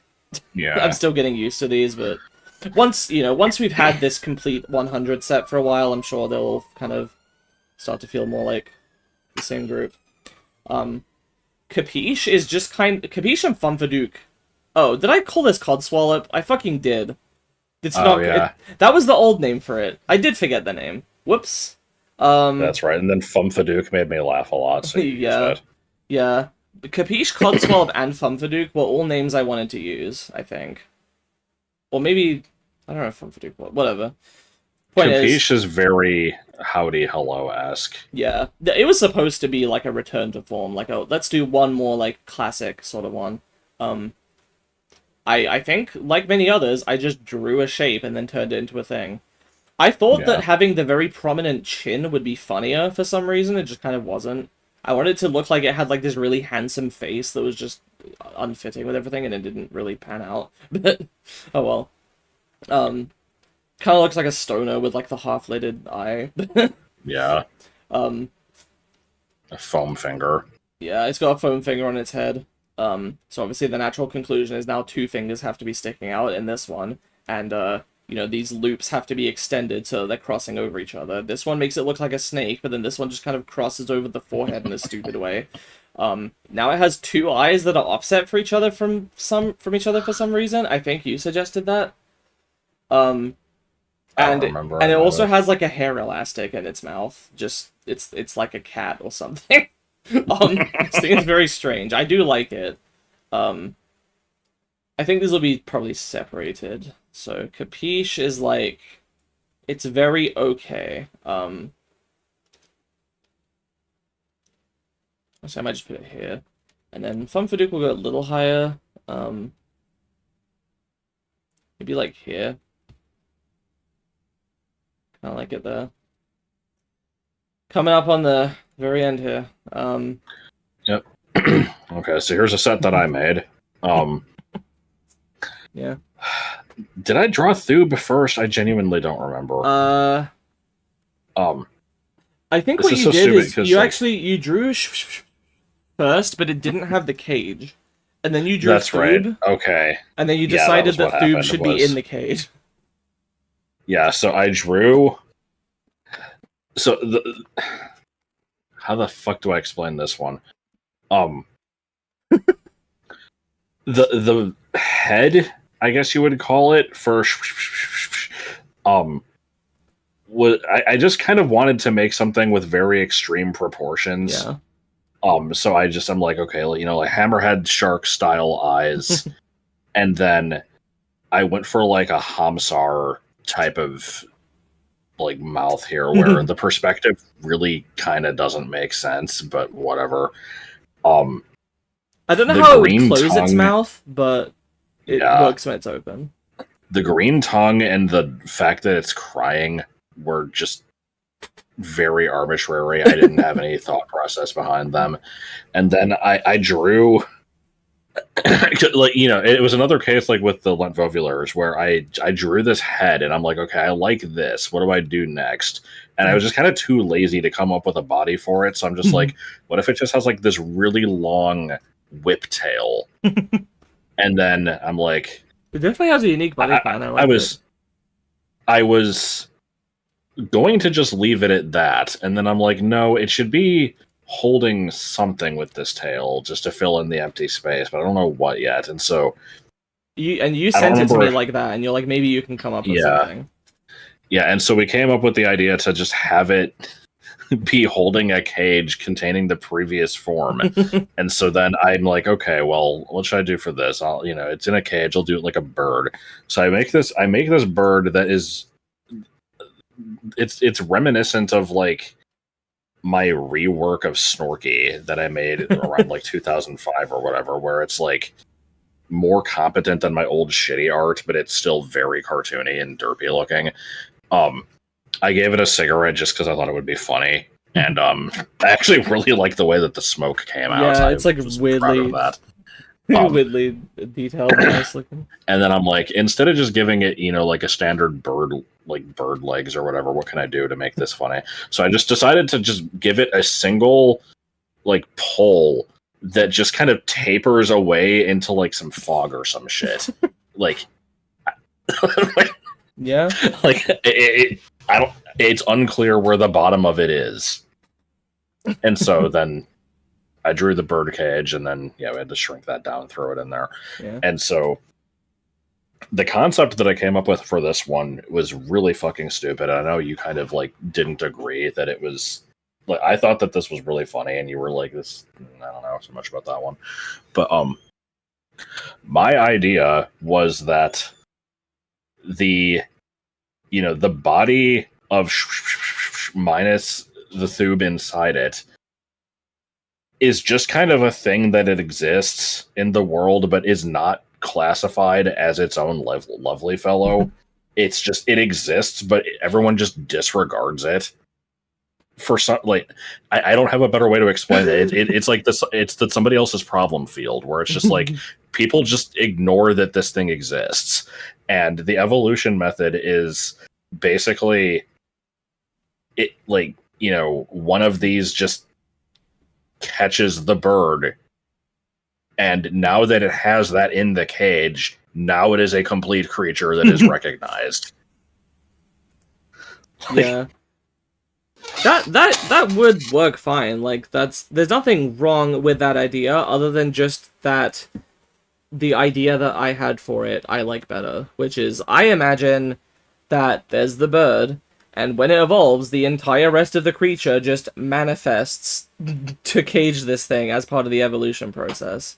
There's just something funny to me. Like, I don't know why I come to this like mental image specifically, but I always just imagine it like an abandoned Kmart or something, just like a building that is no longer in use, and it just has like a bunch of old shit in it, and it's kind of dirty. Yeah. And there's just like a bunch of these just in the building, just slithering around, like just making this noise, which is what they're I do named like after. that. Just kind of living in this place, and it's like nobody gives a shit about them. But then all of a sudden, now they have this thing. It's like, oh, it's a new, creature. I guess. I imagine that could still just be the case that they just have the cage. I don't know. It kind of evokes the idea of like an anglerfish as well. Yeah, the whole thing is fucking stupid, but yeah, that was I think my Thube idea. came from we wanted more names that just weren't based on anything in particular and were just like a combination of sounds that just were stupid. Similar to like here's a Yunch, I think was the last one. Yeah, with that one, I knew I wanted it to be Hookty. monosyllabic, and I wanted the ooh sound in it, just probably because I'm Hadoop, but I don't know, like. There's not very many Quaggless, stuff like this. Like, I think it was either you or somebody else said that the best names are all the ones that are like just random sounds thrown together that don't sound like anything specific. And I can agree with that, but I also think that we need the mixture, because if too many of them are like that, then I feel like it'd be hard to remember all of those. Yeah. And I don't know. I like the variety, really. So yeah, I think that's everything I can say about those two. Yeah, we forgot the evolution methods. Does it have an evolution method that isn't the thing that I explained? Yeah. So Capition to Fumfaduke is bet your bottom dollar, just another, idiom. Yeah. And then Thube into is stand inside a building. This uses up the building. Which you can Oh yeah. Shit, I forgot about that part of it. Yeah, it's yeah, so Thube has to stand in a building, and then one of these other things just, comes up and snatches it. And that constitutes the evolution, and the building is now spent. It cannot be used to evolve another one. Yeah. Somehow. Yeah, each building can only be used once. If you dismantled the building and then rebuilt a new one, presumably that would work. Probably. Um, I remember that when I shared this with Dante, they and their girlfriend were like, "Oh man, so is it like, like the building somehow loses the property of being a building? Like it's still there, but nobody treats it as if it's like a valid space in which to put, do things?" I'm like, "No, you just can't use the building again." And they're like, "Oh, but that would be funnier." And I'm like, eh. But that was an interpretation, so I wanted to mention it because I thought it was interesting Okay. at least. But Yeah, no, for me, it's just everything about the building is normal except for the fact that it just won't work a it can't. second time. Yeah, it's like an evolution stone going inert. You use it Yeah. once and it's done. I always imagine the evolution stones vanish when they're used. I don't know why, but I don't know if they do or not. hmm. In any case, we gotta place these.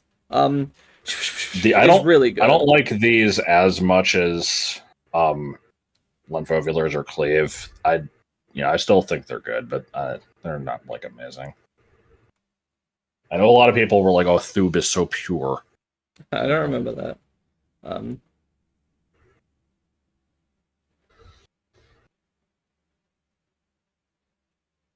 I think that works for me.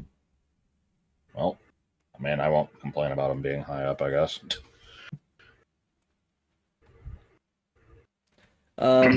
Okay, very very near to the end here. These are the last two that Thank were God, made because by. it's 7 a.m. I know I'm sorry. These are the last two that were made by that friend of mine who made Oz Yoga Haggis, Defense Restoration Mixtape, and Pilgrim PhD, and helped me with Goon Toggle Can. Basically, just because I was reaching near the end, and I'm like, I have very few slots left if I want to end on exactly 100, and I wanted to give you one more chance to do it if you wanted to. That's also why I prompted Josh to make these two, is I'm like, let's do it while we can. And so they came back with Ranchester and ampersand NBSP, semicolon, which is, I believe this is the HTML for a non-breaking space. I do not know what Ranchester's from, haven't asked. I'm guessing there's an intentional Why is the Z? second one looks like a Z. It's a Y, an X, and a W at the same time. Oh yeah. Huh. While also looking like Crumb and Doblina. Yeah. It's kind of cool. That one, I think, it has the same horrifying teeth and just general presence as Pilcrow PhD. Yeah, but I don't like have any issue with these. I like the weird the fact that the two eyes are in serial here, like with but in series, like with these. I do feel like a lot of the ones that were made by this friend of mine are very kind of similar, which but I didn't want to come back and be like, oh, I don't like them, change it, because it's not that I don't like them. It's just I think they're all pretty similar to each other. But I'm like, yeah, they kind of it's fine. They have a bit of a shared aesthetic in some ways. Yeah, just like these horrible little creatures that are kind of upsetting to look at. I like the first one better. They're Me too. Actually, similar. I don't know how I feel. Fuck. Yeah, I never noticed it's W, X, and Y in the same thing. That's cool. I don't know if that was intentional. I assume it was. Let's see. I don't even know what I'm doing. Let's see. That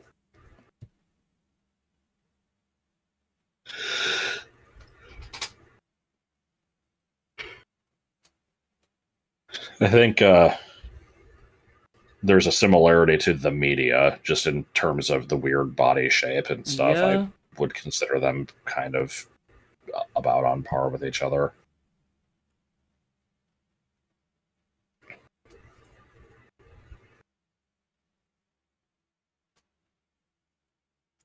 Something like that. I feel really bad for having rated most of these so low. It's because we don't have as much context. Yeah, I don't really. Yeah, I just don't have as much to say. I wasn't there for the creation of them. They kind of just sent to me. I'm like, all right, cool.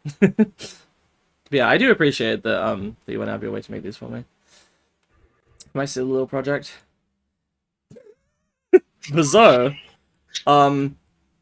Oh, hang on, I forgot to say. The evolution of Branchester into ampersand NBSP semicolon is invent something that already exists. For some reason, that one just reminds me of come up with a new, like, officially recognized word. I think invent was used for both of those, but yeah. It just makes me think of discovering something That that doesn't doesn't exist. exist. It does also remind me of that. Zoe just wants to be So, remembered. yeah, I was around for the creation of Zoe. It was just, at this point, it was like, what, a couple weeks ago? I If think it even was like a that. couple months, but it was. Really? I'm gonna check. um, Okay, it was a month and a half. S tier. No, I mean it's not. It's not that great. It is pretty good. I'm gonna say maybe like here, in A. Honestly, it's so stupid. This is the simplest design out of all of them. Um, I just like drew a little thing, and I immediately started laughing my ass off, being like, this is the best thing ever. Um, especially how shitty it is. Like, I tried to clean it up and it made it look way worse. I'm like, no, I've got to keep it like this. This is way funnier. I drew the head. I had the arms sticking out in this, like, T-pose sort of shape. And then I wasn't sure what to do for the legs. And I think I just had the idea, like, what if they were just little stubby legs? And I drew them and, like, perfect. Yeah, that works. Yeah, just immediate turn the project in immediately. Nothing, no improvement needed. I will also say, these are technically inspired by a real thing. These things, Olms. They're like weird, faceless cave salamanders. That looks like an axolotl. Well, an axolotl is a type of salamander. Yeah, they're kind of gross, honestly. Can I find the... Yeah, here you go. It's because I had seen this Tumblr post previously. Somebody posted this image, and then this person says, "I hate these motherfuckers so much. Our sewer system used to be infested with them. They crawl out of my fucking toilet at night looking for warmth, standing up from the bowl, waving their shit-ass little arms at me. They don't have eyes, but you can feel them staring back at you, asking for hugs or God knows what, with that pathetic whine that permeates their entire way of existence. Uppies! Uppies! I'm not giving you uppies, you wet toilet freak." And someone drew this, and it's just... I thought this shit was hilarious, so... I had seen the image before, but... Yeah, anyway. So, Bizarre was inspired by an Olm. There you go. And I wanted there's a lot more to short, this one, too. Bizarre? Like, yeah, because... Am I forgetting something?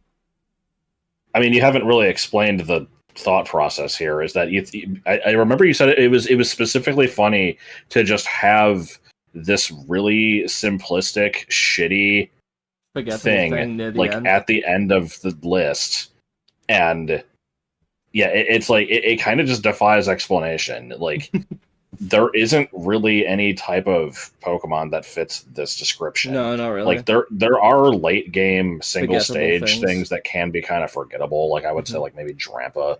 Yeah. But like, yeah, this one it's that, and also just really small and unmemorable and presumably weak and kind of pointless. Yeah. And it's like, and so that ties into what you said about, it just wants to be remembered. yeah. That's there's very few pieces of lore for these things that go outside of, like, I mean, we came up with stuff like how It's Land Boy Villas works, but I don't tend to do that, honestly. Most of the time, things are kind of implied, but things are open to kind of interpretation. This, just a fact about Bizarre is it wants to be remembered, because it is, like, aware of its existence as, like... Well, maybe it's not even consciously aware, but on some level, it knows that it is forgettable because of, like, what it is and where it is in that ordering, and it's like, man, no one's gonna remember me. I want to be remembered. So, yeah. And Bizarre is really good. I imagine if this was in a Pokemon-style game, it would be the type of thing that you would actually find, like, mid-game, like, around, like, third or fourth badge. Yeah. But it would be, like, right strangely late in the decks. Mm-hmm. So you would get this thing, you would just you look at the Pokedex and you would just see like 30 blank slots before this, and what the fuck? And you wouldn't you're like, okay, and just immediately move on. Yeah. Just Or you might no pick it impact up on and your you'll be life. like, huh, this thing's kind of weird. Let me try it out and see what it evolves into, and it just doesn't Or yeah, evolve. look it up And online. Like, does this thing evolve? No. Oh my god. There's no. yeah, but it would be very unimpressive, and then you're just like, all right, and you box it and forget about it. I don't know. So 3 left. Okay. For a very, very, very long time, I wanted to do an ASCII Lovely Fellow, just one that was made out of ASCII characters, and I kept putting it off because I thought it would be difficult. And then I finally sat down to do it, and I did this in like one go. This was my first pass at trying to put something together, and I'm like, perfect, ship it. So I like to imagine this as being some kind of like little alien creature, because it's got like these 4 pointy legs at the bottom made with the W's, and then it's got one sort of curved tentacle and one that's in sort of like in the same sort of pose as like Vendigay. Okay. And then it has a face, which is made out of @ symbols and equals. I don't know if both of these are part of the mouth or what, but yeah. It has like little pointy. It's either like It's a weird shaped like pointy a face manta or ray or something. oh yeah, kinda. Yeah, has like these pointy cheeks or something, and then little rabbit ears. Or I guess they could be like manta ray sort of antennae or whatever those are called. So I like this thing, and as you mentioned earlier, this name Small Marmalade came from a dream you had. Yeah, I don't remember what the context was. All I know was I woke up, I remembered the word smamalade, and I'm like, okay, I don't know what I will do with this, but this is funny. I need to save this. And so Yeah. I wrote it on a note on my phone and looked at it 2 years ago, and I'm like, what the fuck was this? 2 years ago. Well, no, like I looked at it like a long time after writing it. Oh, it was like 2 years apart. I don't know. Okay, I didn't. I'm just I saying. thought it was relatively I recent. did it, and then I mean it was quite a while ago. I think. Okay. But. And then here we have Magical Montgomery Jr. This was I think of something similar to this. I think Magical Montgomery Jr. was a name that I had had like since really, really early on. Like probably came up with it around here-ish, around the time of Plastique and Hamshaw and stuff like that. I had this written down, never found something to use it for. And I mentioned earlier, if you'll cast your mind back like 2 hours, that Wicked Wallace was number 66, and it was supposed to be like the ultimate evil, and so number 99 needed to be the ultimate good. This is what I came up with. It's supposed to look like this, unknowable heavenly figure that's like, what am I even looking at? Like, like biblical angels or something. And because Wicked Wallace, it has, the initials W. Where the fuck is it? Wicked Wallace has the initials WW. This one has the initials MM, though it's a junior. Oh God, I don't remember if you told me that. I don't know if I did. It's supposed to be kind of subtle. I'm getting like an Illuminati vibe from this thing. Yeah, that too, kinda. I honestly, you can read into the symbolism if you want. There's no specific intent here. I just came up with a bunch of shit that I thought would look cool together. It has a book for a face. The body is an hourglass with purple sand because it looks cool. Its arms are like handcuffed. I thought it was like a scale. What? I'm not really sure. It was like one side of a scale. Oh, I see. Huh. No, I never saw it like that. It's supposed to be an hourglass. And the the sand is like perpetually pouring through, but never actually like changing size or anything. I don't know. It's got this like halo behind it. Halos are not always depicted as like rings. Sometimes they're like circles like this. Its hands are like handcuffed with these gold manacles, but they're loose enough that it could slip through them, so it's like voluntarily handcuffing itself. It's just supposed to kind of vaguely imply all of this, like deeper meaning, but there isn't really anything to it. But if you want to read into it, you can. Coach Z arms. God, kinda. I like the And implication that yeah, originally you didn't want these to be. You didn't want this to be part of an evolution, right? But right, you like ran out of space kinda, yeah. But and I'm happy didn't with how it want turned out. didn't want too many single stagers. Yeah. I just wanted it to I wanted it to contrast with Wicked Wallace in a bunch of ways. I also thought it'd be funny if there was something called Junior that was the second, like, it was evolved from Okay. something else, and the thing that it is a junior on, like, there is no regular magical Montgomery. Like, so, I don't know. You know, if I was, like, completely insane and I made 1,000 of these, maybe regular magical Montgomery would be 999, and there would be, like, a more God, powerful form of Wicked Wallace that was 666, but no, I'm done. Um, we gotta rank these. Um, Small Marmalade is really good. It's got to go pretty high up. Um, maybe like, do you like it more? Up at here. Honestly, I'm starting yeah, to think that Ultra probably. Ichabod isn't as good as we ranked it, but yeah. I like it a lot, but And then Magical Montgomery honestly is not as good, but it's still like solid. Um, it's similar to Synergy and You and Empire, yeah, which are not in the same tiers, but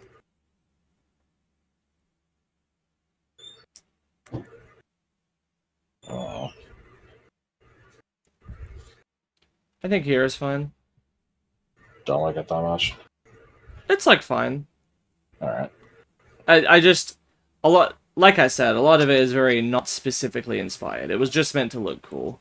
fair And enough. like epic, you know. This shit is hilarious. For some reason, every time I see this thing, I keep thinking I'm seeing Nigel Thornberry, and I don't know why. Good. Um, so this one's unfortunately going to require a lot of explanation. Oh, I never fuck lost evolution method. To evolve Small Marmalade into Magical Montgomery Jr., be yourself. I wanted it to be something like Generically inspiring. yeah, basically, like you know, people always talk about what is the meaning of life, man. I'm like, okay, if this is supposed to be this heavenly, godly figure, then there should be some kind of like philosophical element to this to be like, you know, what do you have to do to attain ultimate happiness? It's like you just gotta be yourself, man. I'm sure you'll make lots of new friends. I don't know, it's stupid. Anyway, yeah. Finally, we have Bimat. And I am pronouncing it a very specific way on purpose there, because you may notice, especially if you compare this to Bezo 2 lines up, there's rather a large gap between the side of the image border and the B in this lovely fellow's name here, and that is intentional, because this lovely fellow, it has 6 characters in its name. A space, followed by Bimat. So it Right. is pronounced Bimat. You have to pause first before saying its name. If you call it Bimat, you are wrong. That's not its name. Um, and There's a lot of shit there's a inspiring lot this of one, this. isn't Yeah. there? Yeah, there is. So, for a long time, I wanted to have one that was blurry and doing like a Bigfoot pose, so it looked like a you know, a mysterious cryptid. So that was inspiration number 1. So that's why it's doing the Bigfoot pose. Secondarily, it's the appearance of it is inspired by a story I've got to fucking tell. When I was in school, in England, schools have uniforms. But sometimes, a few days a year, they would have what we called mufti days, and what I'm told in other parts of England are called non-uniform days, but every school that I went to, they were always called mufti days. So I The don't hell know if does it's a regional mufti thing. mean, if I anything? don't know. I think I looked it up once, and it had something to do with the history of like the British Raj in India or something. I'm gonna look it Oh, up right now.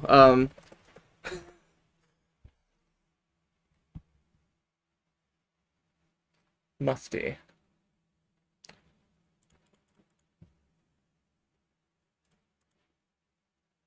I love the fact that it's blurry. It's so good.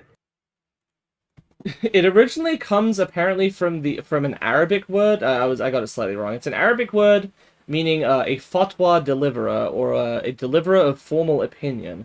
Uh, a mufti is a Muslim scholar and interpreter of Sharia law who can deliver a fatwa. So some kind of like religious scholar, basically. I can Um, clearly see the relation. Well, but also apparently in Australia, Britain, and New Zealand, it also refers to a civilian dress when worn by a member of the military, or casual dress when worn by a pupil of a school who would normally wear uniform. I don't know what these things have Sure. to do with each other, frankly. Um, uh, Makes me think of Numpty. it kind of does. Anyway, point is, on Mufti Days, you could come in your own clothes if you paid, if you brought a £1 coin, and this would go to charity. It was an incentive for you to do this. The reward being, you can come in your own clothes. For some reason, when I was like 8 to 10 years old, I had the brilliant idea that I thought it'd be really awesome if on these days I would pay the money, but instead of just coming in normal clothes, I would like wear a costume, and I made a costume out of some of my clothes. Again, no idea why I did this, but I just decided this is what I'm gonna do every Mufti Day, and the costume was that I would wear a short-sleeved T-shirt over the top of a long-sleeved shirt, and they would be of different colors. Then I would wear shorts over a pair of long trousers, again different colors. On my feet, I wore two different, like I would wear odd socks, like one sock from two different pairs, right? And then instead of shoes, I would wear slippers, but they would also be odd slippers. I would wear the left slipper from one pair and the right slipper from another pair. To top it all off, I had a red and white striped felt top hat. I don't remember exactly why we had this, but I think my mom got it from some kind of work event, and it had like a beer logo on it. And finally, I wore a shimmery blue cape with the word champ written on the back, which came from like a wrestler costume I wore for Halloween when I was like 4 years old. And it got increasingly tight around my neck the older I got. And this was the costume I would wear to school on Mufti Days, for some reason. I remembered this the other day, and I'm like, well, this is too good to just let die in obscurity. I've got to immortalize this in some form. And so, eventually, not having any other idea for what this lovely fellow should be, I decided to make it look like that costume. The figure shown is just kind of generically orange and doesn't have a face. Even in the original pixel drawing before I blurred it. But yeah, and they're just kind of walking along, doing the Bigfoot thing, and they're blurry, and that's it. Finally, the name Bimat comes from me wanting to come up with something that sounded like it would be something badly translated from Pokemon Vietnamese Crystal, which I assume everyone that's watching this knows what that is, but if you don't, you owe it to yourself to look it up because it's hilarious. It's a shitty bootleg of Pokemon Crystal with horrible translations that have been, like, babblefished through, like, 5 different Asian languages and then back into English, and nothing makes any sense. And all the Pokemon names are, like, nonsense. Like, fucking, like, Hoot Hoot became... Yeah, I like Wukong. Like, Hoot Hoot became Hehe. So it says, like, wild Hehe jump out instead of you encountered a wild Hoot Hoot. I think Wukong is far-fetched. Yeah. But though, in a different dialogue box, the name is instead Fearful. Well, no, it's exclaiming that it is afraid because you're chasing it. So it yells Fearful. And, Croc have a pillory. Eggy Drug Bagfuck. Yes. A adept arranging for Mother Volcano Bake Meat. I fell down and broed my waist. To make it, Hold on. You got to do the best one. The like. I was gonna do it. Yeah. Do you know how to use phone? And whether you say yes or no, they say, insert the pin of Zushi, select the holy figure. So good. And I don't remember what context this was in, but there's also So Simply Very Good. Everybody call me Elf Monster. What have 10 him time sleep too late? What given by Bet Boy given by Bet Boy can use. What don't stare me always. The game just has endless I am a monster. I am a monster. Coach. It just has endless amazing quotes. So please look it up if you don't know what it is. But anyway, I wanted it to sound like a shitty Pokemon name from that, and I also thought it would be... I originally it was just Bimat, but I wanted to do something... Which, by the way, I did actually Babelfish something. I don't even remember what it was. I want to say it was just like the word mysterious or something. I just put that through a bunch of different like translators and then had it write out phonetically from Vietnamese or something, and eventually it spat out Bimat, and I'm like, perfect. I think the original idea here was to just have something that would like break a JavaScript table, yeah, or just something in the name it's that something was that just looked like up. it's some kind of just leftover code, or like either end quotes with no start quotes, or like quotes on both sides, but one of them has two. Yeah. Just weird shit like that. I wanted to come up with something. I think this was all decided before before the thing was drawn. Well, no, the one from a few ago that's like the semicolon and. Oh yeah.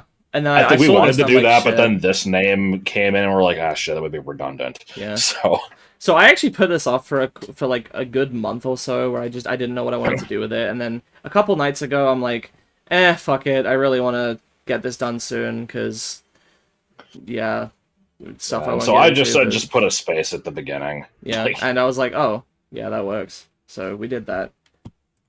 So, where to put Bim at? Definitely high up. Honestly, it could be S tier. It's really funny. I do like it. Alright. I think I like it more than The Day Is Done. I think I like it more than Cleve and Big Simmons. Do I like it more than these? I probably like it more than Pokovich, at least. Yeah, I like it more than Bruno. I'm gonna put it like here.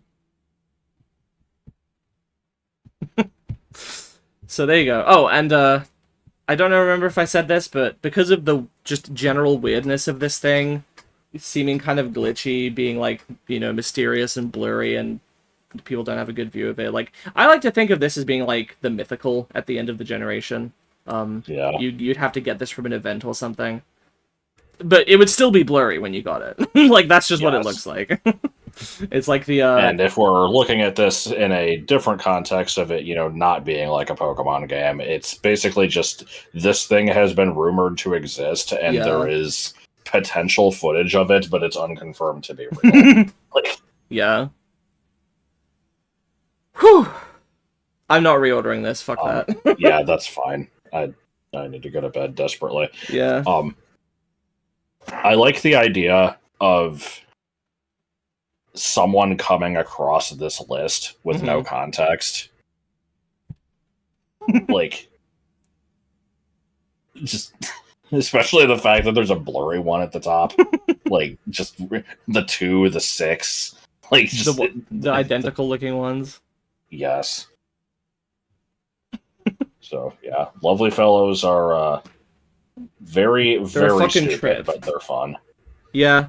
And I kind of alluded to this, but I'm basically considering myself done with these, which is not it's not a commitment to never making one again. Rather, it is just ever since I started making these, I wanted to do this ranking with Josh, and I'm like, but if I keep making them, there's never going to be a cutoff, right, where we can decide like, okay, now we can make them, because all the strange creatures were made like in the 2000s, and then no new ones were made for a very long time.